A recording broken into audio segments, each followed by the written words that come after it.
Chapter 1853. The old man suddenly felt a surge of energy. He raised his head to look at the sky, and then turned around with a deep smile. I'm going to take a look at the fairy. Eunuch song, Eunuch Ma, you two don't need to follow me. I'll be back soon. I'll try my best not to go back to the courier station in the dark. The eunuch in official robes sitting on the back of the young eunuch immediately stood up and said considerately, "Since we're already here, it's just a matter of one breath. What harm is there in going back in the dark? It won't delay the proper business." The tallest eunuch, Eunuch Ma, also smiled and agreed. "I'm afraid this is the only chance in my life to be able to accompany Eunuch Lu on an old trip. This little journey can't be considered tiring. This time, the three of us are working for the imperial family and have walked thousands of li." Eunuch Lu smiled and nodded, his expression becoming increasingly benevolent.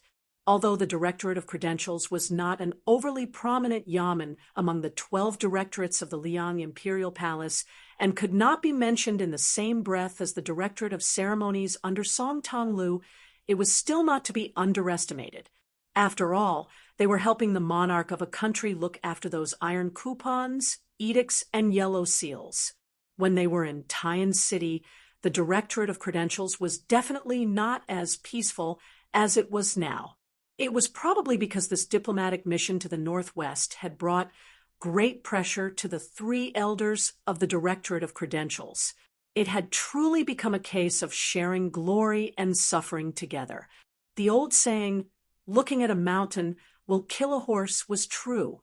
At that time, Eunuch Lu had pointed to the small ferry in the distance and still made the group of people from the Directorate of Credentials exhausted. Even Eunuch Lu had no choice but to apologize to his two sweaty colleagues in official robes. The ferry was still there, but compared to the scene of more than 20 people waiting to carry people across the river to make money, there were now only 4 or 5 people. Eunuch Lu raised his eyes and looked over, feeling a bit disappointed. The villagers were all coarse old men. There were no young men or women. There were very few travelers at the ferry crossing to the other side. Eunuch Lu had originally wanted to turn back, but he was a bit unwilling, so he walked over to the group of old men chatting idly.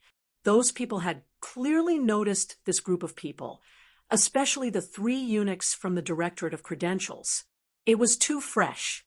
Even if they were frogs at the bottom of a well that even the county magistrate looked down on a few times in their lives, as long as they weren't blind, they would know that these were influential figures that they couldn't afford to offend.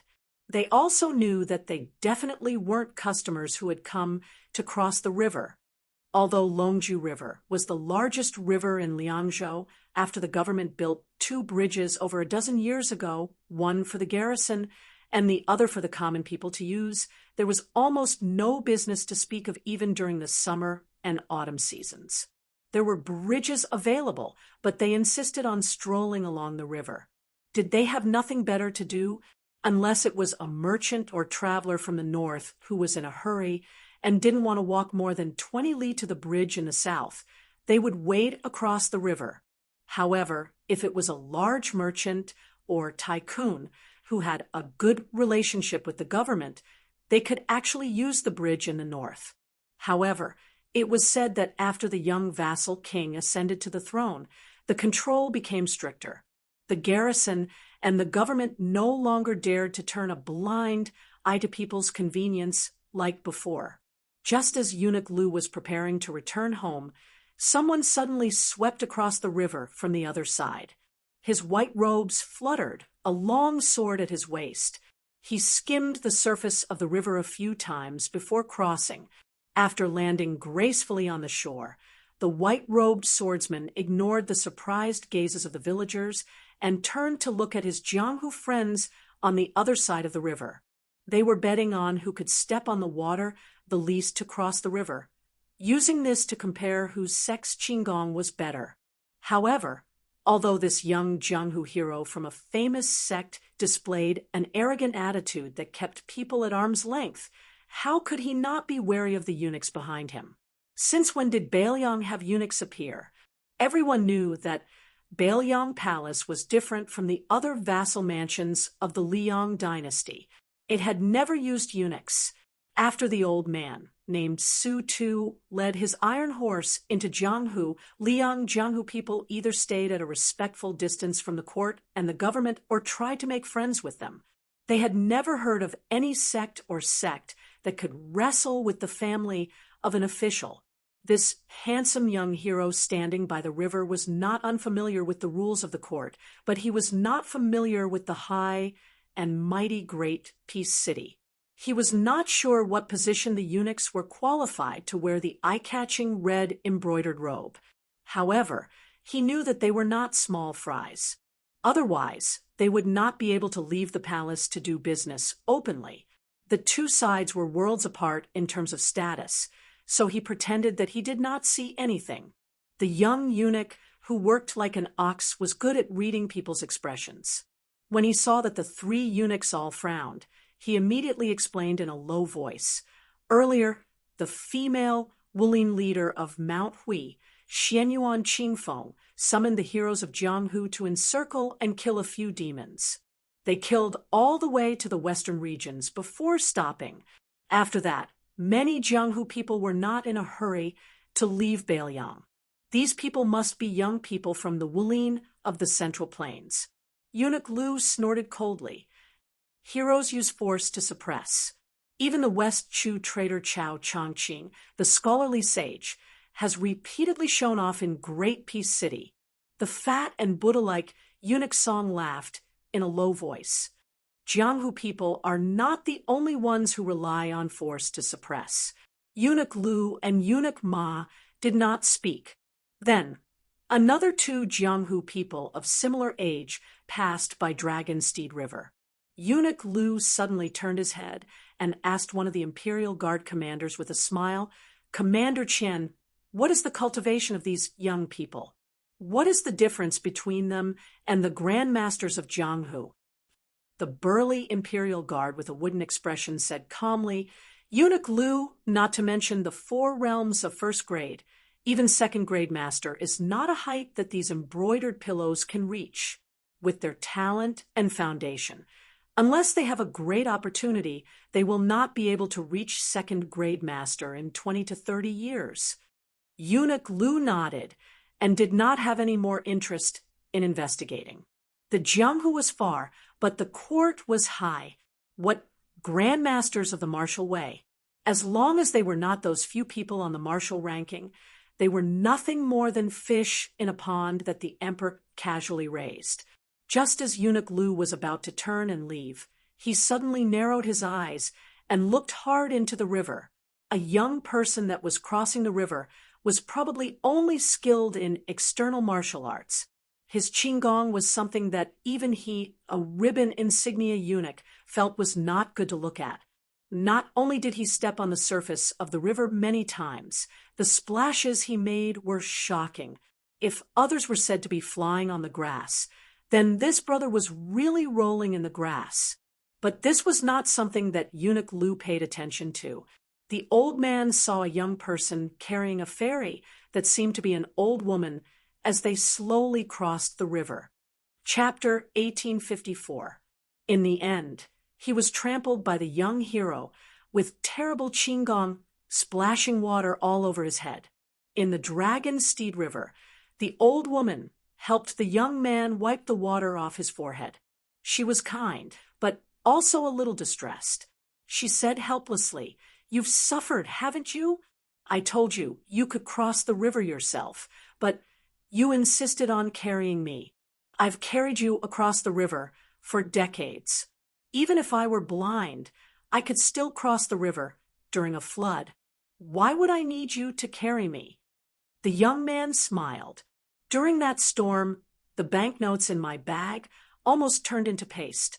I didn't have any money with me at the time, and you didn't accept the jade pendant I gave you. I've owed you a favor for so many years. Now that I've finally met you, I should at least carry you." The old woman said gently, "Forget about the jade pendant. I wouldn't even dare to accept broken silver." Crossing the river costs 3 copper coins. No matter how small the broken silver is, it's still too big. Some poor people lived hard lives. If they felt that they couldn't live their lives peacefully, they would really be in pain. The old woman suddenly smiled and asked, "Young master, what about old Huang who crossed the river with you? He's the one who loses his front teeth when he smiles. I remember very clearly that he was right behind us. He's also short, and the river was almost up to his neck." The young man said softly, "Old Huang left. He went to a place far away from Bailiang. I didn't see him." The old woman sighed. She didn't know how to comfort this young man who remembered her for so many years because of 5 copper coins. Perhaps in her village she could remember who owed her a copper coin for half her life. However, the young man carrying her didn't look like a child from a poor family, who would carry him across the river and give him a jade pendant just because he didn't have any copper coins. No matter how worthless a jade pendant was, it was still a jade pendant. The old woman smiled and asked, "Young master, are you married? Do you have any children?" The young man said, awkwardly, "I'm about to get married." When the two of them approached the ferry, the old woman asked, "Are you tired?" The young man smiled. "Granny, you're so light. How could I be tired?" The young man then teased, "Granny, you must have been very beautiful when you were young. There must have been many people who came to ask for your hand." Although the old woman was poor, she was dressed in clean clothes and smiled knowingly. She did not nod or say no. When they reached the shore, the young man gently put down the old woman. She asked, "Young master, is it really okay for you to leave the horse on the other side of the river?" The young man smiled and said, "Don't worry, I won't lose it." The old woman helped the young man who had rolled up his sleeves to carry her on his back and gently rolled down his sleeves. She said, "When you have a family, you can't always think like this." The young man smiled and nodded. "Got it. I'll be careful with my spending." After the old woman came ashore, she waved her hand at the young man standing in the shallow part of the river. "Hurry up and go back. See if the things on the horse's back are missing." The young man who had his sleeves down but still rolled up his pants answered with a smile. The old woman slowly walked towards the ferry. Then she saw an old man in strange clothes. She saw him at first glance, even though there were 2 old men in the same red clothes standing beside him. The Li Yangyin show was the head seal eunuch, and so was Eunuch Lu. He wanted to say something, but hesitated. She only smiled faintly and turned her head slightly. She reached out with her skinny fingers and tidied her hair. He looked at her and was about to take a step forward. In the end, he laughed self-mockingly, pulled back his foot, turned, and strode away. And she, just like many years ago, gently waved her hand at the back of the young scholar, just like the young girl of the past. The sky was dim. The eunuch and the imperial bodyguards were the first to leave. The villagers at the ferry who felt that there would be no more business left the riverbank, like the old woman. The poor young man who was walking towards the other side of the river suddenly turned around and jogged ashore. Although his skin was very good, in the end, clothes make the man. Who would look at a poor boy who was carrying people across the river to earn copper coins? Under the disdainful gazes of the 7 and 8 young heroes of the Jianghu, he approached them and smiled. He strangely said, "Back then, when I and my brothers were wandering the Jianghu like dogs, I had long wanted to do something to you experts drifting across the river." Regardless of whether it was the handsome swordsman in white fluttering clothes or the beautiful young heroine, they were all kicked in the buttocks by this guy who seemed to have had his head crushed by a door. They were all kicked into the Dragon Steed River. That scene was like a pot of dumplings. The young man whose boots were still off on the other side of the river stood barefoot at the ferry. He looked at the drenched chickens who were cursing at him and said, "Seriously? Skill?" If those young heroes of the Jianghu knew the identity of this madman, they probably wouldn't be angry out of humiliation, but would be deeply grateful. According to the rules of the Jianghu, being kicked by one of the four great grandmasters of the martial arts evaluation was equivalent to exchanging blows. This was a treatment that even the founders of their sects would be envious of. This kind of lucky thing could be bragged about for 30 years. That great grandmaster of the martial arts evaluation stood on the shore with his hands on his hips. He laughed and said, a hero, will never change my name. I am the #1 figure of the Northwest Tao. In the Jianghu, people call me Invincible Divine Fist, Peerless Leg Technique, #1 Blade, and Divine Sword Technique, Su Fenyin. He had the demeanor of an immortal, the demeanor of a hero, and the bearing of a grandmaster. Naturally, he didn't have any of these. Therefore, the young hero who had just stepped on the water and splashed him all over angrily said, "Sue your grandpa." Everyone only heard that bastard with a smug look on his face laugh and ask, "You don't like it? If you don't like it, then come and hit me. The green mountains will not change, and the green water will flow forever. We will meet again, someday." This time, even the heroines and fairies who had to try their best to remain aloof when they fell into the water couldn't bear it anymore. However, just as they were about to criticize him, they suddenly felt their bodies fall. In the next moment, everyone looked at each other, dumbfounded. It turned out that everyone was sitting at the bottom of the river. The riverbed was still wet, but there was no water. Looking up, at the end of their vision, there was no water coming from upstream and downstream. No one knew who was the first to look up and discover the truth, but they were all in a daze. It turned out that the river was still flowing, but it was above everyone's heads. It was like a green dragon sweeping across the sky. When everyone was scared out of their wits and ran to the shore, they were scared out of their wits. That long river dragon, hanging in the air, just happened to fall heavily into the river, splashing huge water to both sides. However, at this moment, no one cared about becoming a drowned rat again. Far away, a man was leading a horse slowly toward the Green Horse Inn. Jianghu was still the same. However, the horse was no longer the bad horse of the past, and he was no longer young.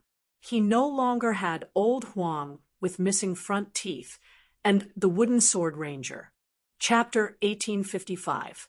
The Liang Relay Road, with the capital Tai and city as the center, was a well-deserved official road.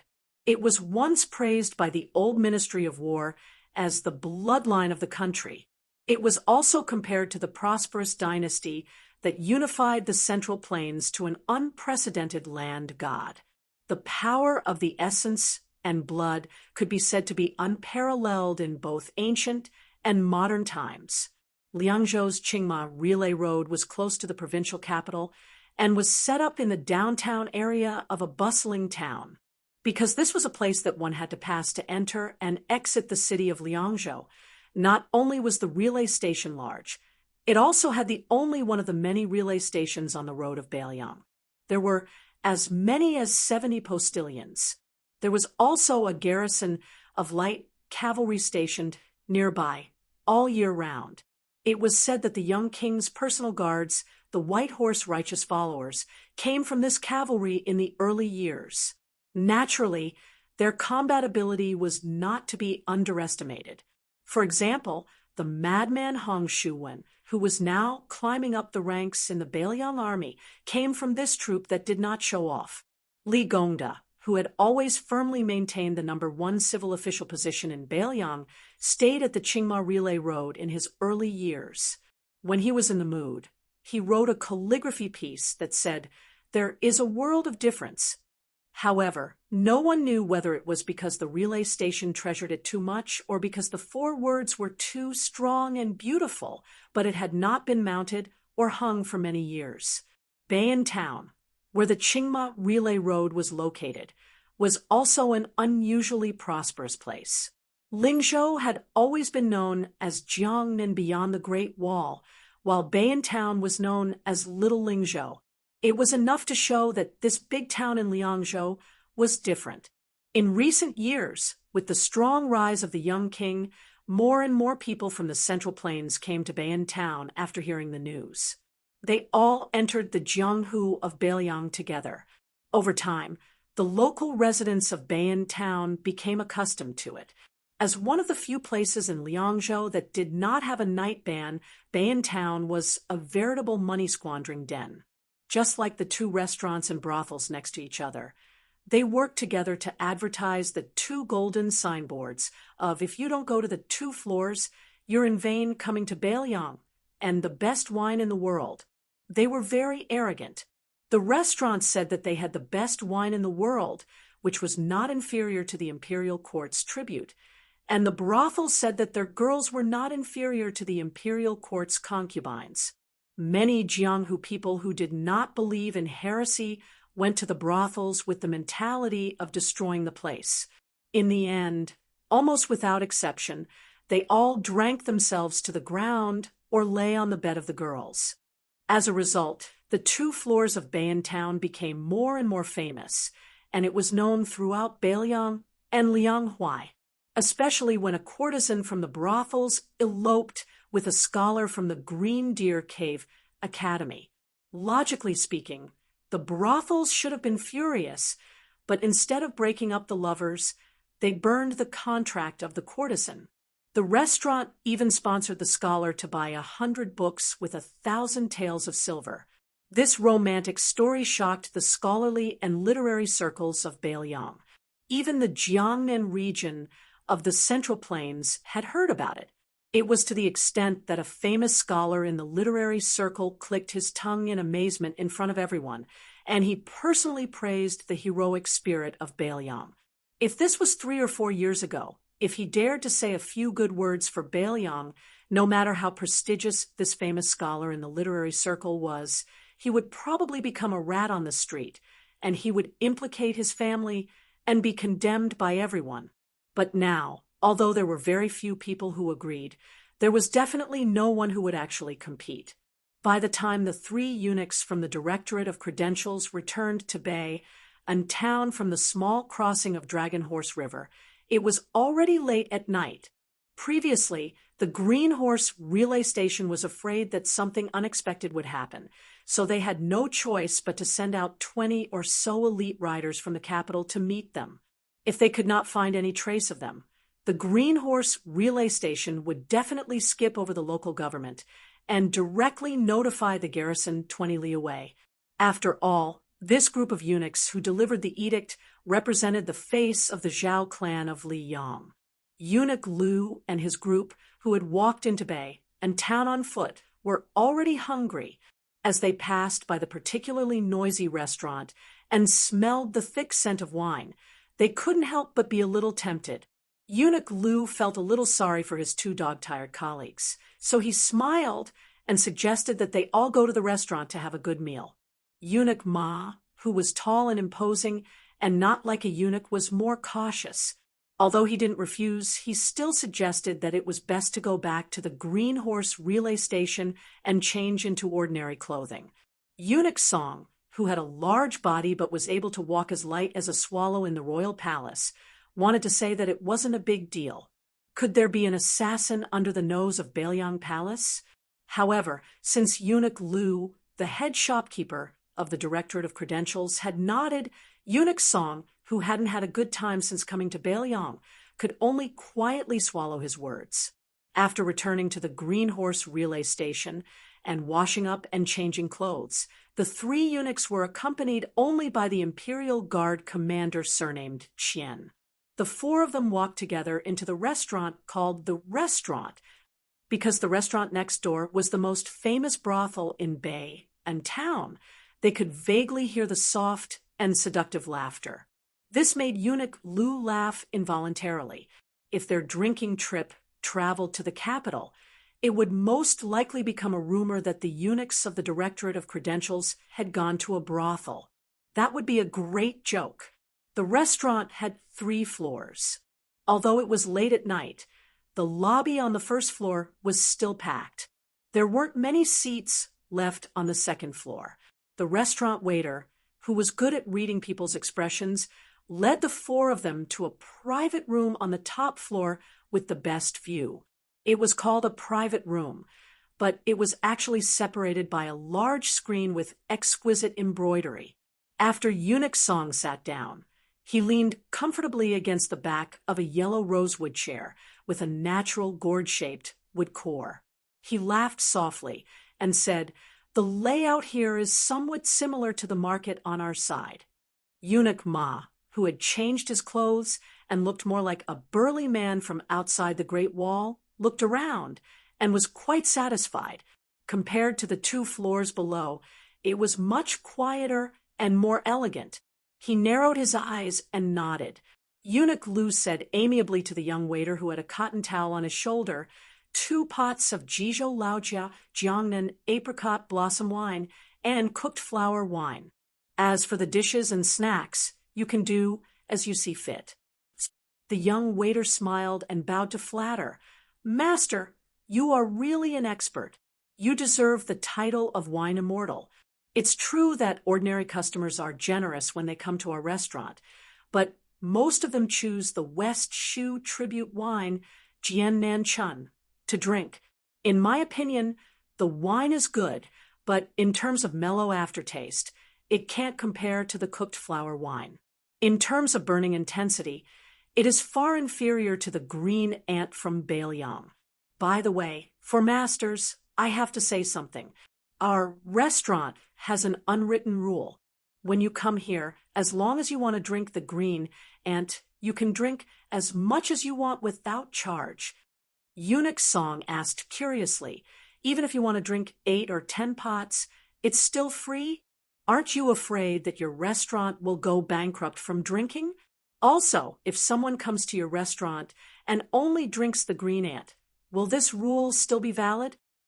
At the mention of this, the young waiter who was originally bowing to flatter immediately said proudly, "It's valid. How can it not be valid? Everyone who comes is a guest.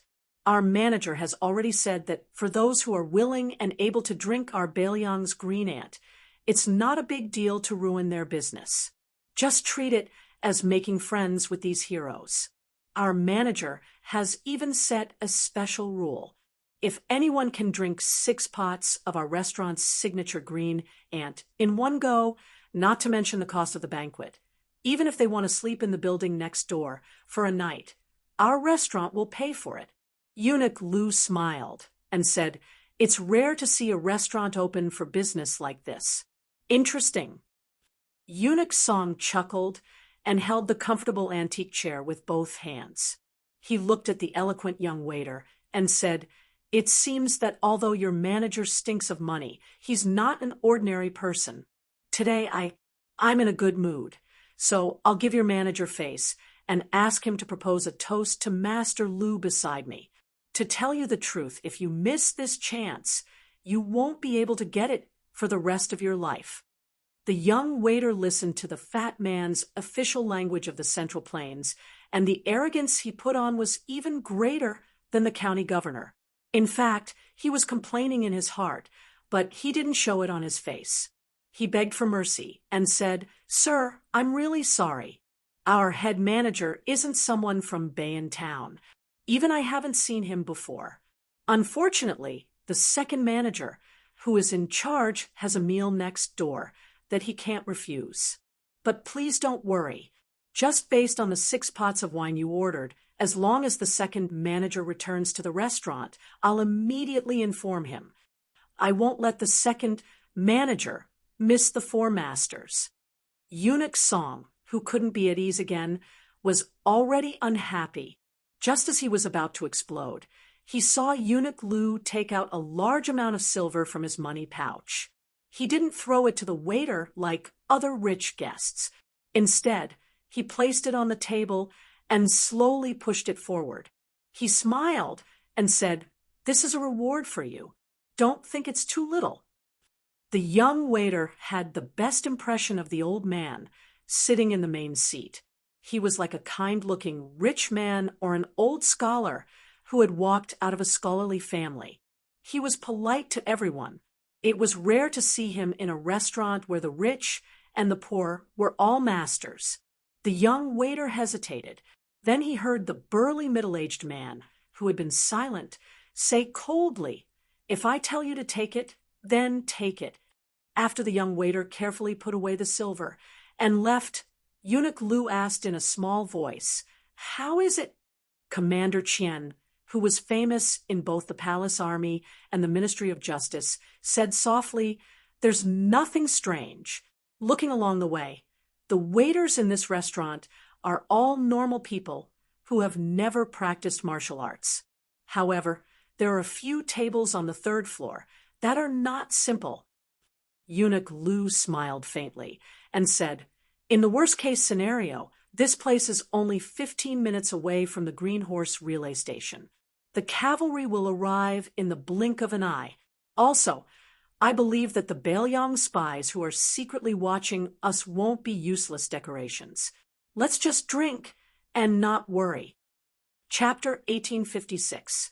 The cautious eunuch, Ma, was still slightly worried, but the carefree eunuch Song was already shouting, "Let's drink, let's drink. Brother Qian, later you have to try the ripe flower wine from our hometown. I've missed that taste for half my life." The 6 jars of wine that were renowned throughout the court were quickly brought up. The young waiter, who had been rewarded, even took the initiative to bring 2 more jars of first-rate green ant wine from the restaurant. In any case, he was being generous and did not feel any pain. Compared to the carefree head seal eunuch Lu and the carefree head seal eunuch Song, Commander Qian of the Imperial Army, who had been through the battlefields of the Jianghu, was more calculative. In the end, he had the safety of the 3 elders of the Directorate of Credentials on his shoulders. On a smaller scale, if any of the old eunuchs qualified to wear the official robes made a mistake, then his officialdom in Great Peace City would come to an end. On a larger scale, if a storm that could not be suppressed appeared, he, the Qian family, and even the benefactor behind him would not be able to bear the consequences. Therefore, this seemingly impromptu drinking session, this commander, who had a golden saber bestowed by the imperial family, had been observing his surroundings the entire time. For example, after they reached the 3rd floor, although there were screens on all 4 sides of each private room, there was still enough space between the screens. The 2 tables near the stairs were not out of the ordinary. They looked like regular drinkers, and there were even young beauties who smelled of prostitution accompanying them. They were clearly prostitutes from the brothel next door. However, to their left and right, as well as across from them, there were hidden dragons and crouching tigers. To the left of head seal eunuch Lu, there was a table separated by a shoe-embroidered screen. There were 4 people sitting there, all of whom had powerful auras. One of them was a young woman with outstanding looks, especially the middle-aged man across from her, who had one hand on the hilt of his saber even as he raised his cup and drank. His aura was vigorous. Even though he had only glanced over at the time, this bladesman, whose back was facing him at the time, had instantly reacted subtly. Although he did not turn around or draw his saber, the hand under the table clearly changed from caressing the hilt of his saber to tightly clenching his fist. So, to avoid unnecessary trouble, Commander Qian simply gave up on sizing up the other 2 men. On the other side of the jade screen, to Eunuch Lu's right, there were 6 men and 3 women at the table. There was a great disparity in age and weapons of all kinds. They were either generously placed on the table or hung on a wooden rack, as if they were a group of Jianghu allies. Most of them were there to accumulate reputation and experience for the younger disciples of their sections. This was not uncommon in the Jianghu of the Central Plains. Their conversation was mostly about interesting Jianghu stories. At this moment, they were talking about the deeds of the leader of the Purple Dress Alliance in Mount Hui, They were talking about the rumor that had spread like wildfire. On a snowy night at the end of winter last year, Xianyuan Qingfeng had comprehended immortality by watching the snow on the cliff of Great Snow Plateau. Commander Qian felt relieved. What truly troubled him was the table opposite Eunuch Lu. This was also the real reason why Commander Qian chose to sit opposite Eunuch Lu. Separated by 2 screens, and 20 steps away, a middle-aged couple sat at the table. The man had the aura of a battlefield that Commander Qian could not be more familiar with. However, he only saw a woman with a gloomy side profile. Her looks were average, but her aura was extremely cold and fierce. She gave off a wild aura that was completely different from the ordinary experts of the Jianghu sections. The latter usually fought to learn from each other, only for the sake of reputation, but she fought to the death, only for the sake of killing. Halfway through the wine, another 2 groups of people came up at the same time. The first group to arrive was really coincidental. It was the Jianghu young heroes and women who flew past the small crossing of Dragonsteed River. However, for some reason, their expressions were complicated. There was respect and excitement, as if they had seen ghosts in the day. What was strange was that these young people had all changed their clothes. Did they need to bathe and change clothes just to drink? Commander Qian, who had master realm cultivation, measured their strength. Although he felt that it was a little weird, he didn't think too much about it. Although he knew that it would be difficult for him to reach first-grade Vajra realm, he didn't dare to say that he was invincible among second-grade masters, especially those Jianghu martial masters who didn't fight on the battlefield. However, as long as it was a fight, he was confident that he would be the only one who would survive. It must be known that even the world's #1 bladesmanship master, Gu Jiantang, had admired the bladesmanship of a mere commandant of the palace guards. If he had not been promoted to deputy commander by the court, perhaps he would have followed Gu Jiantang to the Liao and returned to the battlefield at the border. As for the second group of people, there were 3 men and 2 women. The young man in the lead had the air of a young hero from the pugilistic world who wanted the entire world to know about him. He wasn't worthy of Commander Qian's attention, but the next 4 people made him tremble in fear. The blind woman beside the young hero held a zither, and behind her was a middle-aged man with a sword case on his back. His sword energy was extremely heavy, but this was under the premise that he was deliberately suppressing it. Behind him, a man and woman who looked like husband and wife walked side by side. The young woman was very eye-catching, with a voluptuous and enchanting figure. She was wearing colorful tie-dyed clothes, with a string of small and exquisite silver bells hanging on her hands and feet. The bells rang before she showed up, and there was a snow-white curved short knife in a slanted scabbard hanging on her waist. Commander Qian, who had extremely high standards, could tell at a glance that this was the attire of the Miao people from the 100,000 mountains of the southwest. She was holding the arm of the short man beside her, with an undisguised look of pride in her eyes, as if her man was the top hero in the world. Under her contrast, the originally inconspicuous middle-aged man stood out like a crane among chickens. He was wearing a linen short-sleeved shirt, a green headscarf wrapped around his head, and a white cloth wrapped around his calves. Before one wave calmed down, another wave came. Commander Qian's heart almost jumped out of his throat. In less than half a glass of wine, another young woman, who was surrounded by a myriad of stars, came to the second floor. She was followed by 4 people who looked like retainers. Commander Qian's face turned green after he retracted his gaze. What status did this woman have to hire 4 top experts who were at least at the 2nd grade master level? Just like that, a small restaurant suddenly became a place where experts were as common as dogs on the street. Even Commander Qian, who was used to seeing big waves, started to sweat. Eunuch Lu asked calmly, "Is there trouble?" Commander Qian smiled bitterly. Not necessarily, but as long as there is a conflict, it will definitely be a huge problem. Maybe even 1,000 or 2,000 cavalry won't be able to solve it. Eunuch Lu waved his hand and smiled.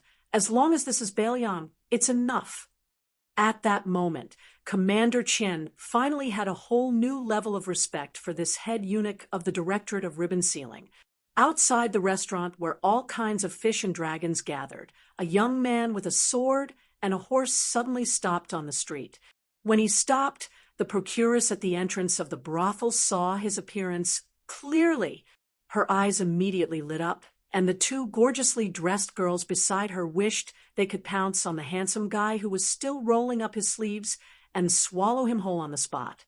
The young man, who was in a daze, didn't seem to hear what the procuress was saying. He allowed her to pull his arm and drag him towards the brothel. He only remembered many years ago when Li Hanlin, Yan Qiji, and Kong Shenrong drank wine together. At that time, it was always Li Hanlin who paid for it.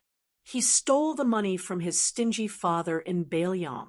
Every time, it was like he was going to the execution ground the next day after having fun.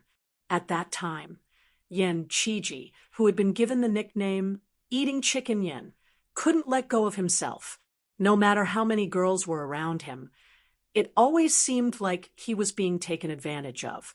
And Kong Wuqi, that big idiot, every time he went to the brothel, it was to save the poor.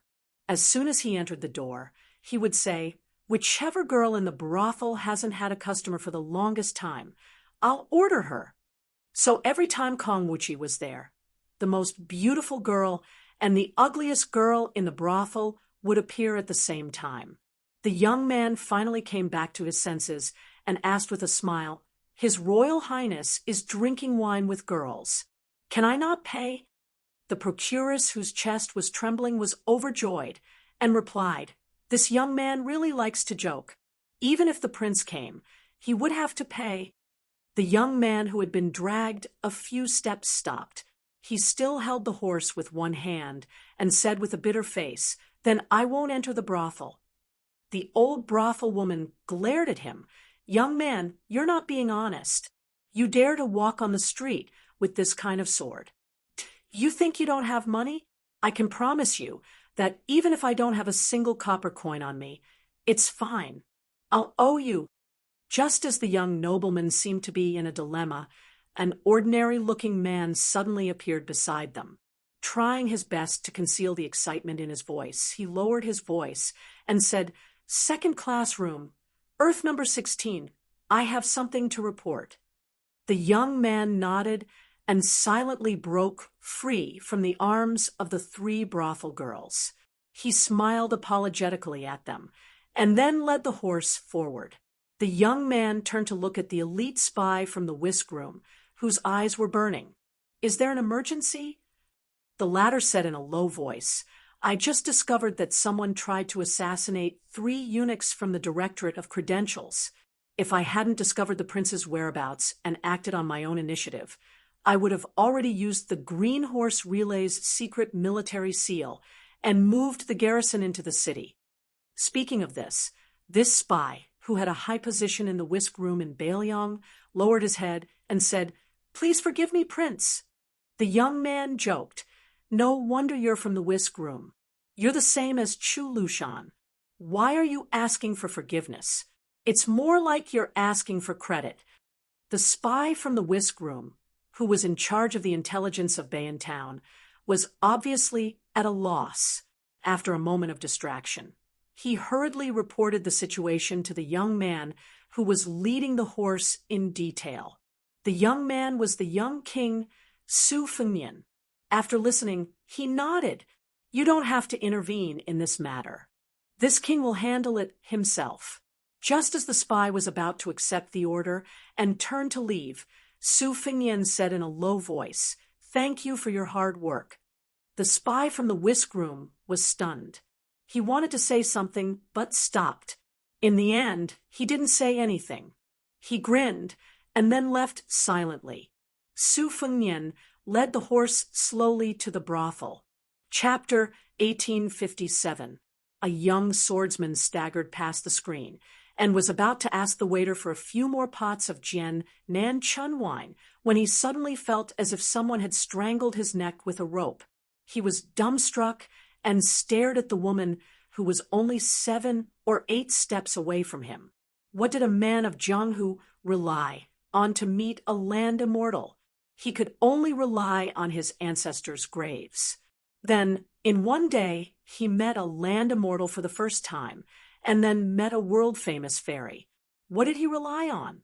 He could only hope that his ancestor would climb out of his coffin and bask in the sun, right? However, this young swordsman, who had been kicked into the Dragon Horse River by the immortal not long ago, really saw the fairy recognized by Jianghu, the sect master of one of the top 10 sects in the world, the leader of Bailiang's Jianghu, Luna wrong. He fiercely rubbed his eyes, and then his face instantly turned red. He didn't dare to take half a step forward, as if there was a thunder pool under his feet. He only gathered his courage and asked in a trembling voice, "May I ask if you are sect Master Lu?" If God could give him another chance, he would definitely straighten his tongue before opening his mouth. The young woman who was originally going to meet a group of distinguished guests from afar stopped when she heard his voice. She asked with a calm expression, "What's the matter?" The young swordsman, who was considered an influential figure in Jianghu in his hometown, blurted out, "Nothing." She dismissed it with a smile and turned to leave. Full of regret, he wanted to slap himself in the face, but in the end, he was emboldened by alcohol. He slightly raised his voice and stared at the graceful back of the woman. He shouted in a trembling voice, "Sect Master Lu, I am Song Guanxiang from Bailing County. My master is the Green Blade Swordsman, the Lord of Hao Ran Restaurant." The unapproachable woman had already bypassed the screen and entered the private room. Soon, she disappeared from his sight. He no longer had the courage to shamelessly follow her. Perhaps there was only a shoe-embroidered screen between men and women of similar age, but this outstanding disciple of Hao Ran Restaurant in Bailing County knew that there was a world of difference between him and the woman who seemed to be close to him. It was as if they were separated by yin and yang. After Liang changed its name from Eternal Hui to Auspicious Talisman, a clear dividing line appeared in Liang's Jianghu. Apart from the new Prince Liang, who had unknowingly connected the 2 generations of Jianghu, the old and new Jianghu were very clear. Wang Xianji from Woolly City, Spring and Autumn Sword God Li Chungang, Huang Longshire of Spring and Autumn 3 Jia, Catman Han Shengxian, Wang Mingyin, Dongdue Swordpool Song Nianqing, and so on had passed away. With the disappearance of the Peach Blossom Sword God Dong Tai, and Chao Chongqing's death outside Tai and City, the conclusion of the Eternal Hui Jianghu was even more clear. Today's auspicious talisman, Jianghu had a new atmosphere, and a figure that people took delight in talking about was Mount Huizi, who commanded the heroes of the Central Plains as a woman. She was the leader of the 12 auspicious talisman Jianghu and the 4 sages. She was the leader of the Quicksnow Villa by the Spring God Lake, Jinsua Knife Villa, Gangnam-do Black Gutai, and Yuyan Villa. She was the young banished immortal of Taibai Sword Sect, who had made rapid progress in Sword Dao and single-handedly sent a second-rate sect into the top 10 sections. She was the young fairy of southern border Dragon Palace Lin, Hong Yuan, and Black Gutai Lu Huanxian, who had attracted countless heroes. In today's Jianghu, people liked the new and did not remember the old. When the old people talked to the young people about the Wu family sword tomb, the latter would say that the banished immortal of the Taibai sword sect, who had broken through 3 realms in half a year, would definitely be able to flatten the Wu family sword tomb. When the old people talked to the young people about Wang Xianji, who claimed to be number 2 in the world for 60 years in the martial emperor city, the latter would probably say that it was fortunate that the old man, surnamed Wang, died early. Otherwise, if the banished immortal of the Taibai sword sect and the master of the Jin Kuo Dao manner. These martial art geniuses would have practiced the saber and sword for a few more years. Those old fellows would be considered shameless enough to claim to be number 20 in the world. Only when they talked about the new Prince Liang, who had 300,000 cavalrymen under his command, there was rarely any doubt. It was believed that if that young Prince Liang had the opportunity to go to Liyang again, he would definitely feel unfamiliar. This was not a case of the river flowing east for 30 years, but a case of the river flowing east for 3 years. Lunarong was already numb to this kind of inexplicable flirting. In the beginning, she would still take this matter seriously, believing in her father's generation of Jianghu's so-called treating people with sincerity and treating everyone as an equal from the bottom of her heart. However, after suffering once, she began to involuntarily give up on her father's set of golden rules and jade rules. Previously, there was a handsome man from a sect in the Central Plains whom she had only met once, but he actually told the public that he had fallen in love with her, the leader of the Fish Dragon Gang, at first sight. As a result, the entire Bailiang Jianghu was in an uproar. Afterwards, before she could react, 2 secret consecrators in the gang brazenly killed him and hung his bloody head directly on the martial arts field flag of the Fish Dragon Gang's headquarters in Lingzhou. As for the Jianghu talent who was convicted because of his words, not only did the sect not denounce him, but instead sent a secret letter to the Fish Dragon Gang, full of carefully worded apologies. From that moment on, she truly realized her identity. Even if she practiced martial arts for another 100 or 200 years, she still wouldn't be able to enter the martial arts rankings. However, as long as the Fish Dragon Gang, which had a large number of members, still existed, she would be one of the most powerful figures in Jianghu. This had nothing to do with her family name. Today's Jianghu was so snobbish. She knew that her beauty was far from being a devastatingly beautiful woman, not to mention Chenyu, Jiang and I, who had made it onto the martial arts rankings, or Huishan Zi Yi Xianyuan Qingfeng, whose appearance had been reborn as his martial arts realm rose, even compared to the other 3, who were known as the 4 fairies of Li Yang, Lin Hongyuan of the Dragon Palace, Tong Shangquan of the Jinswa Saber Village, and Lu Hunxian of the Black Gutai, Lu Hunxian. Lunarong also admitted that her appearance and temperament were far inferior. Now that she was busy with work and occasionally had some free time, she would let her imagination run wild.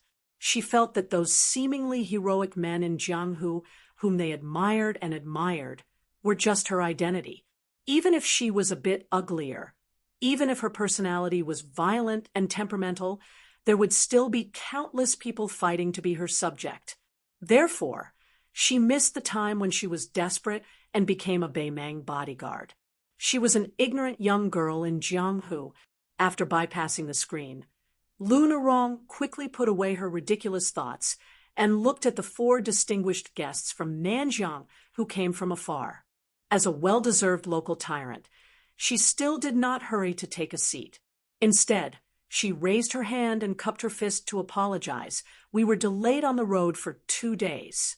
Palace Master Lin has been waiting for a long time.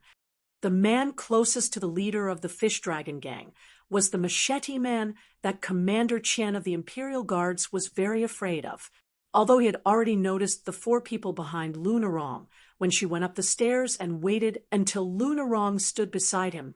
At this moment, the machete man turned a deaf ear and continued to drink and eat meat. However, he loosened his hand on the hilt of the machete man, presumably to show that he was not an evil guest. As for whether Lunarong understood or not, the old man with black hair actually didn't care. He was indeed qualified to not care, because he was Mao Shulang, as one of the few machete men masters in the world, and an old man who had personally experienced the brilliant era of the Spring and Autumn 13 armors. He was called Northern Li and Southern Mao together, with Li Chungang at his peak. Unfortunately, he lost the 2 most important battles in his life. He lost to Li Chungang in the battle between machetes and swords. That battle was also regarded by many old Jianghu people as the battle between machetes and swords. Later, Gu Jiantang showed his outstanding talent and went all the way to the south to challenge Mao Shulang. In this battle, although Mao Shulang's body was not seriously injured, his pure mind, which was originally close to perfection, was fragmented. Since then, he had been completely sealed. In the past 20 years, many rising stars had bravely made progress on the road of martial arts, but Mao Shulang had been crawling forward in the mud. From the young genius Machete Man, who was the most powerful in Nanjiang, he had been reduced to a trash who even Wang Tongshan dared to sneer at. The woman called Lin Hongyuan by Lu Narong smiled sweetly, slowly got up and said, "Boss Lu, you are too polite. There are tens of thousands of people in the Fish Dragon Gang, unlike our Dragon Palace, which only has 300 people at most. It is difficult to find something to do. Lin Hongyuan is very grateful that Boss Lu can take time out of his busy schedule to meet us." Cheng Baishuang, who was recognized as the first master in Nanjiang after Mao Shulang, smiled helplessly. Obviously, he knew that Lin Hongyuan, this proud daughter, had always looked down on Lu Narong, the leader of the Fish Dragon Gang. It was said that Lin Hongyuan had already gone to the western region with Hui Shanzi to encircle the 6 demons. Lin Hongyuan had shown tit for tat to Lu Narong many times in public. As for why she did this, Cheng Baishuang, who vaguely knew the inside story, certainly did not want to get involved. What's more, it was reasonable for him to protect Lin Hongyuan, who he had watched grow up. However, Ji Lu En, who was the chief guest of the Dragon Palace in Nanjiang, frowned and said in a low voice, "Palace Master, don't delay the important matter. Our trip to Beiliang was supposed to go to Lingzhou and see Boss Lu first. It was Palace Master who changed the itinerary without permission and insisted on seeing the eunuch of Great Peace City. How can you blame Boss Lu?" Lin Hongyuan glanced at Lu Narong and said with a smile, "Uncle Jian, Boss Lu will not lower himself to my level." Chapter 1858. The 4 masters behind Lu Narong, who had joined the Fish Dragon Gang as servants over the years, were more or less angry. After all, the court paid particular attention to the master's humiliation and the servant's death. In Jianghu, the masters of the Fish Dragon Gang had long been dissatisfied with Lin Hongyuan's sarcastic remarks about Lu Narong, especially the high-ranking members of the Fish Dragon Gang. Although the people in Jianghu respected the Fish Dragon Gang, they believed that the Fish Dragon Gang did not have a real master. For example, the Dragon Palace in Nanjiang had 2 masters, the Old Palace Master and Ji Lu, and not to mention the celestial phenomenon's supreme master, Huang Fangfua, on the great snow plateau of Hui Mountain. The Tai Bai sword sect had an amazing sword genius, which was enough to convince people. The music saint, one of the 4 sages in Jianghu, was also one of the 4 sages in Jianghu, and the female owner of Jinsua Knife Village could also turn the tide. Although Yuyan Villa did not have a top supreme master to deter Jianghu, it had built a good relationship with heroes from all sides because of the reforging of the sword in the Dragon Rock Sword Furnace. The Fish Dragon Gang, which lived in a remote corner of Jianghu in the northwest, could not be compared with them. As for the Spring Invitation Cottage in Shishu, as long as they imagined the man in white behind Lu Narong, no one would dare to underestimate them. In the end, the Fish Dragon Gang's weakness was the most fatal. When the leaders of the Jianghu in the Central Plains joined hands to hunt down 6 evil demons who dared to steal secret manuals from the Great Snow Plateau, in that soul-stirring tide of righteousness, many people did not know whether to laugh or cry. Among them, Dou Changfeng, who was previously one of the top 10 talents in Jianghu, left a famous saying that spread throughout Jianghu after he had a conflict with the members of the Fish Dragon Gang. Therefore, when Lin Hongyuan praised the tens of thousands of members of the Fish Dragon Gang in front of Lu Narong, although Lu Narong looked indifferent, a burly foreign official in the prime of his life strode out from behind her.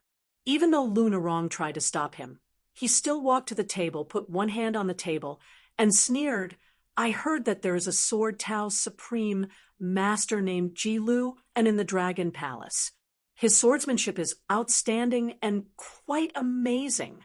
Even Wang Tongshan, who was killed by our lord, boasted that he was half a master." Ji Lu, and who had two heavy swords hanging from his waist, narrowed his eyes. "I'm Ji Lu, and who is half a master." The burly man stared at Ji Lu, and then said with a fake smile, "So it's you? Since you're a guest, I, Steel Hand Zhao Shanhong, would like to propose a toast to you." He gently pressed the table. The table did not move an inch, but the wine cup in front of Ji Lu, and which still had half a cup of green ant in it, shattered with a loud bang. The shards did not scatter in all directions, but fell within an inch of the original position of the wine cup. That half cup of green ant wine was still condensed and did not dissipate. This display of power left a lingering aftertaste. Lin Honyuan turned a blind eye to this. He cast a sidelong glance at Lunarong with undisguised schadenfreude, as if he was saying that Lunarong, the gang leader, was really just a decorative vase. She couldn't even control a consecrator who was supposed to be a direct subordinate. Lunarong was still expressionless in the face of Lin Hongyuan's silent provocation. When Cheng Baishuang, who looked like an old Confucian scholar, saw this scene, he secretly had a higher opinion of Lunarong, who looked like a clay bodhisattva without a temper. Ji Lu, and smiled and said, "Since it's a toast, I can't refuse. I'll drink this cup." Ji Lu, and stretched out two fingers and gently knocked on the edge of the table. The shards instantly gathered in the air and reformed into a brand new wine cup. Ji Lu, and gently picked up the wine cup, raised his hand slightly, and drank it in one gulp. After casually putting down the wine cup, Ji Lu, and smiled, and said, "After drinking the toast, I feel like drinking the forfeit." Before joining the Fish Dragon Gang and becoming a consecrator, Zhao Shanhong had been the #1 master of the underworld in Jizhou for 10 years. If it weren't for the mad dog Yuan Tingshan, who was the general of Jizhou at that time, who had worked hard to accumulate his family property, and more than 200 brothers who were as skilled as the Liaodong cavalry, how could Zhao Shanhong, who had been a local tyrant for more than 10 years, escape to Beiliang like a stray dog? Although he had been well-behaved in the past year, a leopard couldn't change its spots. Zhao Shanhong was famous in the Fish Dragon Gang for being unruly and difficult to tame. Although he didn't have a high position among more than 30 consecrators, he became more and more arrogant as he stood on his own in the Fish Dragon Gang, with several other powerful figures with similar temperaments. Otherwise, Zhao Shanhong wouldn't have ignored Lunarong's obstruction in front of outsiders like the Dragon Palace. Zhao Shanhong grinned and said, "The toast is just for show. As for the forfeit, it won't be so easy to drink." Lunarong finally turned her head and said coldly, "Zhao Shanhong." Zhao Shanhong completely ignored the nominal leader of the Fish Dragon Gang. He just gently twisted his wrist and stared at Ji Lu, and at this time, the youngest of Lunarong's 4 retinues made a move that was absolutely unexpected to both the Fish Dragon Gang and the Dragon Palace. Standing behind Zhao Shanhong, he quickly punched the back of Zhao Shanhong's waist. The huge 1-inch punch almost penetrated Zhao Shanhong's waist in an instant. Although Zhao Shanhong was an extremely vicious person, he was indeed a rare martial arts genius. In his early years, he practiced external martial arts to the point of perfection with an extremely unpopular fist manual. Later, by chance, he obtained half of the lost mental cultivation method of the Longhu Mountain and turned to Taoism to cultivate both internal and external martial arts. Therefore, although Zhao Shanhong was limited by his innate bone structure, and his martial arts realm stopped at the second level of the Master of Martial Arts, He could also be regarded as a freak in the second level of the master of martial arts. His combat strength was extremely good. Therefore, when the young consecrator behind him suddenly attacked without warning, Zhao Shanhong instinctively tightened his back. Almost at the same time that the punch hit his back, Zhao Shanhong began to quickly take 3 small steps forward. But even so, he tried his best to dissipate the majestic force.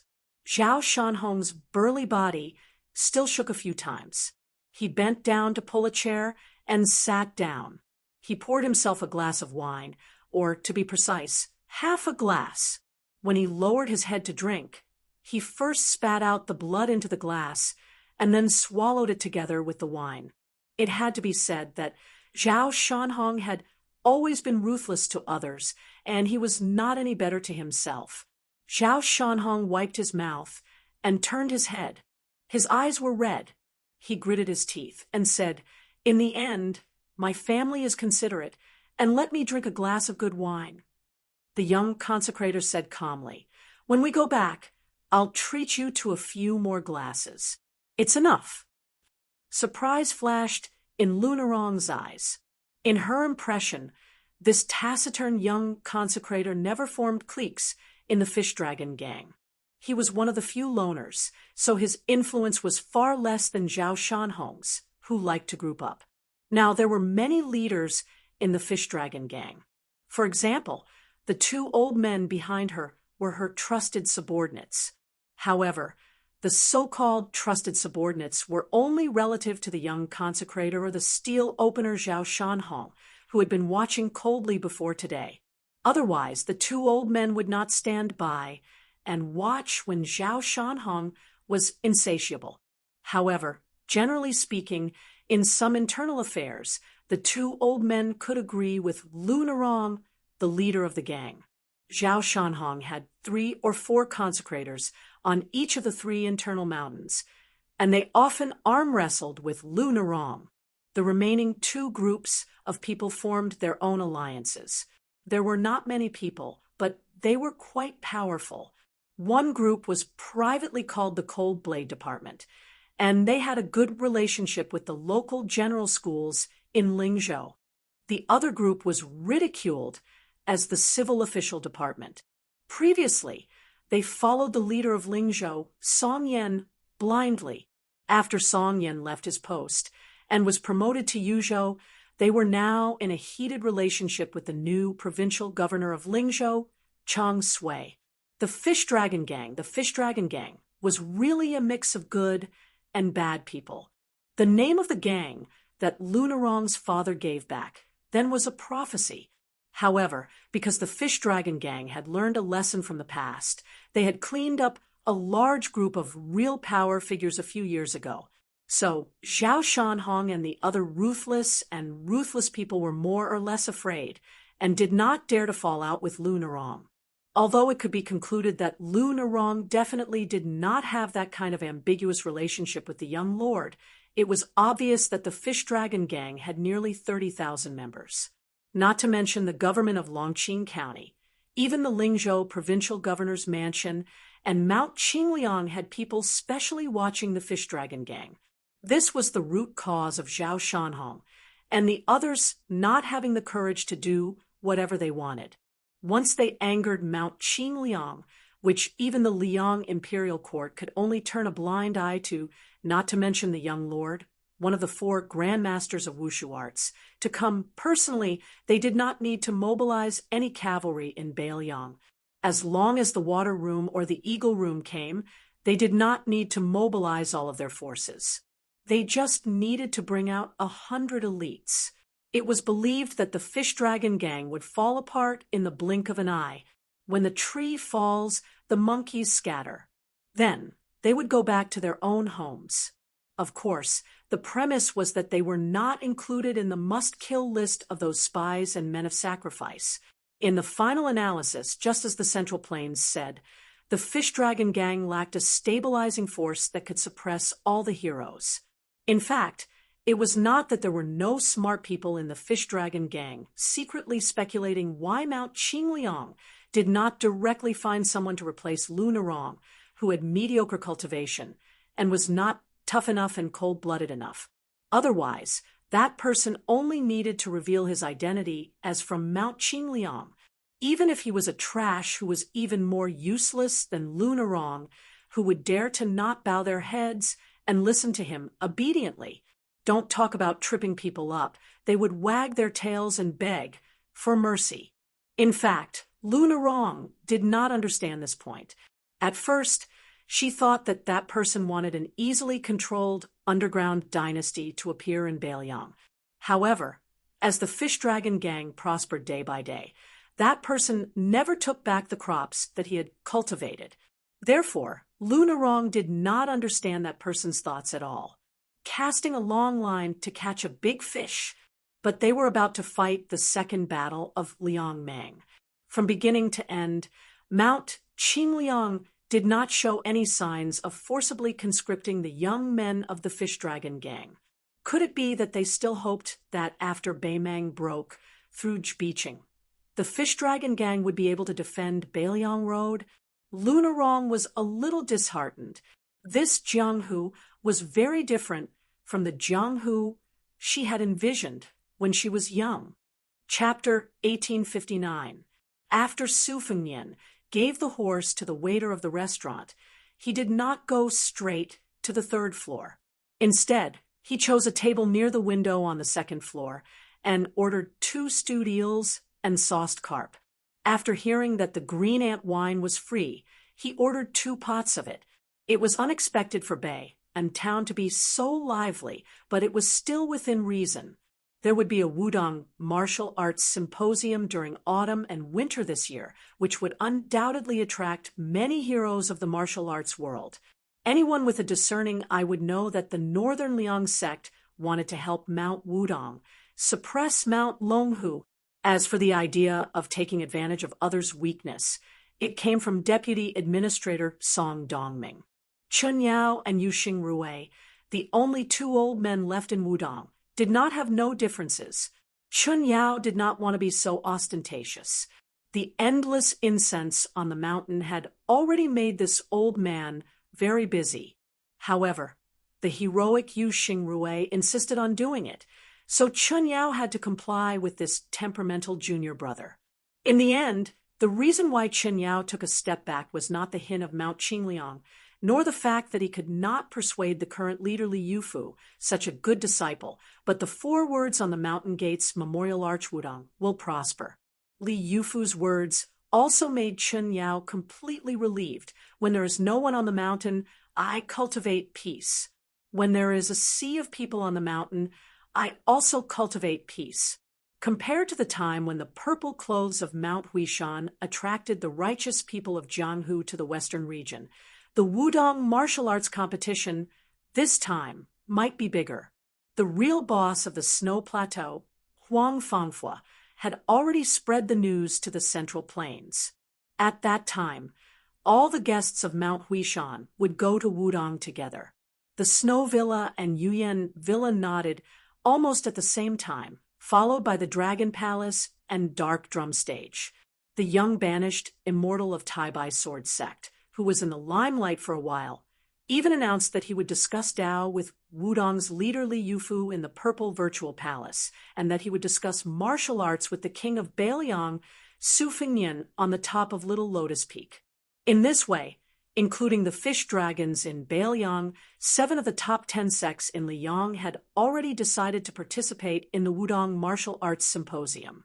Dongyue Sword Pool and Jinsua Dao Zhuang remained silent. Only the Spring Invitation Cottage was left. Since Bailiang's hostility with Western Shu was known to everyone in the imperial court, presumably Xia, who had won 2 consecutive Rouge reviews, would not participate in this liveliness that would only benefit others.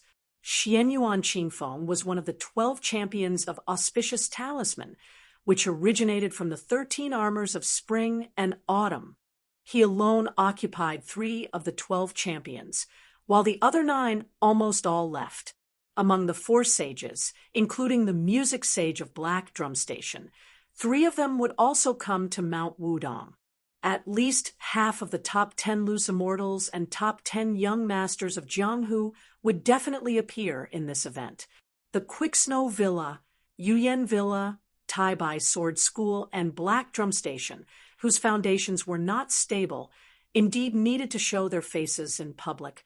Tai Bai Sword School, who relied on only one person to carry the burden, needed the most to prove themselves to Li Yang, Jianghu, and the young master, who was known as the third person in the Jianghu in the last 100 years in the Jianghu, had won countless cheers for Tai Bai Sword School after he issued a shocking and heroic challenge to the young king. It was said that some famous heroines and fairies in Jianghu who admired this banished immortal had already publicly cheered for him. The general wording was the same. It was nothing more than that even if he failed in this martial arts symposium, with his amazing talent in the Jianghu and his rapid progress in cultivation, he would be able to drag the young king down from his throne in 10 years at most. Just as Su Fengnian was about to raise his cup and drink a mouthful of green ant wine, he saw the restaurant waiter bowing and leading the two people to come over. Without the waiter's embarrassed face saying anything, Su Fengnian smiled and said, "You want to share a table, right? No problem." The two people sat down. The old man had an ordinary appearance. He smiled at Su Fengnian and then sat opposite to Su Fengnian. The other woman was wearing a curtain hat and black clothes. Two scabbards with seriously worn scabbards were hanging on her waist. They were not divided into left and right sides, but they were staggered on the right side of her waist. The blades were longer than ordinary blades. The woman sat on a bench facing the window between the old man and Su Fengnian. She took off her curtain hat and put it on the table, revealing a heroic face. Her beauty could not be considered to be a beauty that could bring disaster to a country, but she was definitely worthy of the word, not ordinary. She could really make onlookers forget her appearance. Her appearance was unforgettable. Her aura was particularly fierce, but she did not give people the feeling that she was overbearing. Su Fengnian smiled and said, "It's true that good people will be rewarded." After hearing this sentence, the young woman did not have the slightest change of expression. She did not even frown. She did not squint at the stranger who seemed to be a lecher. Instead, she turned her head and looked directly at the man. After she looked into the young man's eyes, she smiled slightly and said, "Thank you." She and he both had clear eyes. The old man laughed. Compared to the young woman who should be his granddaughter, he was obviously more talkative. "It's fate that we meet. Young master, from your accent, are you a local of Liangzhou?" Su Fengnian nodded and said, "My ancestral home is Jinzhou, Liaodong. However, my family has settled down in Beiliang for a long time." The old man said happily, "My surname is Tong. I can barely be considered a dabbler in Jianghu. You can call me Brother Tong. If you don't mind, you can also call me Uncle Tong." Su Fengnian smiled and said, "Just call me Brother Tong. Calling me Boss Tong makes me feel like an outsider. There's too much of a difference in seniority. By the way, my surname is Su." The old man nodded vigorously and said, "This is to my liking. I want to eat 2 more bowls of rice later." The old man soon frowned and sighed. "I didn't expect to spend so much in Beiliang. It's only been a few days, and I'm almost out of money. Otherwise, this old man would have gone to the 3rd floor to drink and eat meat." Su Fengnian smiled and said, "As long as I can eat my fill." The old man was stunned. He gave a thumbs up and said, "Brother Su, your words are interesting. I can tell at a glance that you're a learned person." Su Fengnian couldn't help laughing. After so many years, there were only a few people who praised him for being learned. Of course, Chu Lushan, Li Gongda, and the other well-known sycophants of the Su family didn't count. When he looked back, the old man's eyes were so sincere. Su Fengnian hurriedly poured a glass of wine for the old man. He glanced at the young woman. She shook her head, so Su Fengnian didn't pour wine for her. The old man said with a bitter face, "Unlike my granddaughter, asking her to learn needlework is like asking for her life. She wants to play with knives no matter what. After playing for a while, she doesn't even have a partner. She's almost 30 years old. In our hometown at this age, she'll be able to hold a grandson in a few years, let alone be a mother. Brother Su, tell me, how can I not worry?"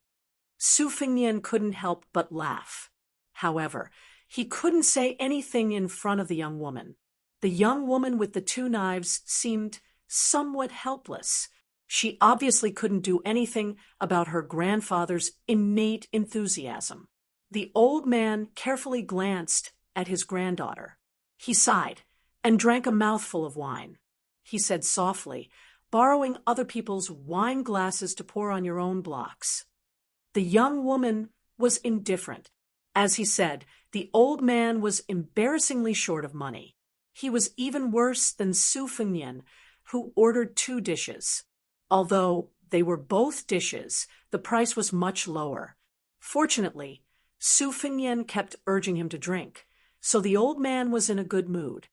However, the old man's alcohol tolerance wasn't good. His alcohol tolerance was also mediocre. After drinking half a pot of green ant wine, he was already drunk. His face and ears were red, his voice was loud, and his saliva was flying everywhere. He also liked to drop his book pouch. From time to time, he would say some empty words that made the listeners not know whether to laugh or cry. Drinking good wine with a young man shooting to the top of the West Mountain. Brother Su, after drinking with you today, this trip to Bailiang was not in vain. Brother Su, although I don't have any ability, I can't study, and I'm not good at martial arts, but I've always believed in retribution. I believe that in saving an ant, I'll be the champion, and in burying a snake, I'll enjoy the glory of being the prime minister. You believe me? Rich people have everything, but when they die, they'll bear the word love. No matter who wins or loses in this life, I think the king of hell sitting high in the hall reading the book of life and death will only laugh loudly, right? Brother Su, don't you think so? Su Fengnian finally understood. It was true that this brother Tong had studied for a few days, but his words were often incoherent. Simply put, he was rote memorizing, but it was not to the extent that he was completely ignorant. The old man stepped on the stool with one foot. He was just short of pulling Su Fengnian to a drinking game. Brother Su, don't think that I'm drunk. I'm not drunk. Su Fengnian could only laugh. Of course, even if I'm drunk, Brother Tong won't be drunk. The young woman just sat upright and still. She leisurely picked up the food with her chopsticks and chewed slowly. The old man suddenly looked out the window and sighed. As the old saying goes, the scholars of the South are the generals of the North. The yellow soil of the Northwest buries the emperor. Your Bailiang obviously has the thickest soil in the world, but you can't grow the most abundant crops. Fortunately, you've raised an invincible Bailiang cavalry. You haven't wronged this land. Su Fengnian followed the old man's gaze and looked at the brightly lit street. He remained silent. Chapter 1860. The old man retracted his gaze and suddenly slammed the table. I'm just a Jianghu brute. I don't care about the matters of the battlefield.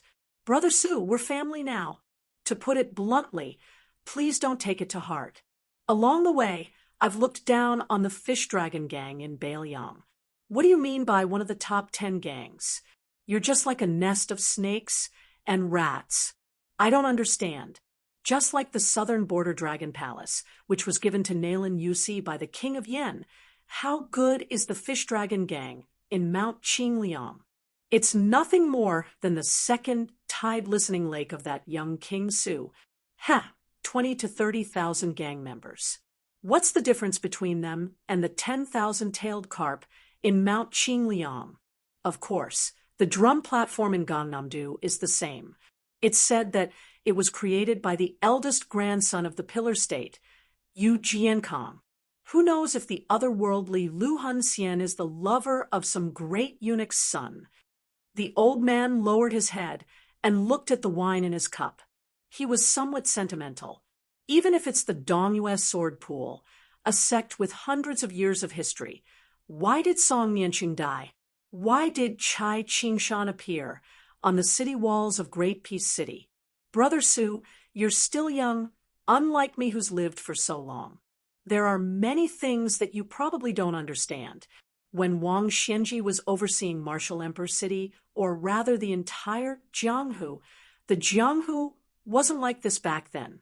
Even Mount Longhu, which had the closest relationship with the imperial court in the early years, was like a king of the mountain. They could look down on dukes and marquises. Not to mention, the two Zen temples had a white-clothed monk who was personally received by the old emperor Li Yang. The old man kept muttering. The Jianghu wasn't like this back then. In the end, he drank half a cup of wine. He looked at Su Fengnian blankly and said bitterly, "How could Wang Xianji lose to that young king, Su? How could he die? Wang Xianji shouldn't have died, and he can't die. With his death, the Jianghu changed." Su Fengnian had suspected that the old man with the surname Tong had recognized him, but that was quickly denied. Words, expressions, and even eyes could be concealed seamlessly. However, as long as a martial artist had not reached the realm of earth, immortal, Su Fengnian would be able to see everything clearly. On the other hand, Su Fengnian had deliberately concealed his aura. Even a celestial phenomenon expert might not be able to detect his presence. The old man sighed heavily and grinned. "After all, I'm an experienced man. I know Brother Su's identity is not simple. Otherwise, I wouldn't have dared to hang a Bailiang saber in public. If I'm not wrong, Brother Su, you're from one of the largest families in Liangzhou, right?" Su Fengnian nodded and said with a smile, "Indeed." The old man chuckled and said, "That's not a problem. Let's drink. There's no more wine on the table. Why don't I buy you another bottle?" Su Fengnian immediately waved his hand and called for the waiter to order 2 more bottles of green ant wine. The waiter turned around and rolled his eyes, then went to get the wine, resentfully. "Damn it, you poor old man and young woman. You only ordered a few dishes that cost money, but you're addicted to the green ant wine. That doesn't cost money?" Unknowingly, this pair of brothers who sat at the same table and called each other brothers had already drunk 5 bottles of green ant wine. Green ant wine was known as a strong wine that could burn the throat and break the intestines. Therefore, the young woman reminded softly, "Grandpa, it's about time." The after effect of this wine is not small. The old man's vision was cloudy. He swayed and said cheerfully, "It's rare for Grandpa to drink to his heart's content. You've never drunk before, so you don't know that wine is the coolest medicine in the world. Otherwise, why would the ancients say that fame and fortune are thicker than wine, making people drunk and unable to wake up?" Then, the old man clinked his cup with Su Fengnian's and gulped down another big mouthful. Previously, the old man raised his cup and swayed it back and forth. Su Fengnian finally clinked his cup with the old man's. However, the old man's speech was much clearer than when he drank the second bottle of wine. He probably woke up from his drunken stupor. The old man revealed a meaningful smile and raised his eyebrows at Su Fengnian. It was the first time he used the title of Young Master Su. He asked, "What do you think of my granddaughter?" Su Fengnian was speechless. Was he trying to matchmake Su Ke? It seemed that the old man had really woken up from his drunken stupor. The young woman took a deep breath, then held her breath and focused her mind. The old man sighed and said, "Don't be nervous. I'm old, and my eyesight is not bad. Although you'll be a good match for many women in the world, unfortunately, You're not the kind of man my granddaughter will like." The old man's eyes became brighter and brighter. He twisted the wine cup with 2 fingers and said to himself, "When I was young like you, I liked to wander the Jianghu. So, I was lucky enough to meet many old guys. Some of them were like dragons, such as sword god Li Chungang, Fengdu's green robe, spring man Lu Yingong, and so on. I also met many small figures in the Jianghu. Now, even I can't remember their names. But anyway, the Jianghu people at that time believed in the old rules that are regarded as pedantic and ridiculous by modern people. They were willing to honor their promises and were willing to disregard life and death. So, I don't like the fish dragon gang in Bailiang, nor do I like the current Liang Lake. The current Jianghu is a pool of stagnant water under the steps of the temple. No matter how many immortals there are on Earth, it's still boring. After all, the Jianghu people want to wander the Jianghu, not watch and listen to the Jianghu. Speaking of this, the old man looked at his granddaughter with kind eyes. But it's good that she likes it. The old man smiled. If you want to talk about what I dislike the most, it's still the Su family in Bailiang. Su Fengyan's expression was as usual. He lowered his head and took a sip of wine. The old man who spoke without thinking said sadly, 20 years ago, Liang Lake didn't dare to talk about strength of character in front of the Su family's iron horse. They were trampled inch by the Su family's horses.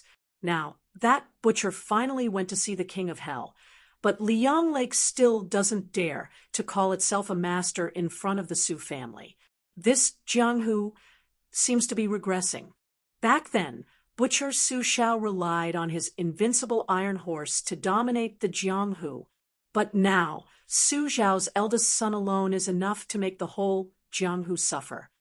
Su Fengyan raised his wine cup. "Brother, come, let me toast you."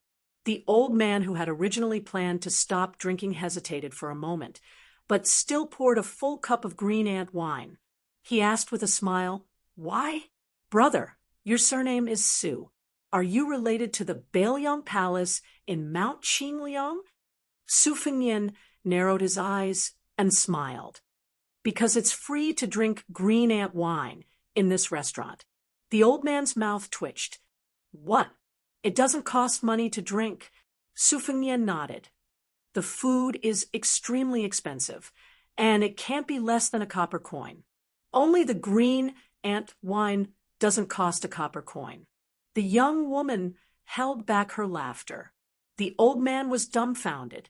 He suddenly came back to his senses and shouted, "Waiter, bring 2 more pots of green ant wine." Su Fengyan held back his laughter. "Brother Tong, I really can't drink anymore." The old man glared at him and said angrily, "Brat, don't call me Brother Tong. Call me Uncle Tong." Suddenly, the young woman reached out and pressed the hilt of a saber. She said in a low voice, "Upstairs, there's a murderous aura." Su Fengyan's expression became strange. The young woman thought that this young master from Liangzhou had an ordinary aura and didn't take her words seriously, considering that he had accompanied her grandfather to drink so many pots of green ant wine. She reminded him for the first time, "Young Master Su, there are many masters on the 3rd floor. At least 4 or 5 of them have strong and majestic qis. If these masters who are strong enough to reach the 1st grade fight, I may not be able to take care of you." Su Fengyan knew the situation upstairs. Cheng Baishuang, the number 1 master in Nanjiang, Mao Shulang, the saber master, and Ji Lu, and the chief visiting officer of the Dragon Palace, Wei Miao, the number 1 master in Nanzhao, and Xue Songguan, the blind zither player. There were already 5 of them. Su Fengyan's expression was strange because the young woman's words about murderous aura reminded him of 2 catchphrases he had said countless times. "There's murderous aura in my crotch. My crotch is very depressed. Every time 2 fledgling Jianghu wanderers took off their pants and peed together, They would compete to see who had more murderous aura. In the dead of night, when he was tossing and turning, or when he woke up in the morning, he would look down at his crotch and say, "Brother, I'm so sorry. I'm such a useless big brother. Bear with it." She still remembered back then when that fellow cooperated with her as a fortune teller to cheat people of their money. There was one time when he threw a stick of bad luck into the pot behind her back. In the end, it was picked by a young lady who was led by an elder to draw lots for marriage. The result could be imagined, but at that time, that young lady's appearance was really shocking. Su Fengnian subconsciously looked out the window. Even he didn't realize that the corners of his mouth were curled up and he was smiling warmly. By the time Su Fengnian came back to his senses, a loud bang was heard from the third floor. Su Fengnian stood up. "Uncle Tong, Miss Tong, my friend is on the third floor. I have to go take a look." He had long guessed the woman's identity. She was Tong Shanquan, the head of Jinsua Saber Manor in Nanzhou. She was a genuine female saber master. Her martial arts path was exactly the same as Linya, the fist master of Martial Emperor City. Then she had 2 blades on her right waist. They were the 6th and 9th most important weapons in the world. Martial virtue and heavenly treasure. The old man's expression was serious. "Since that's the case, let my granddaughter accompany you." Su Fengnian shook his head and smiled. "I appreciate Uncle Tong's kindness. Don't worry, I know what's important." The old man was about to speak when he suddenly felt his granddaughter tug at his sleeve. He looked down and she shook her head. Although the old man didn't know what was going on, he still said worriedly, "You must be careful. If something's wrong, call out." Strangers meeting by chance could take life and death lightly. Perhaps this was the Jianghu of the old man's generation. Su Fengnian had just taken 2 steps when he suddenly turned around and gave a fist salute. He smiled and said, "The last cup of wine is for my father to toast Mr. Tong. If he can hear it with his own ears, not to mention 5 bottles of green ant wine, even 10 or 20 bottles, he will drink with Mr. Tong to his heart's content." After Su Fengnian left, the old man was confused and asked in confusion, "Little girl, what did Grandpa say just now?" She said in all seriousness, "I forgot." The old man, who was still a little dizzy, shook his head and decided not to think about it. He smiled and said, "Little girl, Grandpa has figured it out."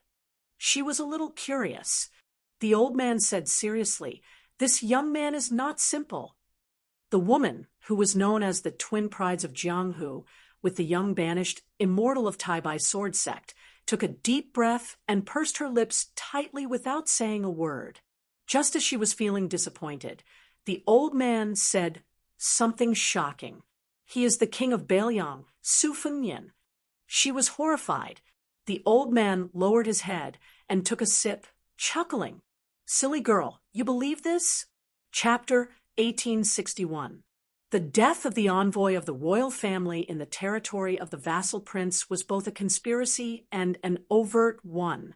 The 3 eunuchs of the Directorate of Credentials were well aware of this. However, the decisiveness of the assassin was beyond their imagination. The final location of the assassination was Bay, a town which was very close to Liangzhou City. This choice was too rash. However, it was precisely this almost unreasonable stupidity that brought the assassin a glimmer of hope. As Commander Qian of the Palace Guards expected, the assassin who attacked first was the man and woman at the table opposite the head eunuch Lu. 20 steps, 2 screens. When a figure used a sharp weapon to break the first screen in an instant, Commander Qian, who had been prepared, had already stood up and pulled out the golden knife that symbolized his identity from his waist. When the assassin cut the second screen in a straight line, Commander Qian did not blindly retreat and take a passive defensive position. Instead, he did not advance, and instead retreated, quickly chopping at the assassin with his knife. His moves were simple, but his momentum was majestic. When he swung his knife, he was worthy of the nickname of Zamadeo in the capital. Commander Qian's knife technique abandoned all forms and was not sloppy at all. It did not rely on the finesse of his moves. It already contained a sense of returning to simplicity. The world's knives and swords were similar, but there was also a competition of techniques. For example, Li Chungang, who was known to be on par with Ancestor Lu in swordsmanship, and Dong Tai, who was at the peak of killing. Another example was Yu Groom and Lu Huang, who were also disciples of Wang Xianji in Wuwu City. They respectively pointed out two paths to the peak of swordsmanship. As for the masters of the knife technique, there was Mao Shulang, who was known to know all the knife techniques in the world, and Gu Jiantang, who surpassed him with only 2 moves. Commander Qian, who was far away from the battlefields of Jianghu and had lived in the Forbidden Palace for a long time, was obviously chasing after Gu Jiantang's shadow on the path of the knife technique. He pursued to use the fastest knife to kill in the shortest distance. This kind of suspicion of shallow martial virtue was the most common in the battlefields, but it was extremely rare in Jianghu, where people understood each other well. Today, the spear saint of Snow Hut, Li Hozhao, who was one of the 4 sages of Liang Lake, was famous for not conceding in martial arts competition, not showing mercy when using his spear, and not letting people live after gaining the upper hand. Under the famous spear, Great Snow All, few people survived. Therefore, he was also called the 3 UNS. Although his combat power was at the top of the 4 sages, his ranking in Jianghu was at the bottom, which caused the entire Snow Hut to not even be considered as a quasi-first-class sect. The music saint of Black Drum Platform even said that Li Hozhao's martial arts were too great, but his martial virtue was too little. Although they were both 4 sages, they were ashamed to be in the same group. Sure enough, Commander Qian killed the enemy with a single strike. If the previous assassin was said to have split the screen in half with a single strike, then Commander Qian was said to have split the assassin and his weapon in half with a single strike. Commander Qian was completely indifferent to the horrifying knife wound on his shoulder. He quickly exhaled and replaced it with fresh air. Normally, if Commander Qian wanted to fight to the death with this powerful assassin, even if he was destined to have the upper hand, he would not have succeeded in killing him with 1 strike. However, Commander Qian did not leave any leeway. He did not hesitate to be injured in exchange for a life, which was a stark contrast to the assassin who had deliberately stored up his strength for a last resort. This created a great situation where Commander Qian was only lightly injured and did not have any combat power. In a battle between Jianghu masters, there was a world of difference between fighting for victory and fighting for life and death. It seemed that Commander Qian, who was no stranger to the battlefields of Jianghu, understood this principle, but the assassin who had never fought on the battlefield did not. Behind Commander Qian, the head eunuch Lu did not move and continued to raise his cup and drink. The head eunuch Song pressed his hands on the edge of the chair. The white fat on his cheeks trembled, and his lips were blue, as if he was mumbling something. Eunuch Ma, who was as tall and sturdy as a man outside the Great Pass, had already put down his chopsticks and stood when Commander Qian attacked. He walked steadily to Eunuch Lu's side. This hidden Eunuch Qian did not show any joy when he saw Commander Qian cut the body in half. On the contrary, he quickly warned, "Be careful." After noticing the abnormality on the 3rd floor of the restaurant, Commander Qian, who was always walking on thin ice, naturally would not lower his guard. In reality, he was waiting for the assassin's true move. Even that seemingly hurried breath was a feint to lure the snake out of its hole. So when the gloomy woman who had left a deep impression on him arrived, at almost the same time the man's body was cut in half, she could be said to have come straight from the 2 halves of the body.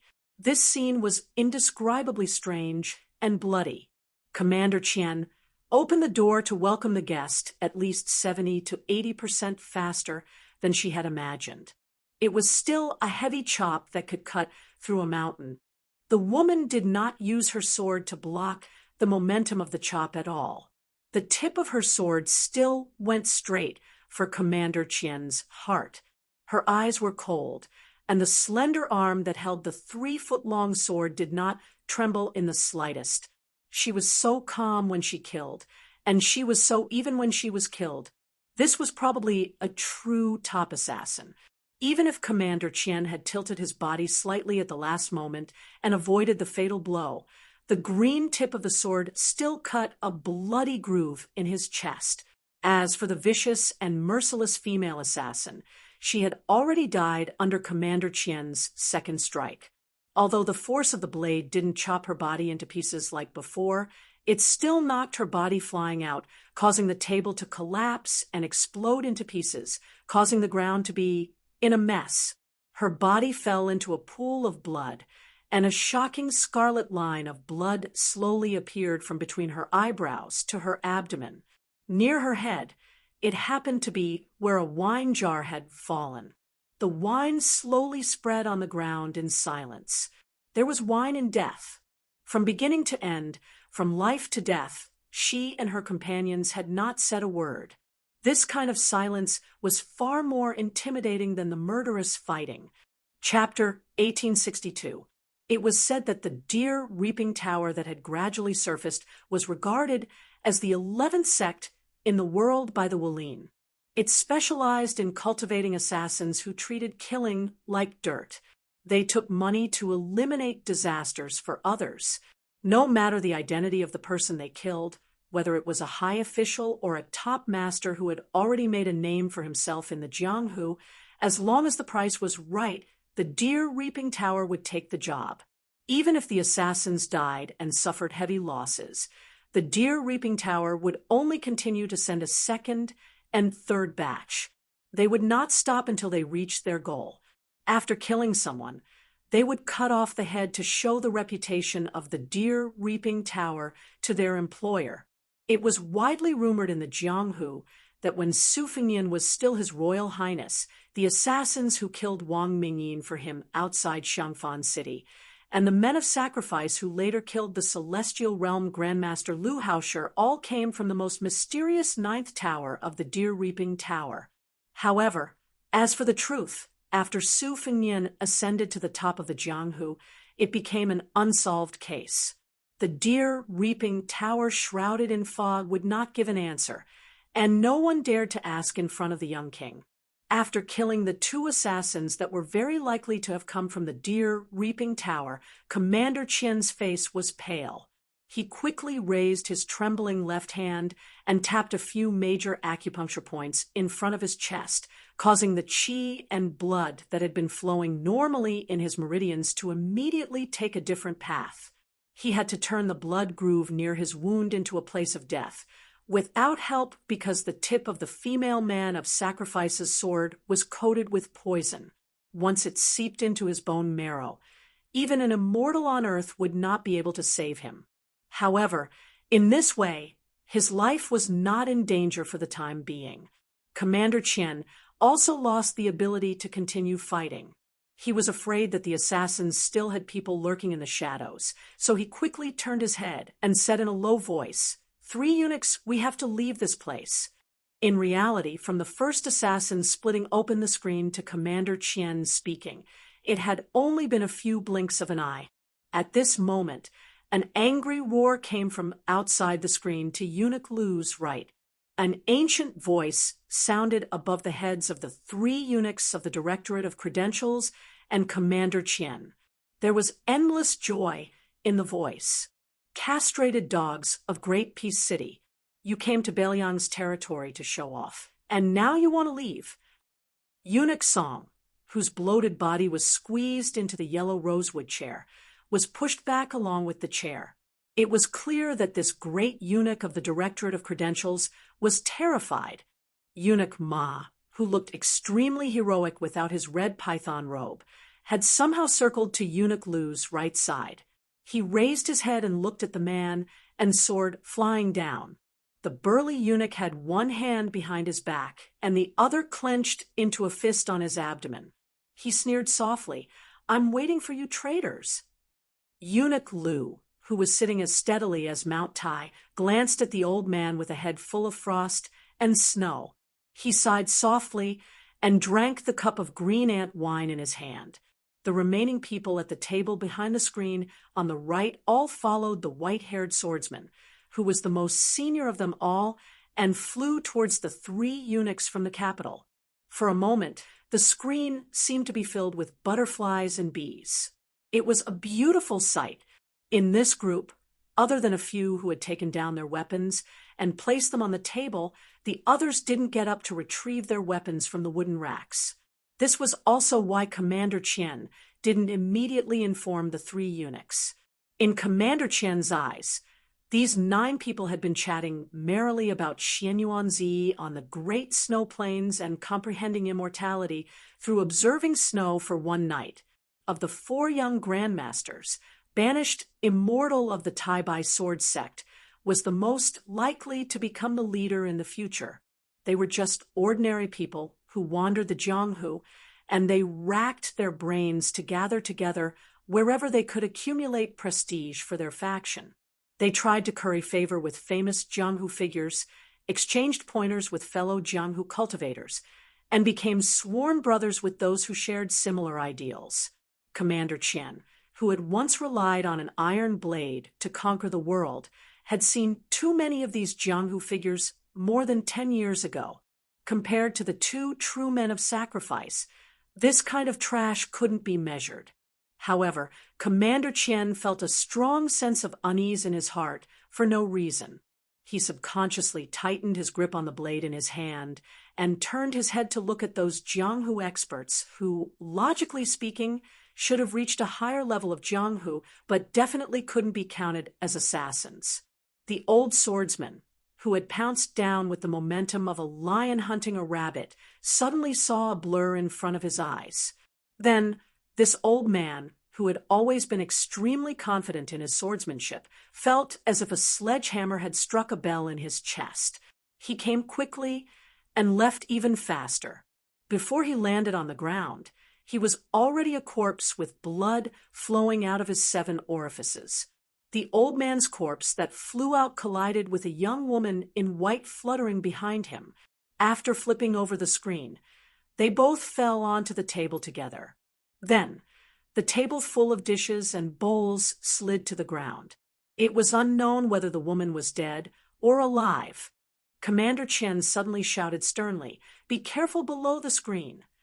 As it turned out, there were 9 people at the table, but only 8 assassins had leaped over the screen. The missing person was destined to be the trump card at the bottom of the box. First, they threw out bait as a smokescreen at the cost of 2 lives.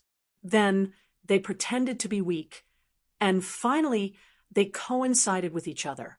This kind of calculated assassination was meticulous and sinister. One after another, it was impossible to guard against.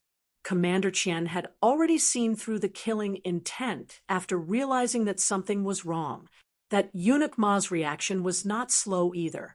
However, that 9th person who seemed to leisurely walk out from behind the screen could be said to come and go like a ghost. His move was earth-shattering. With just a tap of his foot, his body rushed forward as fast as rolling thunder. His 2 hands moved forward, and 2 short swords were hidden in his sleeves. Because his body rushed forward so quickly, the sword chi of the short swords, which were less than 5 inches long, seemed to leave behind 2 slender but resplendent white rainbows in the air. Fortunately, Eunuch Ma heard Commander Qian's warning and took a step back. The 2 hidden swords did not pierce his chest on the spot. Even so, his chest was still pierced with 2 bloody holes. Eunuch Ma, who was so angry that he laughed, opened his eyes wide. Although he was seriously injured, his vigorous aura did not drop in the slightest. His 5 fingers were like hooks grabbing the assassin's head. With a casual swing, he threw the corpse, which had 5 nails nailed into the head, against the wall. When the hidden sword assassin died, he sat on the ground with his back against the wall. There was a smile at the corner of his mouth. He seemed to have already seen the glory of the final battle. Chapter 1863. Eunuch Ma felt helpless. Like Commander Chen, he had to flick his finger to open his acupuncture point. There was poison in the hidden blade. It did not appear to be fatal at the moment, but based on the craziness of these people, it was probably fatal. It was just a matter of time. Even if Bayan Town's Green Horse Relay and the Jingdo Cavalry flattened this restaurant, what benefit would it bring to the situation? This game of chess on the third floor of the restaurant could possibly affect the general trend of the entire world. The front and right-hand screens of the head eunuch Lu were no longer there. Then the remaining screen appeared particularly out of place. Eunuch Song stealthily stood up with his hand on the edge of the chair. This seemed very reasonable. In a situation like this where his clothes were of no use, it was normal for him to run away. At this time, Eunuch Lu's brow furrowed. For the first time tonight, he completely put down his wine cup and turned his head. A dark voice sounded by the ears of the three major eunuchs. You dare to wantonly gather people and kill people on the streets of Bailiang? Do you think the fish dragons do not exist? The owner of the voice quickly showed his true appearance. The screen was cut in half. It had been cut in half by his hand. Lu Narong didn't stop her trusted subordinate from interfering in that inexplicable disturbance without permission. While she did not know the beginning and end of this assassination, the phrase Jingdo eunuchs had made her realize that this matter was unusual. In these years, as the head of the fish dragons on the surface, she had interacted with the various governments of Bailiang. She knew that Great Peace City had mustered a large force to enter Liangzhou to announce the edict. No matter what the attitude of the Wangfu and Mount Qingliang, the special identity of the eunuchs in the procession delivering the edict could not be publicly killed. Otherwise, not to mention the young emperor of Liang, who had already given in to the 300,000 Bailiang cavalry, he would definitely be furious. The world would also question the motives of the Su family in Bailiang. As the head of the fish dragon gang on the surface, Lu Narong had interacted with the various local authorities over the years. Although she never got tired of it, her horizons were no longer the same as a woman from a few years ago. As the head of the Jianghu in northern Liang, no matter how powerful the fish dragon gang was, it was still a flood dragon that flopped about in the lake that was northern Liang Path. Even if it didn't bow its head and be loyal and devoted to the prince's mansion on Mount Qingliang at this sensitive time, there was absolutely no reason for it to stay out of this matter when faced with a murderous situation that was just a few steps away. Therefore, Lu Narong would not stop the consecrator from taking action.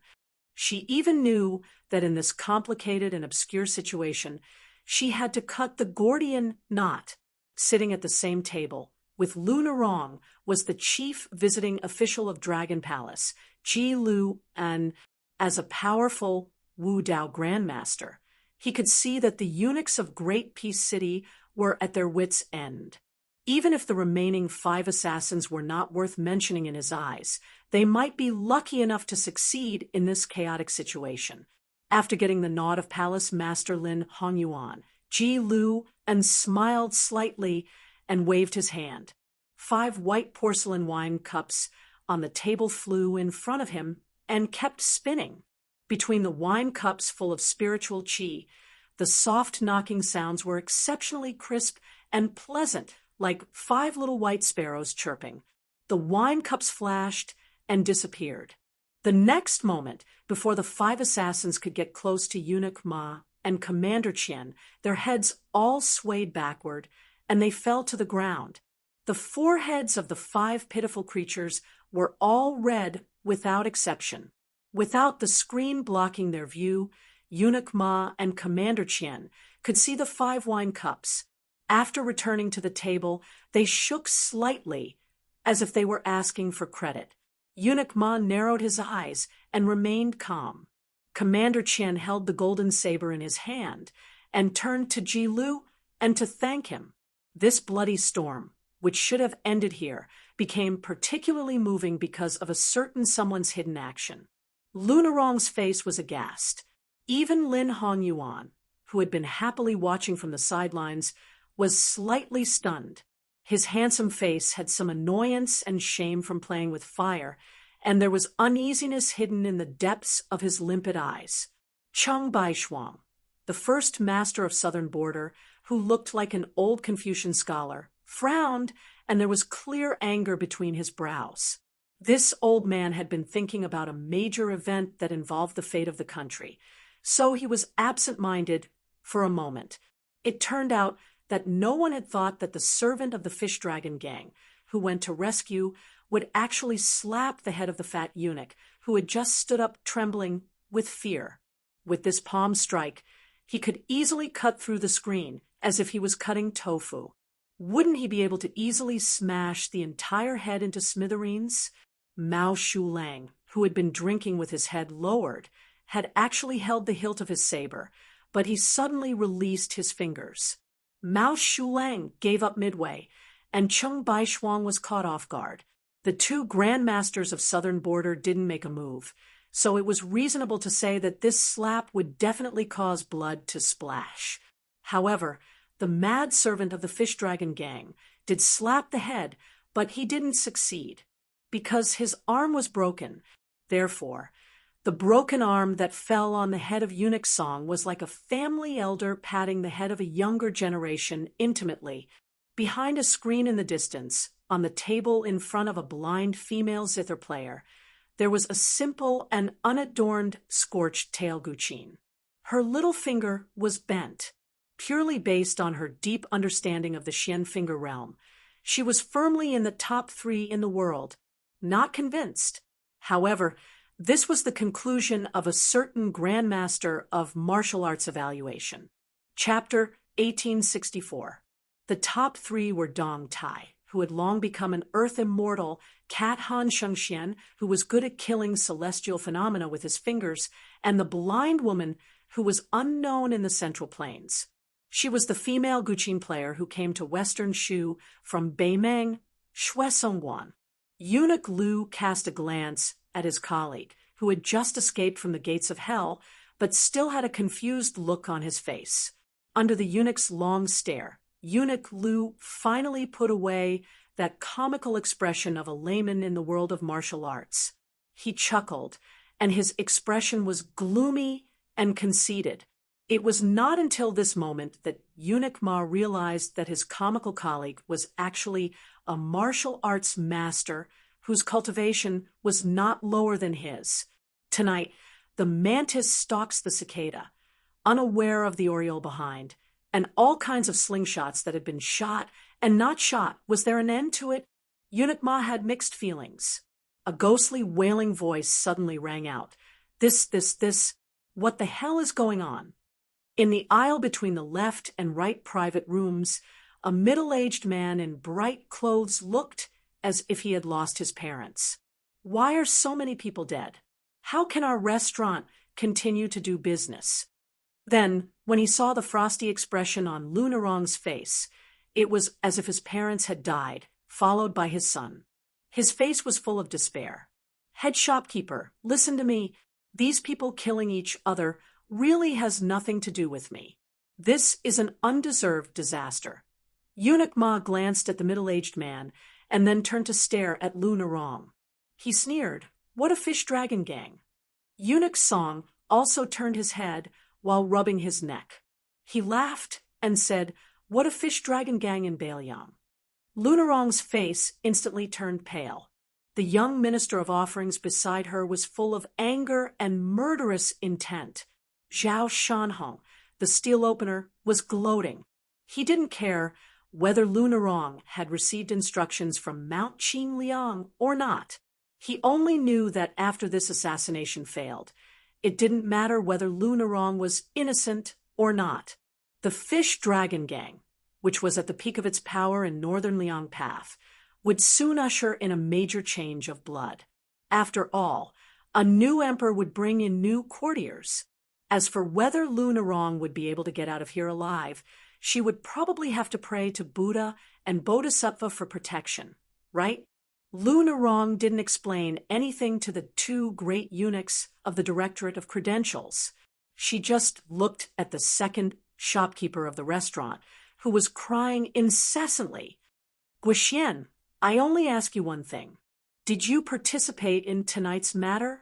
The middle-aged man named Guoxian was a senior figure in the new Fish Dragon gang, not to mention Zhao Shanhong, the steel opener. He was even better than the young minister of offerings who joined 2 years ago. However, Guoxian's martial arts were mediocre, but he was good at business management. He took a shortcut and quickly stood out. In the end, he became the second manager of this restaurant in Bayan Town. At that time, in the Fish Dragon gang, this kind of transfer could only be regarded as an exile because Guoxian was one of the few people who were loyal to Lu Narong. He could drink with the old boss of the Fish Dragon gang from time to time. Guoxian left Lingzhou with his tail between his legs. In the end, it was a microcosm of Lu Narong's power. Previously, no one thought that Guoxian, who had no soldiers, generals, and little money, could make a comeback and get a place in the top management of the Fish Dragon gang in Bayan Town. However, Guoxian soon made everyone look at him in a new light. The restaurant and the brothel next door could be so prosperous because of Guoxian. Lu Narong, who already felt guilty about this person, was happy to see the Fish Dragon gang prosper in Bayan Town. She even intended to promote him to a deacon with real power in the Fish Dragon gang next year. It was not a high position, but it was powerful enough to control half of the Fish Dragon gang's business. Guoxian said with a sobbing tone, "Sect leader Lu, I'm just a weak commoner. Why would I kill someone when I can make a lot of money every day?" The shrewd eunuch Song smiled innocently. "Head shopkeeper, second shopkeeper, are you trying to play the role of the good cop? Isn't it a little too late?" On the street outside the restaurant, the sound of horse hooves could be heard. The murderous aura of the cavalry on the battlefield was completely different from the murderous aura of a grandmaster in Jianghu who could single-handedly defeat a country. However, it also made Jianghu feel like their guts were about to explode. At this moment, a warm and mellow voice with an obvious smile sounded throughout the entire third floor. It was filled with inappropriate teasing. "Eunuch Song, you can't say that. Otherwise, I'll charge you for tonight's green ant wine." The voice was actually right beside Guoxian's ears, but he had no idea why there was someone beside him. He was already full of anger. Now that he was being pushed into the fire pit by this guy with bad intentions, he could not put on a good face. He turned his head and said angrily, "Charge your mother's money. I have the final say on whether the green ant wine will charge or not." Then he saw a handsome young face. Then he saw that this person had his hands hidden in his sleeves and a Baoyong blade hanging from his waist. In the current northern Liangdao, there was no longer any young general who dared to carry a cold saber in private. Not a single one. A hero with such courage was either still in prison or had already been in prison. In Baoyong, apart from the border army and the internal garrison, there were only two kinds of people who were allowed to openly wear cold blades by Mount Qingliang. One was the generals who had made outstanding military contributions, but had already retired from the army. The other was the veteran soldiers who were born in the old barracks. These two kinds of people were mostly old people. Otherwise, they were high-ranking officials who were in the prime of their lives and had already transferred to the officialdom. The young man looked at Guoxian with a smile and then looked around. Finally, he smiled and said, "In Baoyong, I have the final say." Chapter 1865. The ordinary guests who came to the restaurant to spend money were all scared witless. For example, the official who squatted under a table and cried bitterly. as a county official. He originally came to Bay, a town under the guise of observing the people's situation. He wanted to drink some harmless wine and prepare to go to the bed in the neighboring brothel after sacrificing his internal organs. He wanted to tame 1 or 2 rouge horses at the age of 50. How strong was he to throw away his pen and join the army? After knowing that someone had died, he also knew that it was not good to stay here for long. However, his legs were too weak to walk. Secondly, he was afraid that the group of evil people who killed without blinking would find him an eyesore and directly kill the innocent. At this wine table, the only one who was still sitting in the chair and continuing to drink was the foreign scholar, who had almost no place in the yamen this year. As a weak scholar, he even slowly moved the screen away just to broaden his field of vision and take a glance at the bloody battlefield where the Jianghu immortals were fighting. What did it mean to be calm in every big event? That was probably it. However, his absurd action, which showed that he was a famous scholar, undoubtedly caused his colleagues and Bay and town to share a common enemy. Not all of the guests were willing to resign themselves to death. There were a few tables of Jianghu people who were trying to sneak down the stairs after the young master with the saber appeared. However, on the railing of the stairs, there was a beautiful woman in a crimson robe. She was like a bodhisattva standing in a Buddhist shrine. She was not angry, but she was majestic. There was no need for her to say anything. All the Jianghu people tactfully returned to their original positions. There was a smart guy who quietly opened the window and tried to jump down. In the end, he was scared out of his wits. He saw a head hanging upside down outside the window. After staring at each other, he did not say anything. He slowly closed the window. He was probably afraid that there would be a gap. He did not forget to pull the window in with all his strength. Only then did he sit back on the chair and silently said, "There are gods 3 feet above my head. If you have grievances, take revenge. Even if you are a ghost, don't look at me, Wang Jian, who is a man in his 30s. I am still a virgin. Yang energy is the strongest. If you find me, be careful that both of us will be hurt." At this moment, the atmosphere was extremely subtle. Over at the blind female Guqin player Shues on one side, the screen had already been knocked down by a young Miao woman in gorgeous clothes. She sat cross-legged on the chair and was in high spirits. She stared at the side profile of the young master with the saber, licked her lips, and said, "So handsome." As her husband, Wei Miao, the #1 martial artist in Nanzhao, smiled and nodded.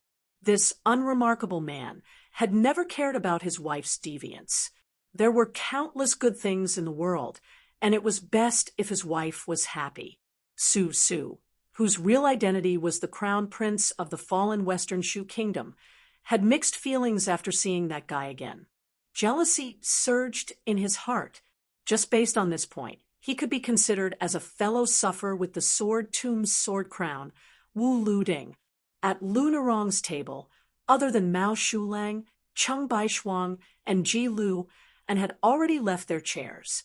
Lin Hongyuan, who was now the master of Southern Border's Dragon Palace, even jumped up. Farther away, the young hero of Bailing County, who had seen the immortals of the land and the fairies of Jianghu in one day, seemed to be about to cry. He felt that today he had already walked through Jianghu for the rest of his life. Even if he retired from Jianghu tomorrow, he would have no regrets. It seemed that the only person left who was still in the dark was the restaurant's second shopkeeper, Guoxian. He was about to angrily glare at the young man, who yawned like a toad, but he immediately shut his mouth, because he found that the fat man called Eunuch Song looked as if he had been struck by lightning. His chubby cheeks trembled violently, but he couldn't say a word. A middle-aged assassin who was smashed to the ground by Ji Lu and's wine cup gritted his teeth and said, "Su Fen Yen." Almost at the same time, Eunuch Lu, the head of the ceremony directorate, who hadn't stood up after sitting down tonight, finally slowly stood up. He bowed slightly, modest, but not obsequious. His voice was steady as he said, "I greet the king of Baelyang.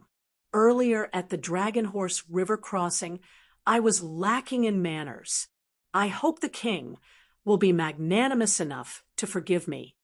The eunuchs of Graydon City, regardless of their rank, had no reason to kneel and greet a king of a different surname, not even a king of the imperial family. Once they held an imperial edict, even the relatives of the imperial family had to kneel and receive it. However, facing this king of the Northwest, Eunuch Lu, the head of the Directorate of Ribbon Insignia, didn't dare to have such extravagant hopes. Even Song Tonglu, the head of the Ceremony Directorate, didn't have such thoughts. In the past, it was because of the 300,000 cavalry of Baelyang behind him. Now, there was another reason related to him, and that was the battle between the Celestials and the Imperial Astronomer. The portraits of the ancestors of the Dragon Tiger Mountain, which had been worshipped by the Zhao family of Liyang for generations, were not many left now. Guoxian, who was slow to realize, was about to make up for his mistake when he heard the young king laughing softly. "Second shopkeeper, that's enough. Stop acting." Guoxian froze on the spot. Su Fengnian looked at the three eunuchs and Commander Qian of the Imperial Guards, who looked as if he was facing a great enemy. After retracting his gaze, he looked at the second shopkeeper of the restaurant in front of him again. There is no need to use martial arts to kill people, whether it's the group of weaklings lying on the ground, the 4 assassins of the Deer Reaping Tower, or even the servant hiding in the Fish Dragon gang. None of them are the real killing moves. In the end, it still depends on you, the backbone, and the poison you put in their food and drink, right? The Meow woman in the distance clapped her hands and cheered, "You have a handsome appearance and a good eye." Guoxian's face was uncertain, but in the end, he felt relieved. He quietly straightened his back, turned around and looked at the young king, and laughed. "You are indeed one of the 4 grandmasters of martial arts. You are worthy of the king of Baelyang. You are worthy of the son of the butcher Su Shao." 3 worthy in a row. This middle-aged man, who was too smart, laughed crazily and desolately, incomparably tragic. Su Fengnian looked around again. The assassins of the Deer Reaping Tower who had died, the remnants of the spring and autumn period who had died, the eunuchs of the ribbon sealing supervisor who were standing, and Lin Hongyuan's table further away. He said to himself, "It's all technical work." Guoxian sneered, but he was not afraid. Su Fengnian curled his lips. "The poison you bought with a lot of money or carefully made is very slow to take effect. When they are terminally ill, they should have died before they arrived at Mount Qingliang. It was a method used by the imperial court of the spring and autumn period to deal with the grandmasters of Jianghu. It is said that it can easily destroy the invincible body of Vajra." Guoxian's eyes were filled with bone-deep hatred and pleasure, and he laughed evilly. "What? Do you think you can pry the formula of the antidote out of my mouth?" Su Fengnian wanted to say something, but stopped. In the end, he just shook his head and said indifferently, "I don't expect it. There are some things that don't make sense." Chapter 1866. A trace of blood suddenly oozed out from the corner of Guoxian's mouth. It was dark and horrifying. Before he fell to the ground and died, this remnant of the spring and autumn period who painstakingly created this assassination murmured, "I, Guoxian Xiang, have lived half of my life. It's a worthy death." The middle-aged man on the ground who shouted the name of Su Fengnian raised his arm high and was about to smash his head to commit suicide. However, a young woman who fell not far from him, who was supposed to enjoy the adoration of countless young men in Jianghu, looked up at the young king. She broke down and looked pitiful with tears and snot all over her face. She cried, "King of Baelyang, don't kill me. I don't want to die. I really don't want to die. I've sacrificed too much for revenge. I don't owe my family anything. The woman's mournful cry echoed in the restaurant. Perhaps no one realized that this was the only cry in tonight's battle where everyone was fighting for their lives. Some of the remnant of the 8 kingdoms of spring and autumn, who regarded Su Shao as the culprit of the fall of the Central Plains, chose to die for their country in the face of the tragic situation where the mountains and rivers were destroyed. Therefore, in the capital of Western Shu, there were many people who chose to escape. These people formed Hongjia, who ran to the north, and some people who chose to hide. Therefore, in the various Jianghu sects where the dynasties were destroyed, there were many unfamiliar worshippers and young disciples, many rich and powerful families with deep courtyards, many babies in swaddling clothes, and many men and women who seemed to be hurriedly married because of love at first sight. In many temples, academies, and even brothels, there were many more scholarly old men in the former and many more beautiful women who were clearly graceful, like the daughters of noble families in the latter. In the War of Spring and Autumn, Su Shao, the great general of Liang, killed so many people that the Central Plains was filled with the smoke of war. He killed so many powerful clans of Spring and Autumn who had sat and watched the founding and fall of the previous dynasties become a thing of the past. After that, Su Shao led the Iron Horse in Jianghu from the south to the north and almost killed everyone in Jianghu. However, he still couldn't kill all the people in the sects and clans who hated their country. If you can't get rid of the roots of the weeds, they'll grow again when the spring breeze blows. Therefore, whenever Bailiang and His Royal Highness went out, people would die. The remnants of the spring and autumn period would die, and so would the Whispering Room. In those years, the number of assassins who had launched sneak attacks on Mount Qingliang was even more numerous than the number of carps crossing the river. In the end, even the maidservants who lived with Wutong in day and night would also die. Moreover, the 2 maidservants whom His Royal Highness had personally helped to give nicknames to died with a little shame but no regrets. Su Fengnian could still clearly remember the first assassination that startled Wutangen. It was the middle of a snowy winter night. He ran out of the house without boots and stood on the steps, looking at the heavily guarded small courtyard. Everywhere he looked, there were dead bodies. The snow was soaked with blood and then covered with snow. In the end, it was a vast expanse of white. At that time, the man whose legs weren't so lame and whose back wasn't so hunched also didn't wear boots.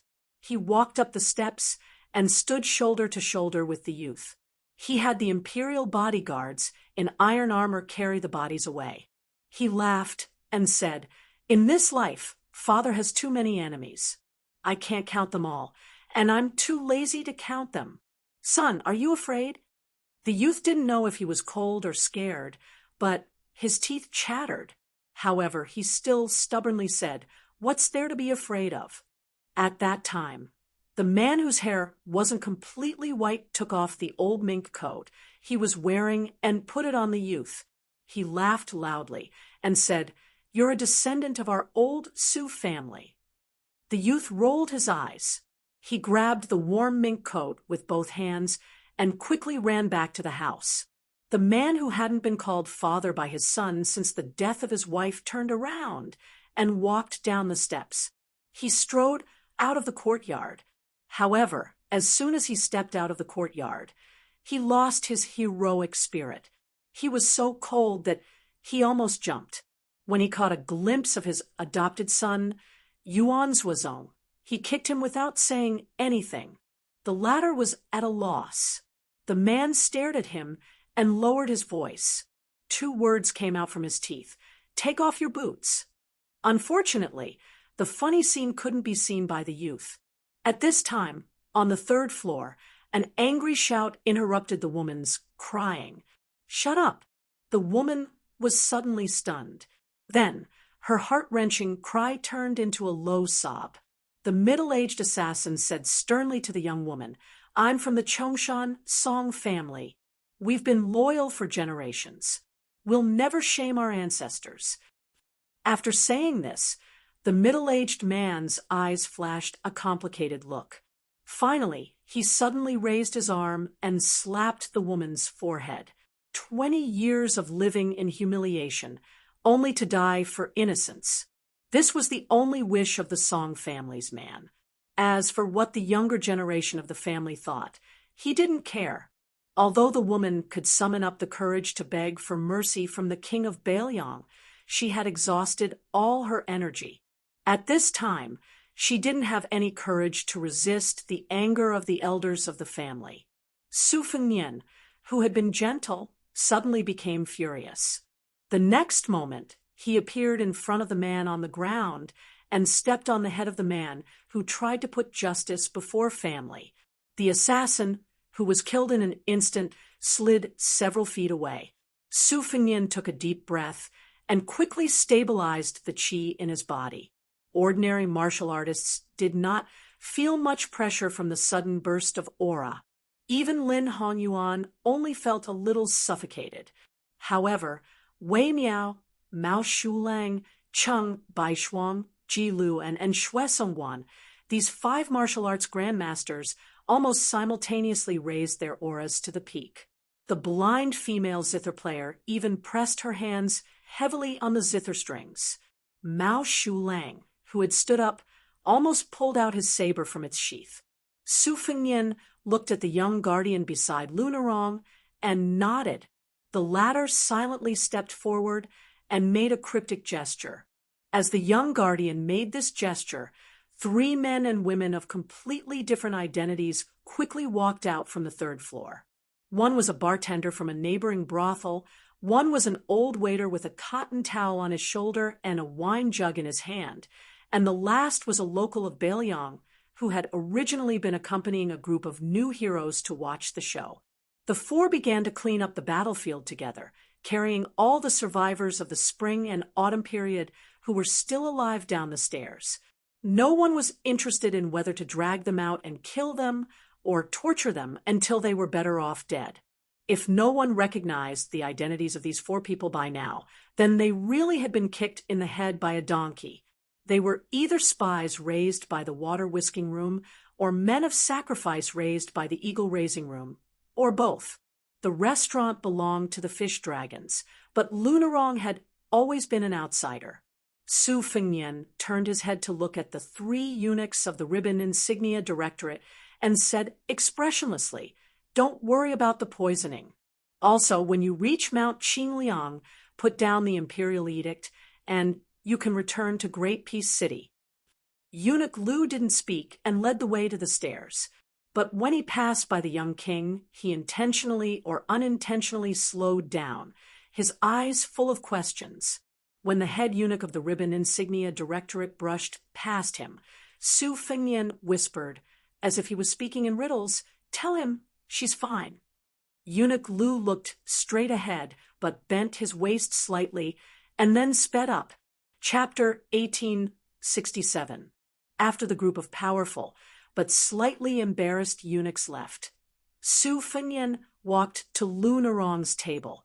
Before he sat down, he waved at Su Su and the others and said with a smile, "Shortcake, Miss Xue, and Uncle Chi, come and sit here.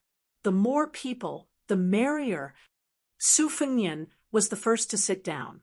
Lin Hongyuan, Mao Shulang, Cheng Baishuang, Ji Lu, and Lunarong, Zhao Shanhong, and another old consecrator from Fish Dragon Gang. In addition, Su Xue Songguan, the swordsmith surnamed Qi, who once gave Su Fengnian the famous sword Spring and Autumn, and Wei Miao, a woman from Miaojiang. The woman in a vermilion gown was naturally Suing, and the female ghost who hung upside down outside the window to bask in the moonlight was obviously Miss Hehe, Jia. Both of them had just arrived at Bay and town tonight. The reason was simple. It was boring to stay in Mount Qingliang. Su Weisheng was also worried about Su Fengnian, so he asked them to bring them here. A table could only fit 9 chairs at most, but there were so many chairs here. Naturally, it was impossible for everyone to have a seat. Fortunately, Su Ying and Miss Hehe did not care to sit on the chairs at all. The two of them rushed to a screen not far away that had been spared from the disaster. Su Ying stood while the girls squatted. The latter gnawed on a roast chicken that she had stolen from somewhere and spat out bones all over the floor in just a few bites. Then she wiped her greasy hands on Su Ying's red robe. Su Ying smiled happily. After Su Fengnian, it was actually Su who could be defeated by anyone with a single hand, who moved a chair over and sat down first. Zhao Shanhong was the first to kneel down. With both hands on the floor, he said to the young vassal king in a trembling voice, "Zhao Shanhong from Fish Dragon Gang greets the prince."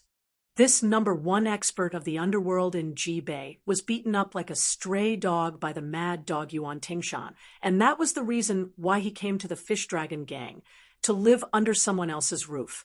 If his memory served him correctly, this young vassal king had once beaten the arrogant mad dog Yuan to death in front of Gu Jiantang, the great pillar of Great Peace City.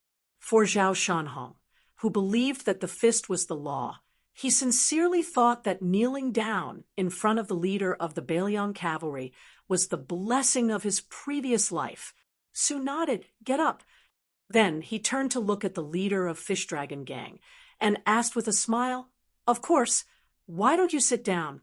Don't tell me you're putting on airs now that you've become the gang leader?" Lu Narong, who originally wanted to just stand, hesitated for a moment. In the end, she still sat in her original seat, which happened to be on Su Fengnian's right. The old consecrator, who used to put on airs in front of Lu Narong, swallowed his saliva. If there was a hard brick in his hand, he would have knocked himself out. After Zhao Shanhong got up, he quietly came behind Lu Narong and stood side by side with the old consecrator, who also had a solemn and respectful face. On the 3rd floor of the restaurant, except for them, no one had left. In addition to the joy of surviving the disaster, there were also some thoughts that were not known to outsiders. In Jianghu, in addition to ability, experience was very important. Experience. Once you met someone, it was the same as getting to know someone. Since you know Su Fengnian, who was both an Earth Immortal and the Northwest Vassal King, you can brag about it for 7 or 8 years in Jianghu. Lin Hongyuan, Mao Shulang, Cheng Baishuang, and Ji Lu, and sat down again. Su, Wei Miao, and the women from Miaojiang moved their chairs and sat down. No matter how Su tried to persuade him, Xue Songguan just stood behind him with his zither in his arms. The swordsmithing master surnamed Qi also did not sit down. In this way, there were exactly 9 people. Su Fengnian opened the clay seal of a pot of green ant wine and poured a cup of wine for Lu Narong and Mao Shulang, who were close to him. After pouring a cup of wine for himself, he smiled and said, "I will not be polite. Everyone, please pour your own wine. How good you are when you are drunk. You can't be persuaded to drink. As for the people who persuade others to drink, they are even worse when they are drunk." Ji Lu raised his cup to the young vassal king and drank it in one gulp. Dragon Palace Ji Lu, and is honored to meet the prince. Cheng Baishuang also raised his cup. Nanjiang Commoner Cheng Baishuang. This cup of wine is the same as Brother Ji's. Wei Miao drank a cup of wine by himself and said in a deep voice, "Wei Miao." Su Fengnian returned a cup of wine to each of them. Lin Hongyuan was just about to raise his cup, but for some reason, he gave up after meeting the young vassal king's eyes. The Miaojiang woman didn't use a cup. She directly picked up the wine pot and drank a big mouthful of wine. She stared at Su Fengnian's face and said with a smile, "You look so handsome. Your mother must be very beautiful." Su Fengnian smiled brightly and said, "This sister looks like a straightforward person." Wei Miao smiled knowingly. Only Su crossed her arms in front of her chest and snorted coldly. Su Fengnian glanced at his old friend from Beimang. "Yo, shortcake." "No, now I have to call you Master Su." I heard that you have made a name for yourself in Shishu and Nanjiao. What? This time you also came to Baliang to participate in the Wudong Martial Arts Symposium. You are not afraid that with you here, the others can only compete for the second place in the world? Susu's face turned red, and she almost had internal injuries on the spot. She blurted out, "Surnamed Su. Bullshit." Su Fengnian hurriedly poured himself a cup of wine and pretended to panic. "You are indeed Master Su, the invincible master of Shishu and Zhao. I need to drink a cup of wine to calm my nerves." Su stood up and slammed the table angrily. "I'll drink your grandpa." "Surnamed Su, are you looking for a beating?" Not to mention Lin Hongyuan and the other guests from Nanjiang, even Lu Nerong and Wei Miao were speechless. They couldn't understand this guy's stupidity. Did he come from his mother's womb? This surnamed Su guy's martial arts were terrible, but they didn't expect him to be so daring. Zhao Shanhong and the consecrator firmly believed that this seemingly mediocre young man must be a top master in the world. Su Fengnian laughed. Come on, I beg you." Su sat down at lightning speed and said righteously, "A gentleman uses his mouth, not his fists." Zhao Shanhong's eyes almost popped out of their sockets. After Su's ruckus, the originally dull atmosphere became much more relaxed. Everyone at the table had complicated backgrounds, so it wasn't easy to talk about anything. Su Fengnian drank about a jug and a half before saying that he wanted to go downstairs to say goodbye and end the table. Lin Hongyuan and Lu Nerong met here because they had something to discuss, so they stayed on the third floor. Su and the others didn't want to stay either, but Wei Miao took the initiative to toast Cheng Baishuang and Ji Lu, and both sides could be considered old acquaintances.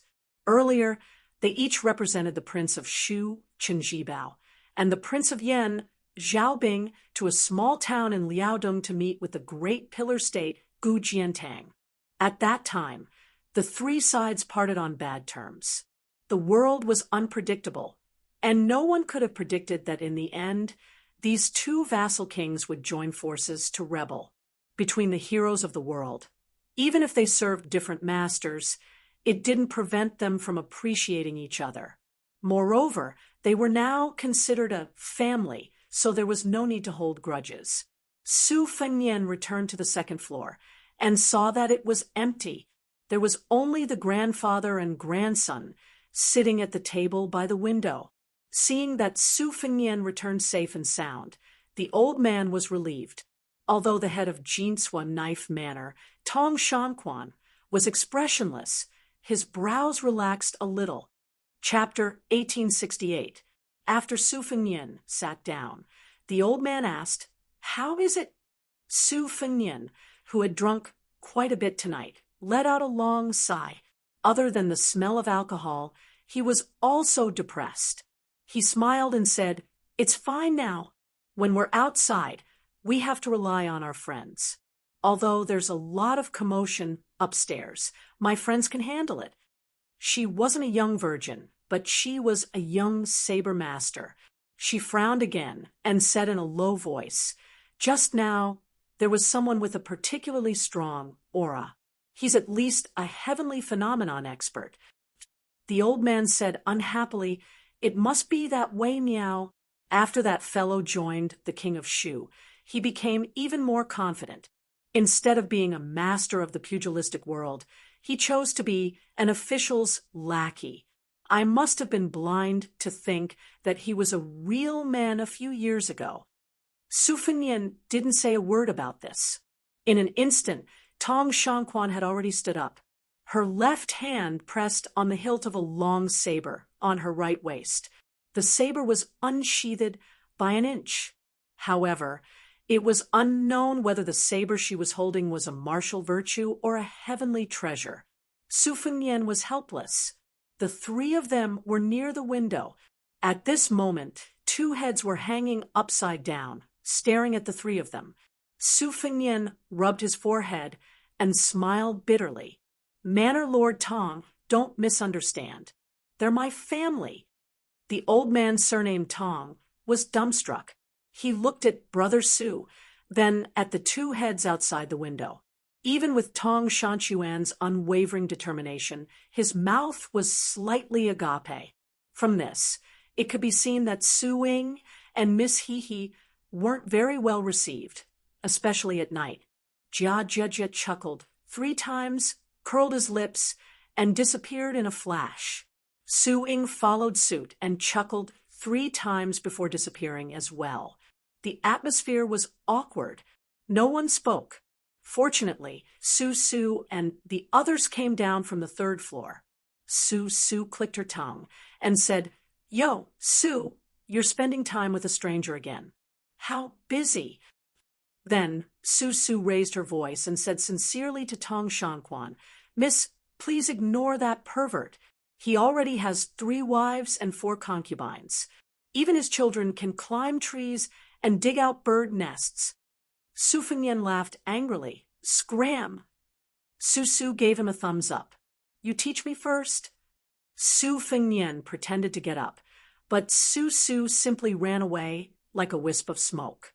Wei Miao and the Miaojiang woman came downstairs after Su, Shui Songguan, and the swordsmith. The old man with the surname Tong turned his head and snorted coldly. This made Wei Miao, who wanted to greet the old man, continue to go downstairs. However, the Miaojiang woman with the enchanting figure threw a wink at Su Fengnian and did not forget to give him a thumbs up. The old man, who hadn't drunk a single drop of wine since Su Fengnian had entered the building, subconsciously reached out to pick up the wine jug. He shook it a little, but it was empty. After putting down the jug, he said unhappily, "Young Master Su, why don't you tell this old man everything? Tell me straight." Su Fengnian said seriously, "How about I drink 2 more jugs with you? Otherwise, I'm afraid I won't be able to drink anymore." The old man's face darkened. "I'm not drinking." Su Fengnian continued, "According to the restaurant's rules, if someone can drink 6 jugs of green ant wine in a day, they won't even charge for the food. I'll drink 1.5 jugs. The old man was indeed experienced. He immediately said decisively, "Then drink." This time, it was Tong Shanquan who rubbed his forehead. There were no more waiters on the 2nd floor. So, Su Fengnian had to personally go to the counter and rummage through the cabinets to get the 2 jugs of wine. He also got 2 plates of peanuts. He held the jug between his arms and held the plates with both hands. The only thing missing was a white cotton towel on his shoulders. When Tong Shanquan saw him like this, he asked in a low voice, "Grandpa, can this be that person?" At that time, the old man was just casually talking nonsense to his granddaughter. The corners of his mouth twitched, but he didn't say anything. Drinking was drinking, but silence was silence. Su Fengnian was bored to death. He would occasionally point at the table. After drinking 2 jugs of wine, the old man stood up shakily and said calmly, "I'm leaving." Su Fengnian nodded. "Then I won't see you out." The old man waved his hand and strode away. Su Fengnian looked at Tong Shanchuan's back as he walked further and further away. He asked with a smile, "May I ask, Miss Tong, which one is the 6th most famous blade in the world?" Tong Shanquan stopped in his tracks. His right hand gently touched the hilt of a long blade at his waist. Su Fengnian said slowly, "A sharp blade cuts through the water. The blade doesn't damage the blade, and the water doesn't leave a trace." Tong Shanquan said the same thing when he met Su Fengnian before. "Thank you." The autumn of the 3rd year of Xiangfu was particularly eventful. The king of Yanqi, Zhao Bing, and the king of Shu, Chen Zhibao, raised their troops together. Half of the territory south of Guangling River fell. The Liang imperial court had no choice but to let Lu Xingxiang and Wu Zhongshuan lead troops south again. The assistant minister of the Ministry of War, Su Gong, replaced Kai Nan, who had resigned due to illness. He was in charge of controlling the northern border army between Beiliang and the two Liao provinces. The imperial court conferred the king of Beiliang, Su Fengnian, as the pillar of the state.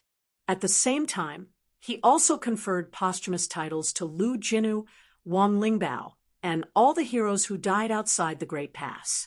He also made an exception and set up 2 deputy Jingshi and Jidushi in Beiliang. The former Liangzhou provincial governor, Lu Dongjiang, became the number 2 civil official in Beiliang. Su Beiji and Yang Xinxing were both deputy Jidushi. In the Battle of Miyun Pass, Chao Wei and an originally unknown general surnamed Xia annihilated Zhong Tan's cavalry. Only Xia Zhoubo and Zhong Tan led a dozen or so Zhong family elite cavalry to break out of the encirclement. In this battle, they successfully forced Lan Tua Mountain, who had already accepted the title of Guosher of Beimang, to change sides. 20,000 monk soldiers rushed to the aid of Qingtsang City in Liuzhou. Yu Wandao led more than 10,000 light cavalry to bypass the Gentleman's Pavilion and several important border towns of Gusai Prefecture. His lone army penetrated deep into Beimang's southern court hinterland and pointed at Xijing, shaking the 2 dynasties of Beimang. The Beimang royal court spread the news that after the empress heard about the crushing defeat at Miyun Pass, she was so angry that she fell ill and couldn't get up. Crown Prince Yelu Hong temporarily took charge of the southern expedition. Yelu Hongkai, an elder of 3 dynasties, was given the title of Xijing's chief assistant, assisting His Highness the Crown Prince. Among them, Yelu Dongchuang, a member of the King's Tent, was appointed as the right assistant minister of the Ministry of War in Xijing. At the same time, he was conferred the title of Jingguo General, controlling 4 important military towns, including the Gentleman's Pavilion. Afterwards, the rebel army of the 2 kings of Liang did not immediately launch an attack to the north. Instead, they quickly nibbled away the vast territory south of the Guangling River. But just when the entire Liang officialdom and army mistakenly thought that the king of Yan was going to establish himself as the emperor, the Central Plains ushered in a huge and far-reaching shock.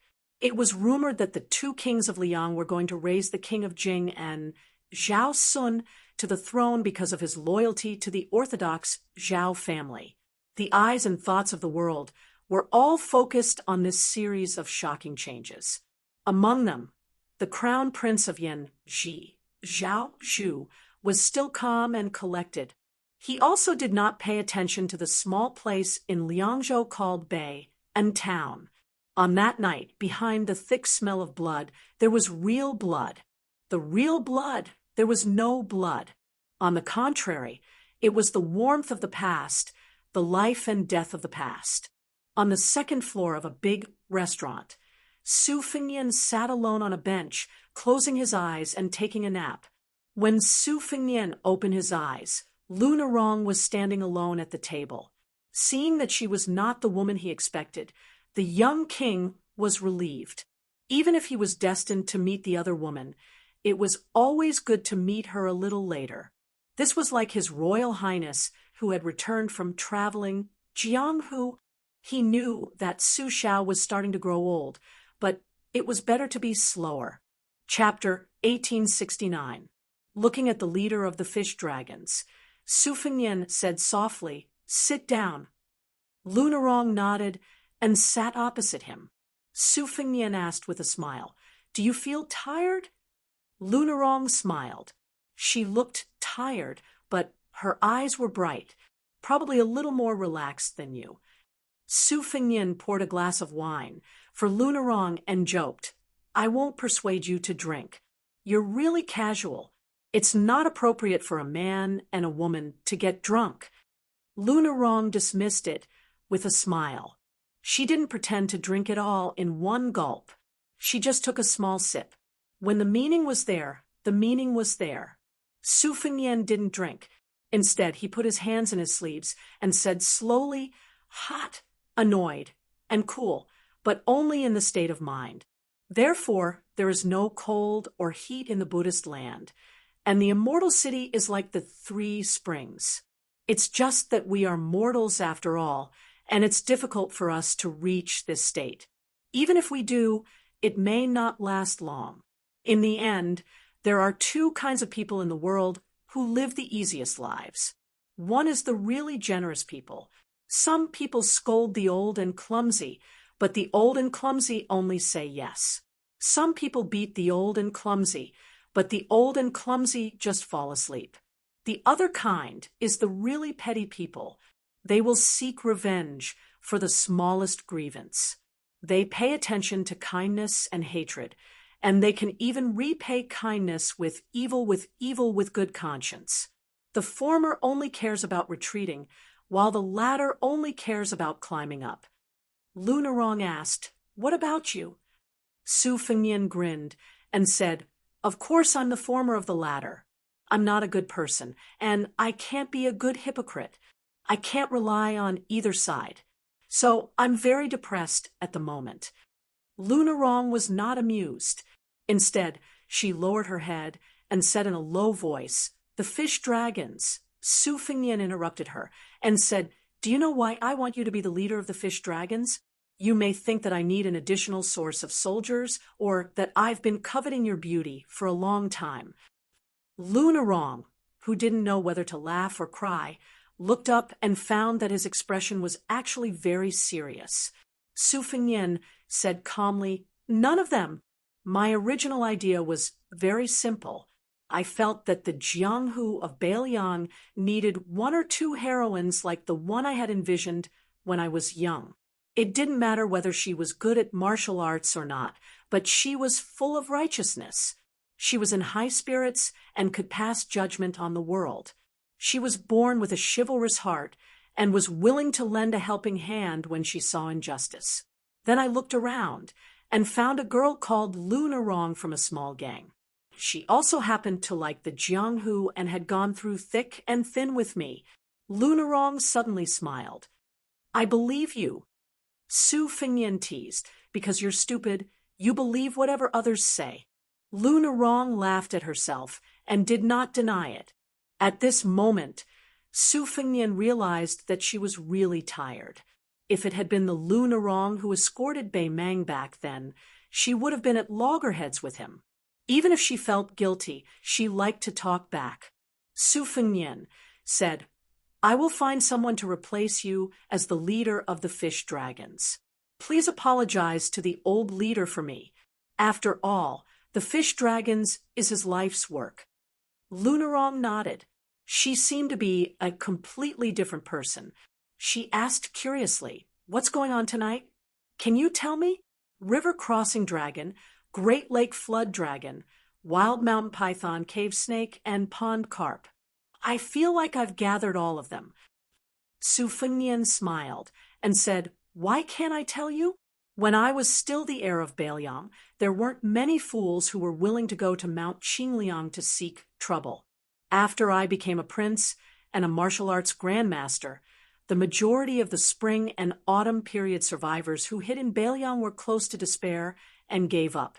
Since they couldn't go to Mount Qingliang to assassinate me and couldn't throw away their lives in vain under the watchful eyes of the cavalry outside the pass, what could they do?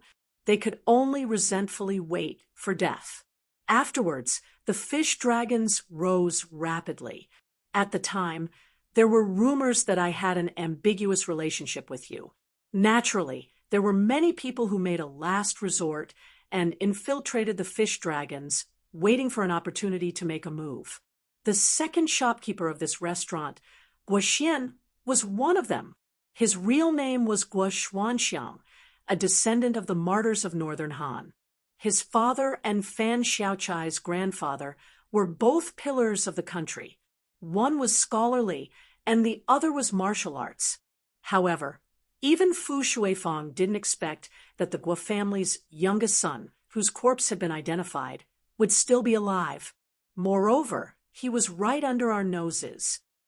As for the consecrated member of your fish dragons who attempted to smash the head of the ribbon-sealing bureau's eunuch into mush, he was even more deeply hidden. Even the sacrificial warrior from the eagle-raising room who stayed by your side under the alias of Chi Hanshi has not been able to uncover his true identity. Now that he is dead, it will be difficult to follow the vine to the melon. That middle-aged man, who claimed to be from the Song family of Chongshan, was born into one of the prominent families of the old Southern Tang. Although the destruction of the Southern Tang was caused by Gu Jiantang, I presume that the Song family had a reason for placing the blame on me. Those 4 assassins should have come from a sect called the Deer Reaping House. Their style is distinct and cannot be underestimated. I believe that while the survivors of the spring and autumn period may be able to invite ordinary assassins from the Deer Reaping House, they definitely wouldn't be able to invite that level of elite sacrificial warriors. Therefore, it's hard to say how deep the secret behind this is, but it's definitely not shallow. At this point, Su Fengnian smiled faintly, as if he had noticed that there were still some peanuts left on the plate. He took one out of his sleeve and tossed it into his mouth. I won't care about the others for now, but since this Deer Reaping House has the guts to establish a sect in Jianghu and dares to swagger over to Beiliang to arm wrestle with me, then I'll take it as accepting a life-or-death battle invitation. Luna Rong was puzzled. You're going to visit them in person? Su Fengnian couldn't help but laugh. The Battle of Liangmang is imminent. Why would I go to the Central Plains? However, back then, the Wu family's sword mound sent hundreds of cavalry and swords to Liangmang, and they were all under my command. Not all of the swordsmen were willing to die outside the pass. Moreover, many of them wanted to return to their homeland. There were about 20 of them. Originally, I wanted them to symbolically go to the gourd mouth of Yuzhou to kill once or twice. Each of them could kill 100 enemies, and that would be a way out for both sides. Now, Luna Rong also bent over to pick up a peanut and put it into her mouth. You want the 20 cavalry of the Wu family to go directly to the Deer Reaping House to cause trouble? Chapter 1870. Su Fengnian raised his eyebrows. Of course not. The Beimang barbarians still have to kill 100 people before going to the Central Plains to flatten the Deer Reaper Tower. Luna Rong rolled her eyes.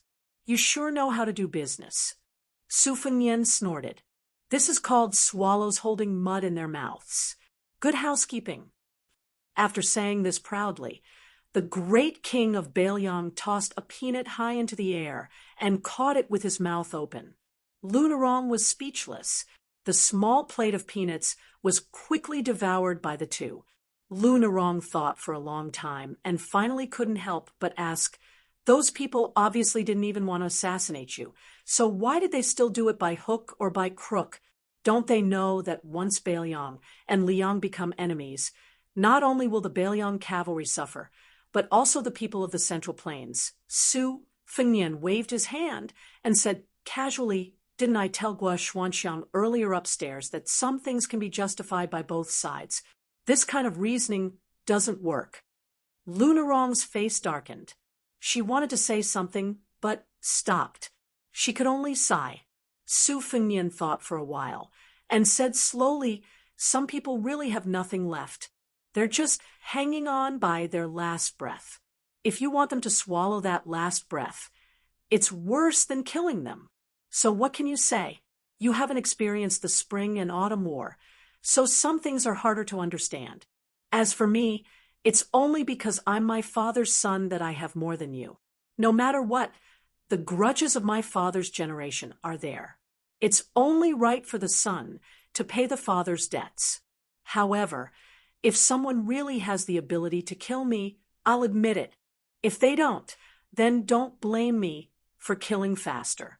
It's always a good thing to think deeply, but it's also not a bad thing to solve problems in a simple way.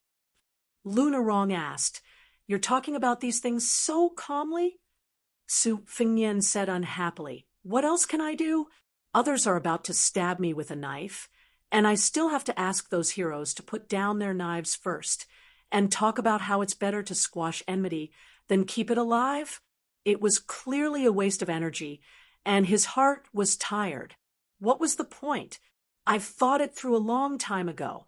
It's not worth getting angry over this kind of thing. Otherwise, with my petty temper, I would have long been driven mad by those bastards who died more righteously than the other. Lunarong had a strange look on her face.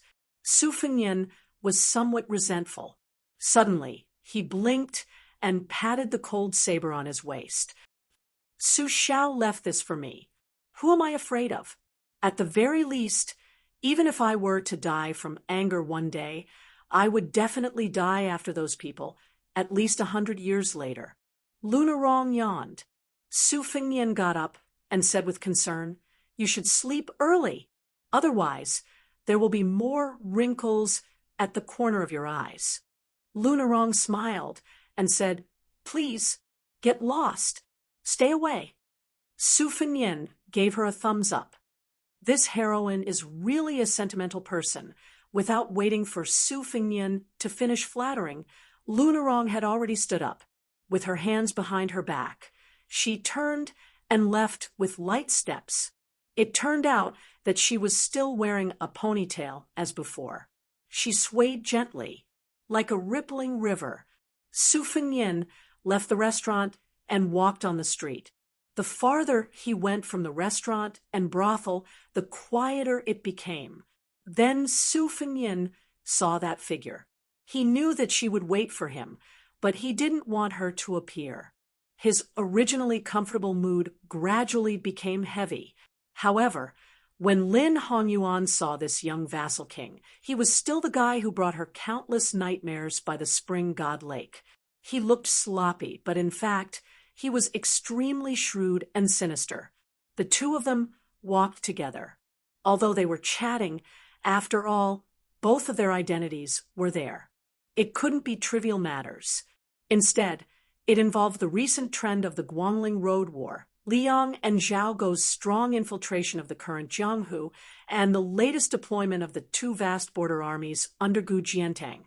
In the end, it couldn't be said that they parted happily, but it also couldn't be said that they parted unhappily. In short, it was lukewarm. Su Fengnian was leaving Bei and town tonight, and Lin Hongyuan was returning to the inn in town. After that, she would participate in the Wudong Martial Arts Symposium as the palace master of the Dragon Palace. Therefore, it was Su Fengnian who sent Lin Hongyuan to the entrance of the inn for the first time. While the latter was flattered, her beautiful face was also full of resentment. "You, Su Fengnian, don't want me to warm your bed, do you?" Of course, Su Fengnian didn't have the leisure time. He turned and left. Lin Hongyuan had the thought of calling out to him, but in the end, she didn't speak. She looked at the slender figure that was gradually disappearing into the distance. He held the back of his head with both hands, leisurely. Previously in the restaurant, Su Fengnian and Lunarong had been frank and honest about many things. But there were some things that Su Fengnian didn't say. For example, why Lin Hongyuan and the other three would suddenly decide to meet you in Bei in town, why it happened to be when the eunuchs of the Ribbon Insignia Institute were staying at the Green Horse Post, and why you Lunarong happened to be delayed by a day on the road. Little beggar, you want to be the emperor? I know. Then why don't you come to Beiliang yourself, come here and treat me to a drink, and then directly tell me, "Brother, I, Zhao Zhu, will definitely sit on that dragon throne. How about it?" But he didn't bring wine. It was Lin Hongyuan who had come to Beiliang. There was no banquet that didn't end in this world. After Su Fengnian walked out of Bei and town, he headed west. Su Ying and Miss He only followed from a distance. He went to a place where people rarely went. Su Fengnian, who was flying like a rainbow in the sky, suddenly floated to the ground, raised his arm high, and put two fingers together to form a sword, shouting, "Two-sleeved green snake." A bright sword aura-rolled like a green dragon, especially stunning and spectacular in the deep night. Su Fengnian repeated the words, "Two-sleeved green snake," again and again. So between Bei and town and Liangzhou city, between heaven and earth, there were endless green rainbows. Sword aura rushed to the sky. I have a sword that burns the sun and spits out clouds, swallows the river and the moon. I have a sword that opens the earth with chi and shakes the heavens. I have a sword that destroys mountains and shakes cities, and thousands of soldiers flee. When Su Fengnian approached Liangzhou city, the sweaty young king lay on the ground, panting desperately. Su Fengnian looked at the sky with all his might and grinned. Without wine and beauties, I don't want to come to this world. Without fast sword friends, I don't want to stay in this Jianghu. Old man wearing a sheepskin coat. You said it well. Chapter 1871. Before Lu province was recognized by the Liang imperial court as the fourth province of Beiliang, Mount Qingliang had already started to build two large courier roads. They started from Qingyuan military town, which controlled the west gate of Liangzhou, and Jishou Pass, which was northwest of Lingzhou. They led to Qingtsang City, where the provincial governor's mansion was located. The tragic Battle of Miyun Pass had just ended when 3 caravans entered Qingtsang City under the protection of the elite cavalry and the men of sacrifice of the Fushui Chamber. The backbone of the 3 carriages was the same. They were all provincial governors and generals of their respective provinces. They were fully deserving of their titles. Liangzhou had Shifu Baiyu, Yuzhou had Song Yan, Huang Fuji, and Lingzhou had Chang Sui and Han Lao's Han. Of the 6, 3 provincial governors had taken office in the 3rd year of the auspicious talisman.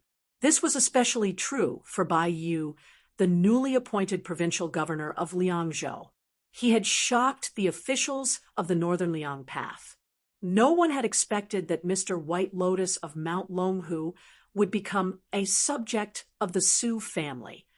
In comparison, Chang Sui, who was the disciple of Shangyin Academy's Dao Master Han Guzi and Su Weisheng's senior brother, rose to become the provincial governor of Lingzhou in one step. As for Song Yan, who was originally from Lingzhou, he took advantage of the situation and became the number 1 civil official in Yuzhou. Today, everyone in Beiliang knew that this ruthless official who worshipped magic was connected with the new Liang prince when he was temporarily the general of Lingzhou. He was one of the 2nd ministers to join the new king, second only to Li Gongda, Huang Fuji, and Han Lao's Han. When the 3 caravans entered Qingtsang City from east to west, another group of people entered from west to east, including the provincial governor of Lu province, Yang Guangdou. A total of 7 provincial governors came out of the city to welcome them. In Beiliang, whether it was military or political, this was an extremely rare and high standard. As far as the city gate could see, there were more than 80 riders with swords on their backs, Su Yanbing with an iron spear in his hand, and the Tufu Shui, Fengjia, and Fan Shaochai, as well as more than 20 riders without armor or sabers. The caravan stopped outside the city gates. After the leading carriage lifted the curtain, a travel-worn young civil official jumped down. After greeting the provincial governors and generals with a smile, he turned to look at the 2nd carriage and called out, "We've arrived." Following the line of sight of the young civil official, these Beiliang high-ranking officials who were secretly meeting in Qingtsang City saw a man and a woman slowly getting off the carriage. They were not old, and their appearances were not outstanding. The man was tall and had a Xianbei jade belt that was unique to the nobles of Beimang. The woman had a plump figure, and there was an exquisite scented pouch on her waist that looked like lavender. It was embroidered with the pattern of a woman wearing a pipa. It was a pity that it was badly damaged. He looked at the west gate of Qingtsang City with an indifferent expression. The 20 riders surrounding the carriage looked as if they were facing a great enemy. Every one of them was on high alert. Although these riders of unknown origin were unarmed, they were veterans of hundreds of battles. They still chose to sit on the back of their horses and assumed a resolute posture, ready to charge at any time.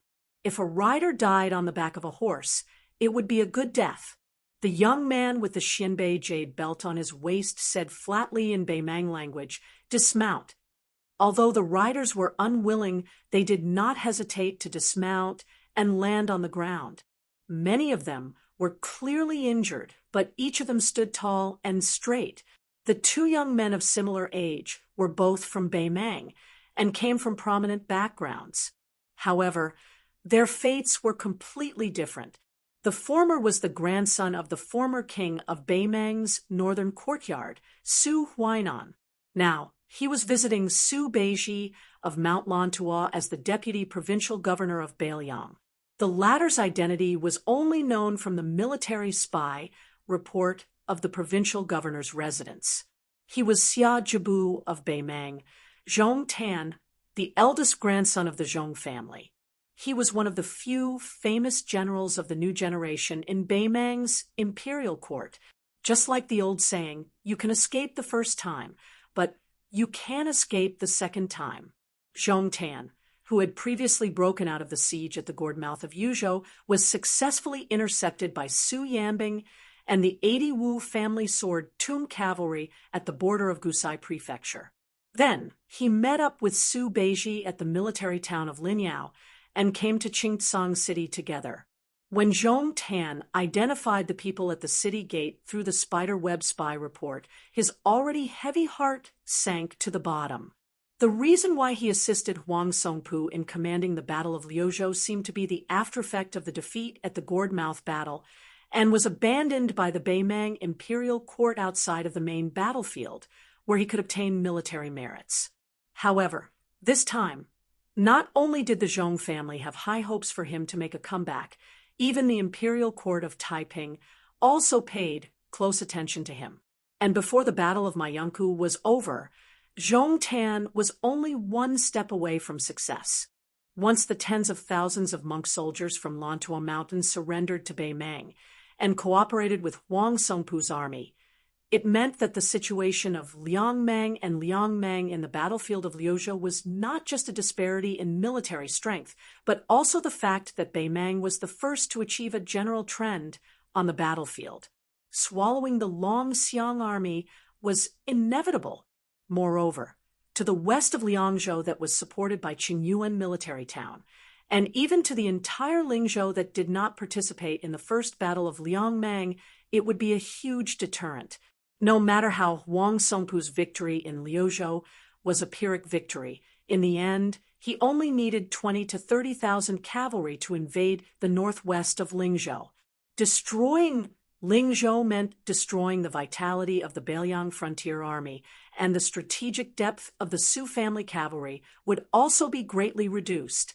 However, all of these became laughable ifs. Not only that, Zhong Tan also saw a group of Beiliang's top officials gathered here.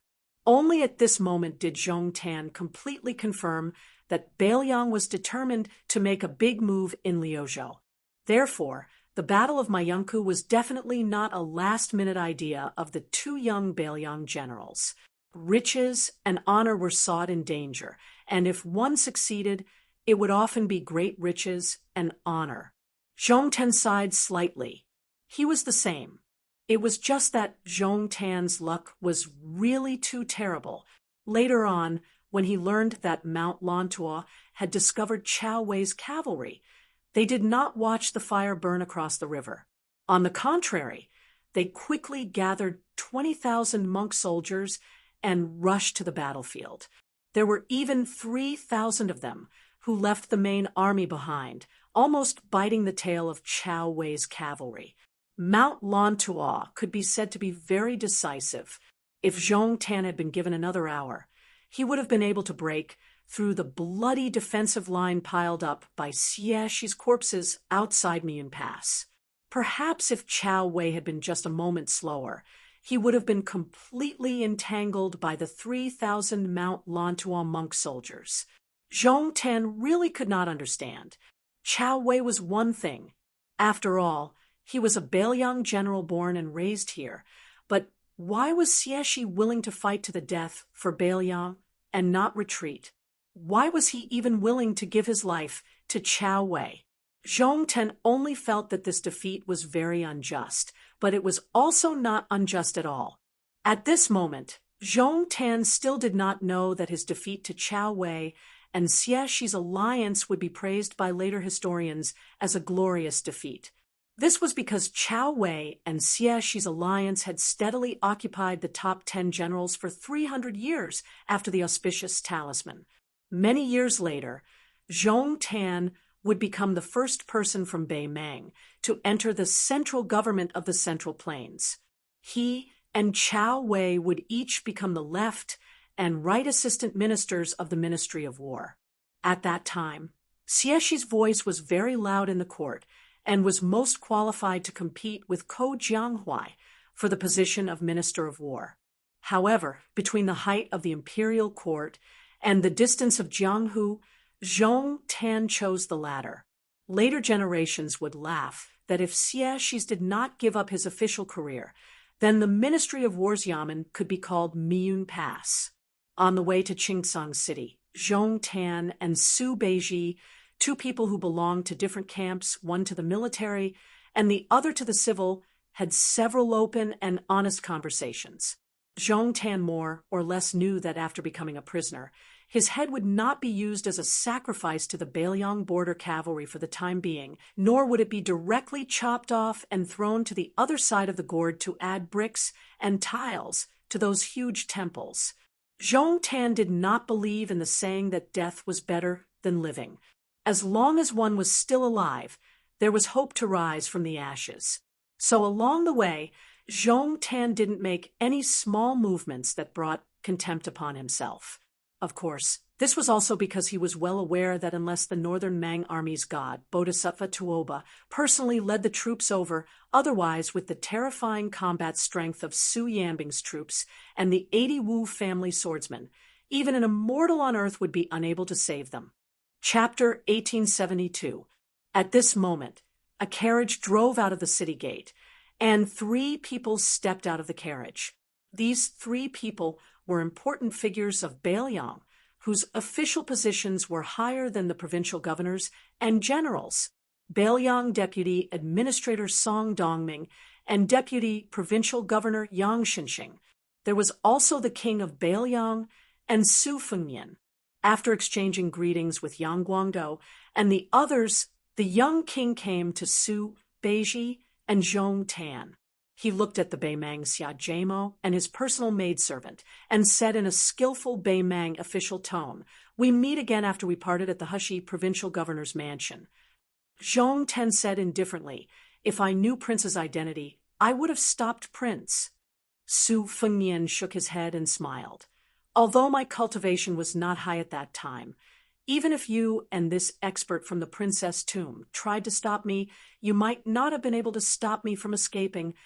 Zhong Tan sneered. "Prince, don't forget, my father and uncle were nearby at that time."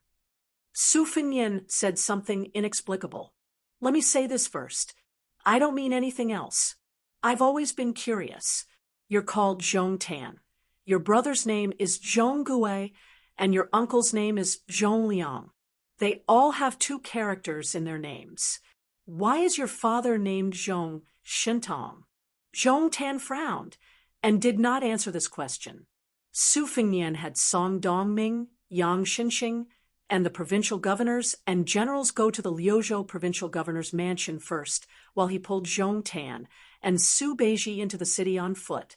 The young king and the youngest deputy provincial governor of Liang walked side by side.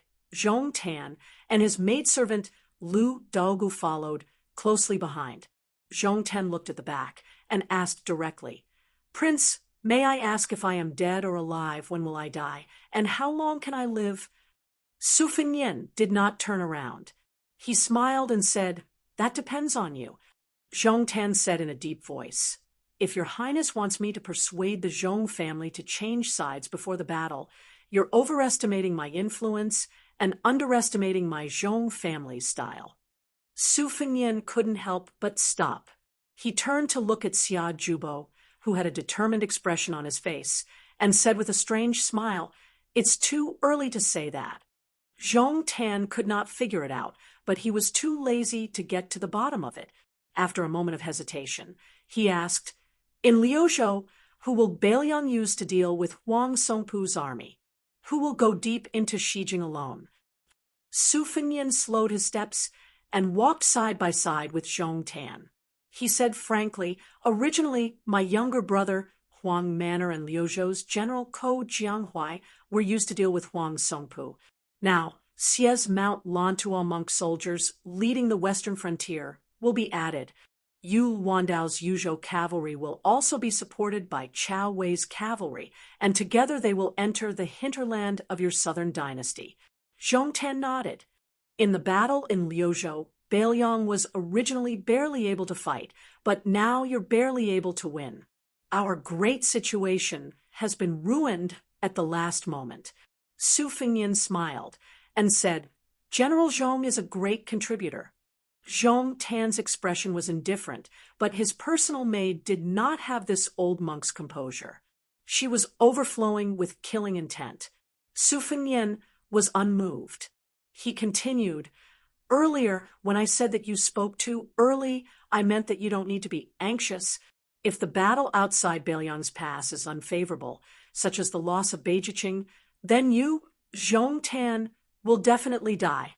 However, if the battle outside the pass goes beyond expectations, such as our Bailiang cavalry being able to retake Huda City next year, then you will naturally have wait." Zhong Tan said expressionlessly, "Then I'll wait and see." Su Fengnian suddenly joked, "When I went to Beimang, I had to speak in your Beimang language from beginning to end. You, Zhong Tan, are luckier than me. Now that you're in Qingsang City, you don't have to speak the language of the Central Plains." Zhong Tan dismissed it with a smile. However, the female master from the princess tomb sneered and said, "I heard that the Su family in Bailiang has a deep grudge with the Zhao family in Liang. Unexpectedly, the prince has the heart of a bodhisattva who repays evil with good. He is hell-bent on guarding the Liang emperor's house." Without waiting for Su Fengnian to speak, Zhong Tan softly shouted, "Rice." Her eyes were gloomy and her lips were tightly pursed.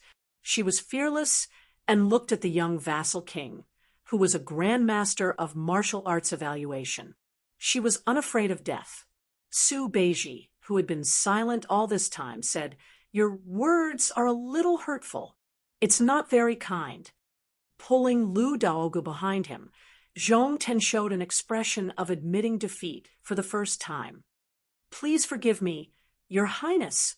Su Fengnian glanced at the shabby brocade pouch on her waist and asked, "Have you ever drunk our Bailiang's green ant wine?" Her words were full of sarcasm. "I drank it once in my early years, and I don't want to drink it again. It's very crude. However, I do want to drink the poisoned green ant wine. Your Highness, remember not to be too stingy. If one cup is not enough, give me a pot." Zhong Tan turned his head and shouted angrily, "Lu Daog, if you want to die, don't drag me down with you." Su Fengnian withdrew his gaze from her face and continued to walk forward. "That's enough. Both of you, master and servant, stop acting. One of you wants to spill your own blood and die on the spot. That way, that prince won't be angry and earn a chance to live for your master. The other wants to distance herself from her personal servant so that she won't be angered. In the end, the taste of you two is much worse than the green ant wine." After being exposed, Zhong Tan and she were speechless. Su Fengnian raised his head and looked into the distance, lost in thought.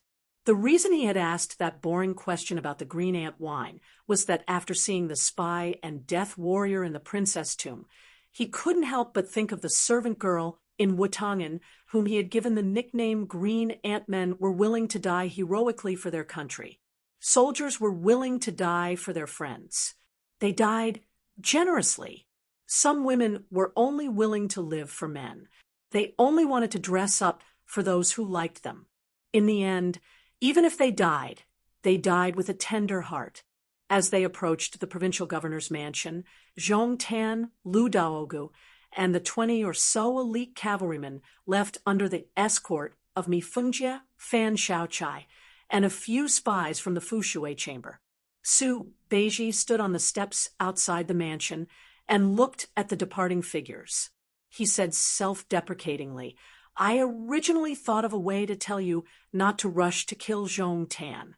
It was all in vain." Su Fengnian smiled, but didn't say anything. Su Beiji asked, "What's wrong? You want to recruit this Beimang Xia Gemo, who's good at commanding troops. It doesn't seem like it. Otherwise, you would have used the tactic of treating the wise with respect." Su Fengnian shook his head and said, "I'll use anyone but Zhong Tan." Su Fengnian quickly added, "Besides, you didn't tie him up. How am I supposed to hurry up and untie him?" Su Beiji grimaced and said, "You're spoiling my appetite." Su Fengnian suddenly laughed and asked, "How many heads do you think Zhong Tan has?" Su Beiji was stunned. He rolled his eyes and said, "Are you kidding? It's not funny at all."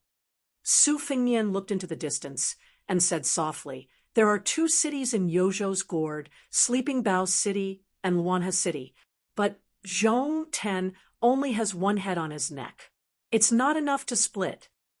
Su Beiji nodded and said, "Then let's keep it for now. In any case, it might be useful in the future. If Beimang is really forced into internal strife by us, Zhong Tan's Zhong family can really add fuel to the fire." Su Fengnian grunted in agreement.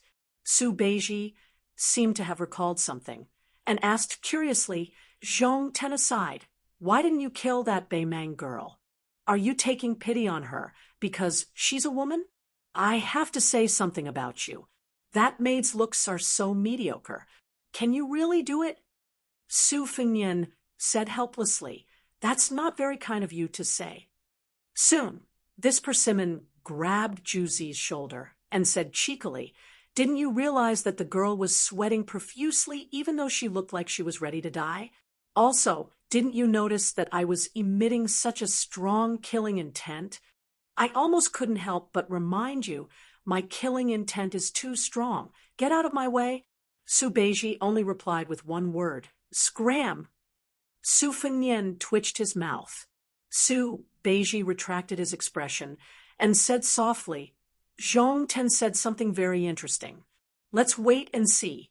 Beimang's Western Front commander Wang Sui, Heshi Region's Magistrate Helian Wuwei, Crown Prince Yelu Hongkai, the new Assistant Minister of War Yelu Dongchuan, and some other chess pieces deeply rooted in Beimang's territory. Now, there's the Zhong family. It's really," Su Fengnian continued and said slowly, "there's also Gu Jiantang in Liang, the administrator of Li Huai, Han Lin, the Prince of Jiaodong, Yang Huchen, Han Fang, and Yang Huchen. So it's really a lot of killing intent." The entire world was filled with killing intent. Chapter 1873. Because Fuyu Town at the foot of Mount Wudong was the starting point of the South Mountain Road of Burning Incense, and because it was rumored to be the place where Qi Jiajie's 10,000 miles sword strike ended, and because it was close to the Wudong martial arts competition, this originally unknown town suddenly became very lively. The big and small Taoist temples on Mount Wudong were already overcrowded. So many low-class rooms in Fuyu Town were sold at a high price, and the restaurant business was even more profitable.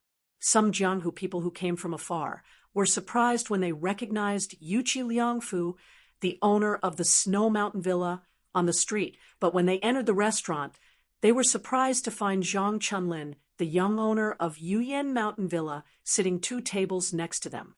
Then they heard that there were many fairies of Gangnam-do sitting upstairs, and then they saw Liao Dong's red sandalwood monk, one of the 16 individual immortals, striding in.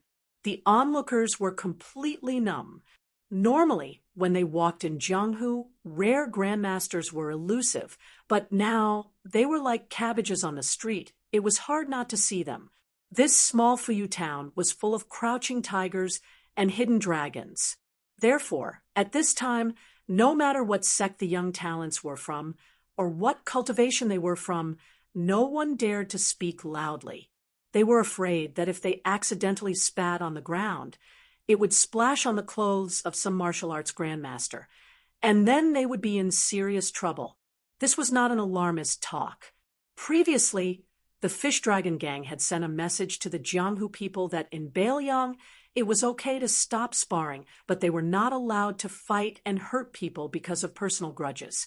Otherwise, if they were found, the Su family's Iron Cavalry would be executed without mercy.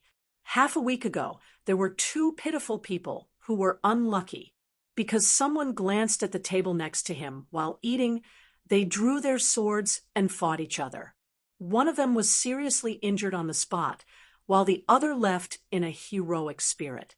In the end, the latter was killed by the local cavalry within the time it took for an incense stick to burn.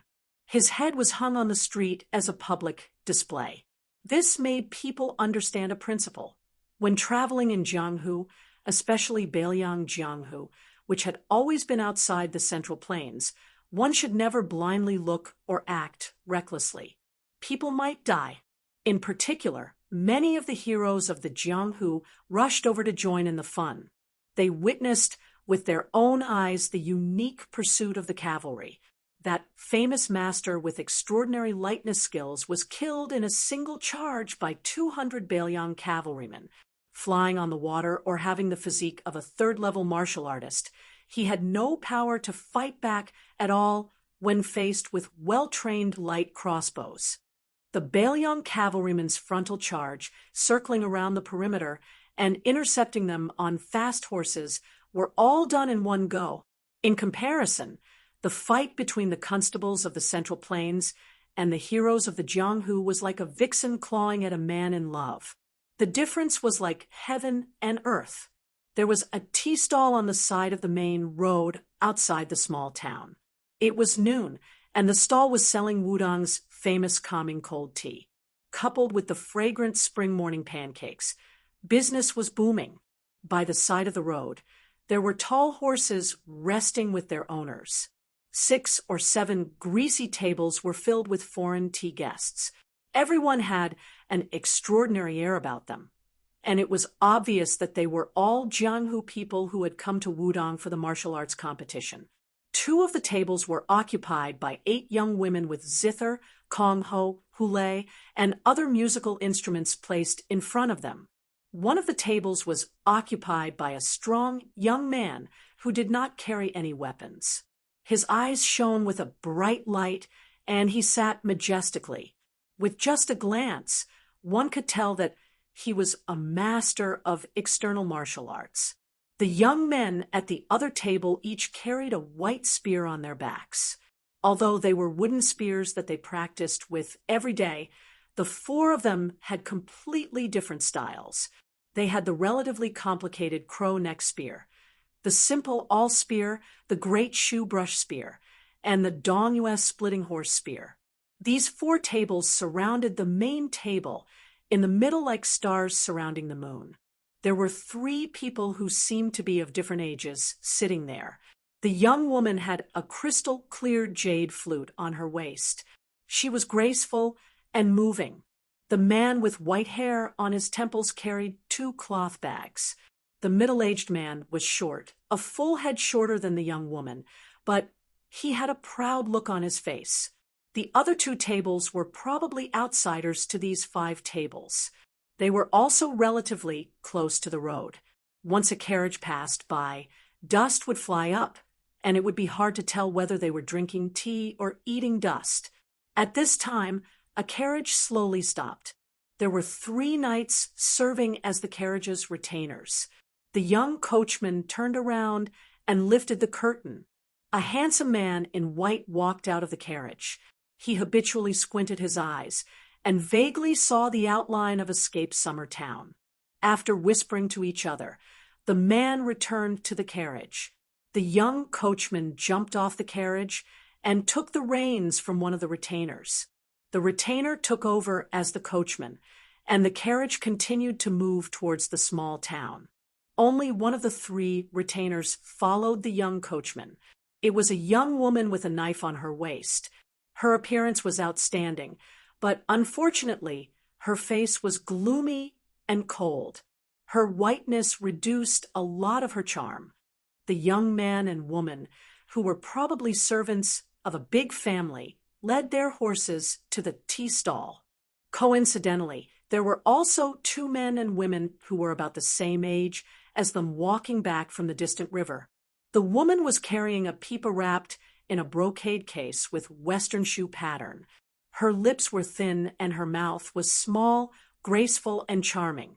However, the man who accompanied her was too inferior. He had a toad face that could ward off evil. He was too young and mature. When he smiled, he did not look like a Jianghu talent. He was the kind of person who would be treated as a flower thief by the guards at the city gate, even if he had an identity card. When the two pairs of young men and women walked to the tea stall at the same time, the toad face's small eyes rolled around and fiercely sized up the woman's retainer with a knife behind the coachman. This man, who already had meat in his bowl, was obviously not satisfied and was eyeing the meat in the pot. However, because of the beauty beside him, he was embarrassed to show too ugly eating manners. In the end, he did not go up to strike up a conversation. When he noticed the strange woman's cold eyes, he slightly grinned and raised his eyebrows. Then, he noticed that she was holding the handle of her knife with one hand and was about to pull it out. He was even more overjoyed. Oh, it was still a rouge horse. If it was in the past, he would have liked it the most. He could not help but stick out his tongue and lick his lips out of habit. This action provoked a sneer from the woman with the knife. The toad face did not find it strange, but the three people at the table in the middle almost all held their breath at the same time. It was like two tigers meeting on a mountain. The short man said in a deep voice, "Changfeng, come back." At the same time, the young man who had been the coachman stopped and patted the shoulder of the woman beside him. The latter immediately restrained her spirit and released her murderous aura. Chapter 1874. The toad face was full of resentment as he walked towards the table of the elders with the woman, whose thin lips left a deep impression. Just then, a table near the official road was about to pay and leave. The man and woman sat down and ordered 2 bowls of calming soup. The woman with the saber lowered her voice and said, "The woman who is good at retaining her youthful looks is Lu Jiejuan, the leader of the Misty Peak of the Huainan sect. She is a 2nd-grade grandmaster. I don't know why she has a deep relationship with the Qi cultivators of the northern sect. She has 2 kinds of mysterious finger supernatural powers. Now she is on good terms with the great snow plateau of Mount Hui and has a good relationship with the Ministry of Justice of Liyang. The man who spoke just now was called Feng Zongxi. According to the spy report of the Fushui Chamber, this person was once defeated by the Fist Masteria of the Martial Emperor City during the last years of Yonghui. They fought for more than 40 rounds. The people of Liyang, Jianghu called him the Divine Fist of the Central Plains. He was ranked alongside Fairy Fei Chan, Lu Jiejuan, and the Purple Sandalwood Monk as one of the 16 rogue immortals. As for the man with the spear bag, judging from his luggage and his accompanying disciples, he is most likely one of the 12 chiefs of auspicious talisman, Li Zhongho. He is also one of the 4 sages. The Whisk Chamber did not have any records on him. He is a newly emerged martial artist of the Central Plains. Among the 3 of them, only Li Zhongho is considered to be capable. The man at the same table was none other than Su Fengnian, who had escorted Bai Yu out of Qingsang City in Liuzhou to Liuxia Town. Mr. White Lotus and the white-robed monk of Liangshan Temple, Li Dongxin, had once sparred in the decennial debate between Buddhism and Taoism on Mount Longhu. Moreover, he had just received news that his good friend, Qi Xianxia, had already joined forces with Chai Qingshan of Donghua Sword Pool. Therefore, no one wanted to miss this Wudong debate. Su Fengnian, who had his back to the table, nodded and said softly, Although he is much weaker than Su Yanbing, his cultivation should be about the same as Han Laoshan's. His methods are also the same. Both of them are bold and powerful. Moreover, great talents mature late. He has the chance to become a great grandmaster like Spear Immortal Wang Xiao. If you fight with him, your chances of winning are not high. The woman who became the manager of the second branch of the whist chamber with me, Feng Jia, said indifferently, "I only know that I can definitely kill him." Su Fengnian could not help but laugh. What's there to be proud of? It's a loss of life in exchange for a life. Fan Xiaochai remained silent. Su Fengnian glanced at the young man in green who occupied a table not far away. Is there no record of this person in Fu Shui room? Fan Xiaochai was taken aback. He shook his head and said, "No." Su Fengnian explained, Great Peace cities Qi Jiajia and Northern Mang Sword Qi were close to Huangqing, and there was also martial emperor cities Lu Huang, who gave up Dao to seek skills. When they met a mortal enemy who was on par with them, they were all covered with sword qi. Most of the swordsmen in the world were like this. Their sword qi was far more important than their sword will. Even if they did not show it after returning to their original state, once they made a move, they would be able to see everything clearly.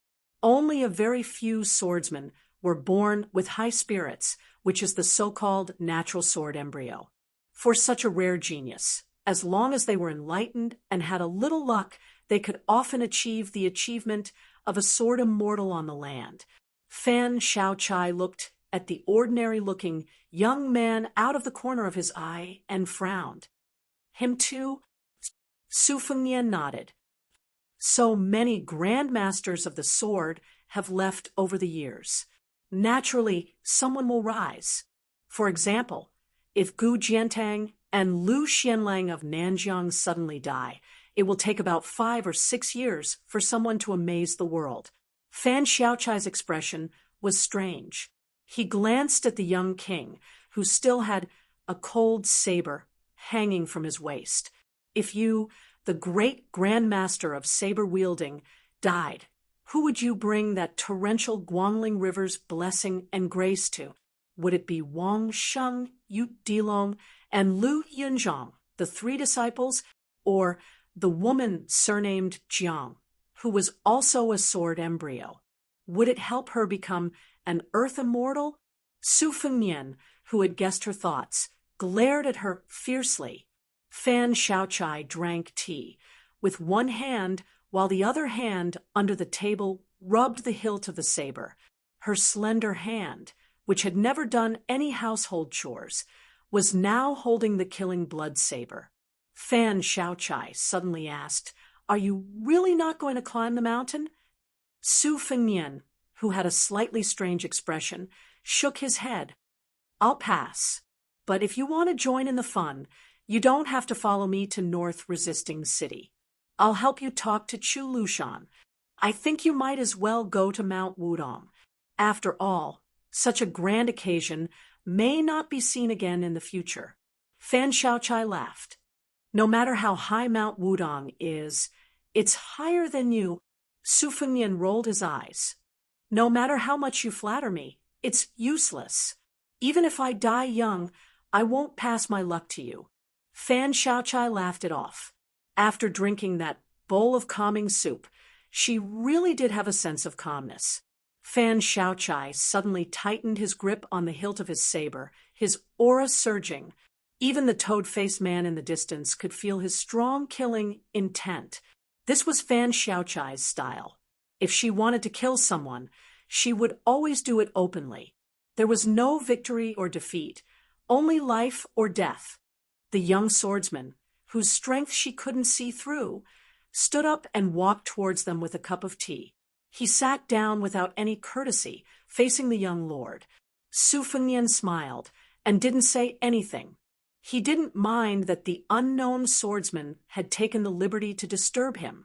After the man sat down, his expression was solemn. He said seriously, I didn't expect there to be a man as handsome as me in this world. Nice to meet you. Fan Xiaochai couldn't help but twitch her mouth. She had seen shameless people before, but she had never seen such a shameless person in her life. Then the man turned to stare at Fan Xiaochai. Miss, your saber is good, and your saber skills are even better. Unfortunately, your saber power is not satisfactory. Fan Xiaochai smiled. Oh, the man raised the teacup in his hand like a private school teacher. He said methodically, in my hometown, there is a blue and white porcelain cup that is popular with the ladies of noble families. When held in the hand, the slightly slanted edge of the cup is pressed against the edge of the hand. The cup's size and weight are just right, and it fits the hand well. Therefore, it is known to be a pressure cup. Whether it's tea or wine, it can be pressed against a woman's body. On the other hand, your innate physique is not outstanding. You only relied on your family's teachings and the foundation of your sect to achieve your current level of cultivation. But in the long run, it will inevitably harm your body. You must know that momentum and momentum are the most important things. Your cultivation, however, is the opposite. It's like a woman with a mediocre capacity pretending to be bold and drinking from a big bowl. It's not a long-term solution. Fan Xiaochai said flatly, "Are you my father?" The man thought for a moment and said calmly, "Of course not, but I can be your husband." Su Fengnian, who drank tea much slower than Fan Xiaochai, almost spat out the tea in his mouth when he heard this. Fan Xiaochai smiled slightly, as if she was not angry at this lecher's licentious words. But her saber was already unsheathed. The man had been holding the cup in his right hand and resting his left hand on his knee under the table. At this moment, he suddenly raised his left hand high. It was clearly a casual and ordinary movement, but it made the head of the Whispering Room's assassins, who were numb to killing, feel their scalps go numb. They felt as if they were hallucinating. When the saber was unsheathed, it meant death. Chapter 1875. Fan Xiaochai's saber-wielding hand trembled slightly, even against Mi Fengjie, who was superior in both martial cultivation and experience. Fan Xiaochai had never felt such fear. More importantly, she had never feared death. The young swordsman did not take advantage of the situation to attack. He only turned to the owner of the tea stall and shouted, "Add 3 bowls of calming soup." Su Fengnian smiled. "Impressive." Su Fengnian said to Fan Xiaochai, "Don't be nervous. This young master has no ill intentions." Fan Xiaochai's face was pale, her eyes gloomy. When the owner of the tea stall placed the 3 bowls of calming soup on the table, the man nodded. "Of course I have no ill intentions. Ever since I entered the Jianghu, I've always thought that I would become a divine couple with that Xianyuan Zi of Mount Hui's great snow plains. But after seeing this young lady, I feel that she will definitely miss out on a good match like me." Su Fengnian had to repeat, "Impressive." The man then turned to Fan Xiaochai and said considerately, "It's fine if you want to kill me, but it's best if you drink the tea and find a secluded and spacious place. When the time comes, I won't retaliate and will let you attack me."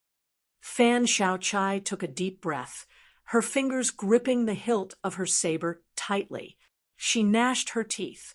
"Are you courting death?" The man gave an unexpected answer. His expression was incomparably serious. "I'm looking for you." Fan Xiaochai's eyes were filled with the determination to face death. She pulled out her saber without a care for anything else. Just as the tip of her saber was about to be completely exposed, her aura reached its peak. The young swordsman, who had been expressionless all this time, smiled for the first time. He leaned slightly forward towards Fan Xiaochai and pointed 2 fingers of his left hand at the space between Fan Xiaochai's eyebrows, stopping just an inch away from her. There was a great deal of meaning in this movement. Fan Xiaochai quickly leaned back in an attempt to avoid the attack, but the man released his fingers and gently pressed his palm on her shoulder. Shocking crimson blood seeped out of the corner of Fan Xiaochai's mouth. Su Fengnian narrowed his eyes. This move of his was truly impressive. It wasn't because of the amazement of his moves or his aura, but because of the depth of his intentions. Fan Xiaochai raised his arm and casually wiped away the blood. The young swordsman was still holding her shoulder. He stopped smiling and said earnestly, "Miss, when it comes to imposing manner, righteousness is the same as evil and evil. The difference is that the former is like this post road, where several riders can walk side by side. The latter is like a single plank bridge, where there is only enough space to stand on. It is not easy to turn around. People's depression is heavy, and it is hard to get rid of it. Why is there a saying that the people of the world have to speak their mind? That was the logic. Our martial arts cultivation, whether it's the saber, the sword, or the fist technique, is a long-term thing. How can you reach the top in one go? Even if you're an immortal on Earth, you still need to take a breath of fresh air when fighting to the death." Fan Xiaochai's lips were tightly shut. In fact, at this moment, her mouth was already full of blood, and she couldn't even say the word scram. But she still didn't want to spit it out. If Su Fengnian, the king of Bailiang, was the person she wanted to kill the most in her life, then this fellow who had been kicked in the head more than once by a donkey was second. He had already surpassed Chu Lushan, who had personally turned her into a death warrior of the Fu Shui room years ago. Su Fengnian sighed and raised the bowl of calming soup that had just been delivered. He poured half of it into the empty bowl before handing it to Fan Xiaochai. She hesitated for a moment before taking the white bowl. She shook off the man's hand on her shoulder and turned around.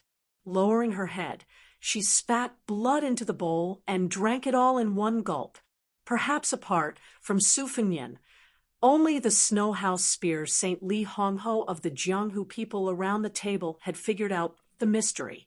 Even in the eyes of Lu Jiejuan of Ethereal Peak and Feng Zongxi, the master of fist techniques, there was nothing special about the young swordsman other than his speed. And that speed seemed to be all there was to it. As for the others, they were even more confused. That young swordsman looked at Fan Xiaochai's back, wanting to say something but hesitating. In the end, he didn't say anything. He turned to Su Fengnian and asked, "You are either an ordinary person who has never practiced martial arts or a top figure who is skilled in qi cultivation. Otherwise, I would have been able to sense the uniqueness of your qi flow. But since you have the guts to walk around the city with a cold saber hanging around your waist, and you have this girl with you, I believe that you are not simple." Then, Su Fengnian waited quietly for him to continue. But this time, the young swordsman didn't disappoint. "Then may I ask for this girl's name?" Su Fengnian smiled and said, "She used to be called Fan Xiaochai, as in hairpin. Now, she is called Fan Xiaochai, as in firewood." That person nodded and said, "As I expected, they are both good names." Su Fengnian was speechless. After roaming the Jianghu for so many years, had he finally met an opponent whose skin was as thick as his? It was just that when he was at his lowest point in the Jianghu back then, other than his face, he still relied on his face to beg for water from the village women. He was invincible and had never been defeated. However, the person in front of him purely relied on his face. That person thought for a moment, "Forget it. I wanted to ask you something, but there's no need for that now. In any case, it doesn't matter whether I go to Mount Wudong or not." Su Fengnian, who already knew the young swordsman's identity, asked with a smile, "Why doesn't it matter? Are you really not going to compete with that king of Bailiang?" The young swordsman was astonished. "You know who I am?" Su Fengnian nodded. He rubbed his chin and said in realization, It's not easy for you to guess my identity just from my appearance. But then again, it's also reasonable. Su Fengnian began to understand Fan Xiaochai's feelings a little. Fan Xiaochai had already turned around and placed the white bowl on the table. He stared at that person and said, "I must kill you." That person was neither mocking nor angry. He grinned brightly and said, "As you wish." Su Fengnian asked curiously, "You're not joking?" That person sat up straight and said in a deep voice, "I never joke with people. If I really like someone, shouldn't it be love at first sight? I don't think that falling in love with someone is the only way to do so. Instead, it's only after falling in love with someone that we'll be able to do so." "What, you don't believe me?" Su Fengnian looked at this young face in a daze. He thought of the old man in the sheepskin coat and that green-robed fondue cultivator. It turned out that there were still fools in the Jianghu. They were unreasonable and did not need to be reasoned with. Su Fengnian smiled and said softly, "I believe you." Fan Xiaochai asked expressionlessly, "Who are you?" Su Fengnian couldn't help but rub his brows. As expected, this fellow was starting to hurt him invisibly again. "Miss Xiaochai, I like you. It has nothing to do with whether you like me or not." Then he winked at Fan Xiaochai. "Don't be surprised if I don't like you one day." Fan Xiaochai was on the verge of breaking down. He roared, "Who are you?" Only then did the young swordsman put his hand on the hilt of his sword. He looked at her with clear eyes and smiled. "Tai Bai Sword Sect, Chen Tianyuan." He paused for a moment and then said loudly, "So, the only time I don't like you is when Chen Tianyuan's sword is broken." The young men and women at the nearby tables who were drinking tea or chewing biscuits all spat out their mouths. Tai Bai Sword Sect banished immortal Chen Tianyuan. In the 100 years of Jianghu, Chen Tianyuan was still the most talented swordsman after the spring and autumn sword armor Li Chungang. He was the fastest to break through. Lu Jiejuan and Feng Zongxi looked at the snow hut spear, Saint Li Chengho at the same time. The latter nodded slightly. He should be the one from Tai Bai Sword Sect. The toad-faced beauty and the thin-lipped beauty sitting at the same table as the three seniors looked at each other. Didn't they say that the banished immortal of Tai Bai Sword Sect was famous for his white clothes, white horse, and white sword when he first appeared in Jianghu? Didn't they say that the banished immortal was as handsome as a celestial immortal? Su Fengnian slowly raised his teacup. He wasn't in a hurry to drink the tea. He looked into the distance and was lost in thought. This person's current scene. The scene when he left. There was once an old man who liked to pick his feet and said angrily, "What old sword god?" "It's the sword god." There was once a wooden sword ranger who was so poor that he didn't even make a sound. He said heroically, "If a peerless swordsman with the surname Wen appears in Jianghu one day, there's no doubt that it's me." Some people were no longer in this world. Some people were no longer in Jianghu. Some people were still in front of him. After Su Fengnian came back to his senses, he put down his teacup and shouted to the trembling shopkeeper of the tea stall, "Do you have any green ant wine? Give me 2 pots." Now that Beiliang's jurisdiction had banned the brewing of wine, the newly brewed green ant wine was destined not to be available in the taverns and restaurants of all sizes. Most of the wine was stored in the cellars of previous years. This tea stall had to do business with foreign Jianghu people. After all, a bowl of calming soup only cost a few coins, which was far easier to make money by selling wine. Therefore, the shopkeeper specially bought some relatively coarse aged green ant wine. There were 4 or 5 pots left, so he brought 2 pots to this table. The price of 1 pot now was about the price of 4 pots of green ant wine a few years ago. Fortunately, Beiliang didn't have the habit of diluting water. Green ant wine was good and bad, but they were all authentic. As the Jianghu people of the Central Plains swarmed to Mount Wudong, someone shouted, "If you don't drink green ant wine, you've come to Beiliang for nothing." Chen Tianyuan asked, "You're treating?" Su Fengnian nodded and said, "You treat me to calming soup, and I treat you to green ant wine in return. What's wrong with that?" Chen Tianyuan said, "Seriously, there's nothing wrong with that. It's just that I don't drink wine." Su Fengnian said in surprise, "There's a swordsman in the world who doesn't drink wine." Chen Tianyuan pointed at himself and said matter-of-factly, "I'm one." Su Fengnian looked at the 2 pots of green ant wine on the table and felt a little embarrassed. Chapter 1876. Other than Su Fengnian and Chen Tianyuan's table, the ones with the most complicated feelings were the frog-faced, thin-lipped girl and the other arrogant young people. If they were in Liang province, they would undoubtedly be the most outstanding, but they were afraid of comparison, just like the cold beauty with the people on her back. No matter how many followers she had in Huainan Jianghu, when she really walked into the bigger Jianghu and was lucky enough to come in contact with the top martial artists of level 1-4 realms, these heavenly scenery, she would feel guilty. When the young banished immortal of Taibai Sword School was far away, as Jianghu disciples who were about the same age as him, they were amazed, doubtful, and more envious. Now that he was in front of them, they had mixed feelings and felt that he was unattainable. It was inevitable that they felt ashamed of their inferiority, but they also hoped to talk to him. They knew that they relied more on their sect and their master to walk in Jianghu, but Chen Tianyuan was different.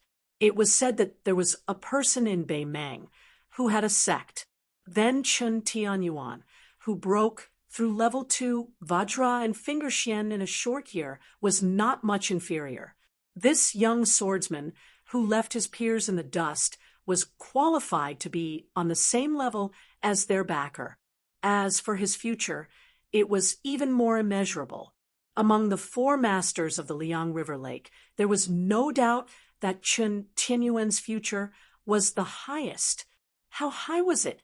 Maybe Chen Tianyuan was as high as sword armor Li Changgang, and Su Fengnian, the frog-faced girl, whispered to Feng Zongxi, whose nickname was well known. "Master, this young man of Taibai Sword School, has his martial cultivation really entered the Finger Xian realm?" The short but unique fist master nodded and said, "It should be true." The thin-lipped girl's eyes were shining. How could she not know that the ordinary-looking man in green, who was unwilling to take a second look after glancing at him, was the future leader of Jianghu in the world in her mind? The difference was big, but the surprise was also big. Although Chen Tianyuan wasn't the second Li Changgang in the rumors, and at the very least, he didn't look like a romantic and elegant person, as long as his talent in swordsmanship wasn't overstated. It was enough for her to willingly rely on him. Feng Zongxi chuckled softly and said, "Chang Feng, I'll take this opportunity to tell you a secret. Do you know why those who reach the top of the world's sword principle can often become the number 1 person in the world of Jianghu?" Do Changfeng grinned and said, "Master, please speak. Disciple is listening." Feng Zongxi slowly said, "There are tens of thousands of people who practice martial arts. Putting aside the people of the 3 sects, the swordsmen in the world pay the most attention to destiny. Their decline is another's rise, and they all strive to outshine others. At the end of the day, how can I allow others to snore beside my bed?" Do Changfeng seemed to understand. The thin-lipped woman sitting beside Lu Jiejuan of the ethereal peak asked gently, "Is it just like the number of land immortals? There's a fixed number." Lu Jiejuan, who had the occult finger technique, nodded with a smile. Do Changfeng nodded and said, "That's similar to the officialdom. There are 6 ministers, 6 positions, and everyone has their own position." The spear sage of the snow house, with white hair, lowered his head and sipped his tea. The corners of his mouth twitched, full of disdain. Dou Changfeng asked carefully, Master, can I go sit at the table of the banished immortal? Ha! I'll just take it as a chance to get some immortal qi. Feng Zongxi nodded. The toad-faced man trotted over and said enthusiastically, I'm Dou Changfeng. Qin Tianyuan did not pay any attention to the new top 10 young masters of Liang Jianghu. He turned his head and looked directly at Feng Zongxi. He had seen Fan Xiaochai at almost the same time as the man surnamed Dou. Qin Tianyuan remembered Dou Changfeng's face clearly. Feng Zongxi, the Grandmaster of Taekwondo, who was also in the front row of the Great Snow Square with Lu Jiejuan of the Ethereal Peak, was a little displeased with this young man who had been in the limelight for a while. However, his expression remained the same. He did not follow Qin Tianyuan's instructions and ask his disciple, Dou Changfeng, to return to his seat. Dou Changfeng's talent was average, and his temper was even worse. Since Feng Zongxi was able to reach his current level of martial arts and had to deal with people from all walks of life, he naturally had a discerning eye. However, Dou Changfeng was the son of an aristocratic family with a prominent background.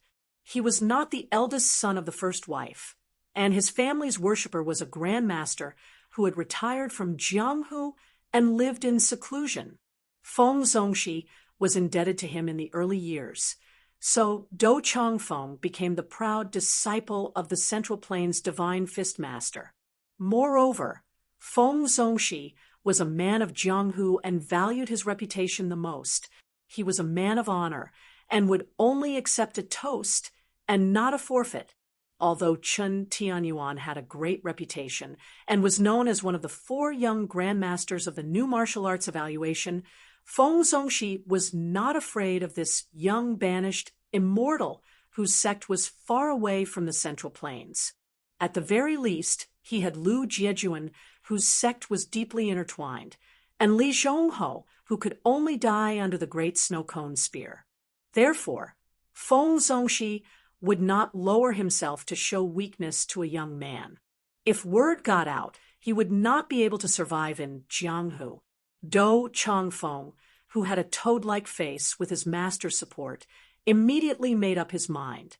Since he could not win over this genius swordsman of the Tai-Bai sword sect, he would take advantage of this opportunity to destroy a guy whose reputation in Jianghu was even higher than his. Qin Tianyuan, who was dressed in a green robe, slowly stood up and said calmly, From today onwards, my sword will be renamed Firewood. Obviously, this sentence was only for Fan Xiaochai. Su Fengnian held back his laughter and glanced at her. Fan Xiaochai seemed to be completely indifferent. Chapter 1877. Feng Zongxi frowned. If it was an unwritten rule in the Chinese world of Jianghu, if there was not a great disparity in strength between the 2 parties involved in a conflict, and both parties knew each other well, they would definitely sit down and talk. It was also fine if they did not sit down. Even if they still had to fight in the end, they would still stand and talk first. He did not expect that this rising star did not understand the etiquette at all.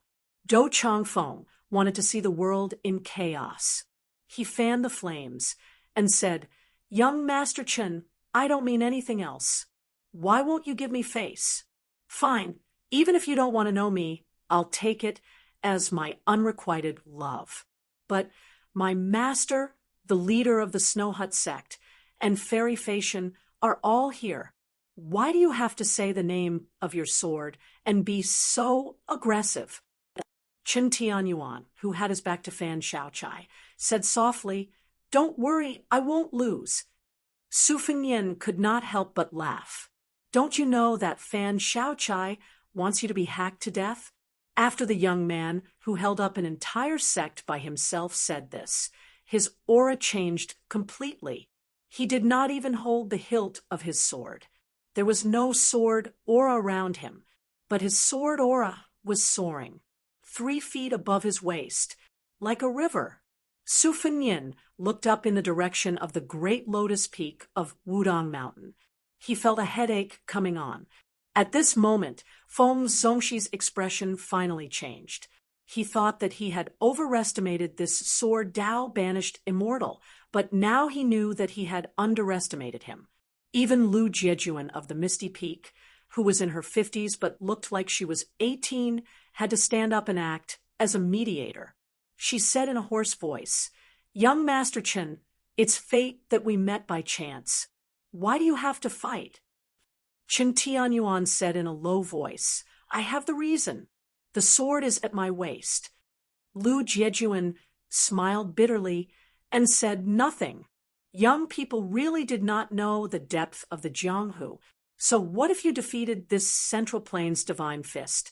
Feng Zhongxi had worked hard in the Liang River Lake for 30 years before he managed to accumulate his current reputation.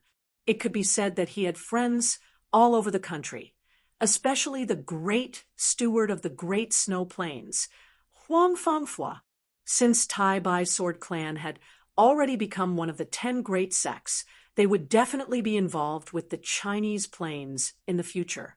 Tai Bai Sword Clan, which was located in a corner of the world, did not have any geographical advantage.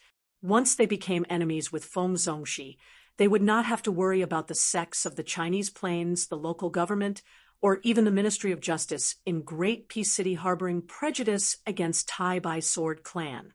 It was unknown if Chen Tianyuan, who gave people the impression that he was simple-minded, suddenly had a flash of inspiration or something else. This time, he actually went straight to the heart of the people and said, "Since my Tai Bai sword sect is a sword sect, we should stand on the sword. Raise your sword and flatten the hills and ravines. Only aim straight for the center." Su Fengnian took a big gulp of wine and smiled. "Well said." Just as Feng Zhongxi and Lu Jiejuan were hesitating, the solemn snow house spear Saint Li Chongho had already taken off his 2 large and small spear pouches and said indifferently, "The spear is called the Great Snow Cone." Su Fengnian suddenly said to Fan Xiaochai in a hurry, "I have to go first. Help me keep an eye on this guy. If you need to, then act. Of course, I'm not asking you to kill him. I'm asking you to help him. If you really can't do it, then tell me your identity." Su Fengnian had just stood up and was about to leave when a clear voice came from far above everyone's heads. "Su." Su Fengnian had a bitter expression and muttered, "It doesn't make sense. How can you see me from so far away?" Princess Sui Zhu Zhaofengya, who had already suddenly died of illness, just so happened to be on Mount Wudong, and the little mud man was also there. Even more coincidentally, these 2 princesses had been at loggerheads on the mountain in their early years. Su Fengnian could never have imagined that after entering Beilyang, Zhaofengya had steeled her heart to live in seclusion on Mount Wudong. Nor could he have imagined that the little mud man was even more determined to take care of the vegetable garden on the mountain. Su Fengnian didn't think that the 2 of them would empathize with each other and would be thanking the gods if they didn't fight. Chen Tianyuan leaned to the side and raised his head. For the first time, he grasped the firewood originally named Careless. He was a natural sword embryo that only appeared once in 100 years. That one was even more so. In Jianghu, when it encountered a great year that only appeared once in 1,000 years, it became unreasonable. Everyone looked up at the sky at the same time. A woman was flying through the air with a box on her back. She broke through the vast sea of clouds from Big Lotus Peak and flew over like an immortal descending to the mortal world. The old people always said that in Jianghu, one had to pay attention to style. With her style, she probably couldn't be any more impressive. A sword immortal of the land, flying 1,000 miles on her sword, traveling to Kunlun in the morning and arriving at the Eastern Sea in the evening. However, this female sword immortal's actions after landing in front of everyone's dumbfounded eyes were even more shocking. She didn't continue to ride her sword back into the box like an immortal. Instead, she held the great Liang dragon sparrow sword and pointed the tip of the sword at a guy who was forcing a smile. She said angrily, trying to run?" The guy sat back down on the bench and said confidently, "How is that possible? I was just thinking of bringing you a bottle of green ant wine." She widened her eyes. He stared back at her without showing any signs of fear. Her face was flushed red, and she was fuming. They stared at each other. There was a large group of people beside them who were also staring with their eyes wide open. Finally, she glanced at the unopened bottle of green ant wine on the table and said with a straight face, "You can pay the bill yourself." Su Fengnian said with a cheeky smile, "I know that you like to bring money with you when you go out. Lend it to me first, and I'll return it to you later." Seeing that she was about to raise her sword and slash him, Su Fengnian immediately lowered his head and took out a money bag. I clearly remember that I didn't bring any money." Chen Tianyuan saw this scene and felt that this person was really shameless. She snorted heavily and flew back on her sword. She came from the sky and left from the sky. He didn't forget to remind her loudly, "Slow down, the wind is strong." When her figure disappeared into the surging sea of clouds, everyone turned to look at that spineless guy. He slammed the table and said angrily, "What? Is it wrong for a man to love his wife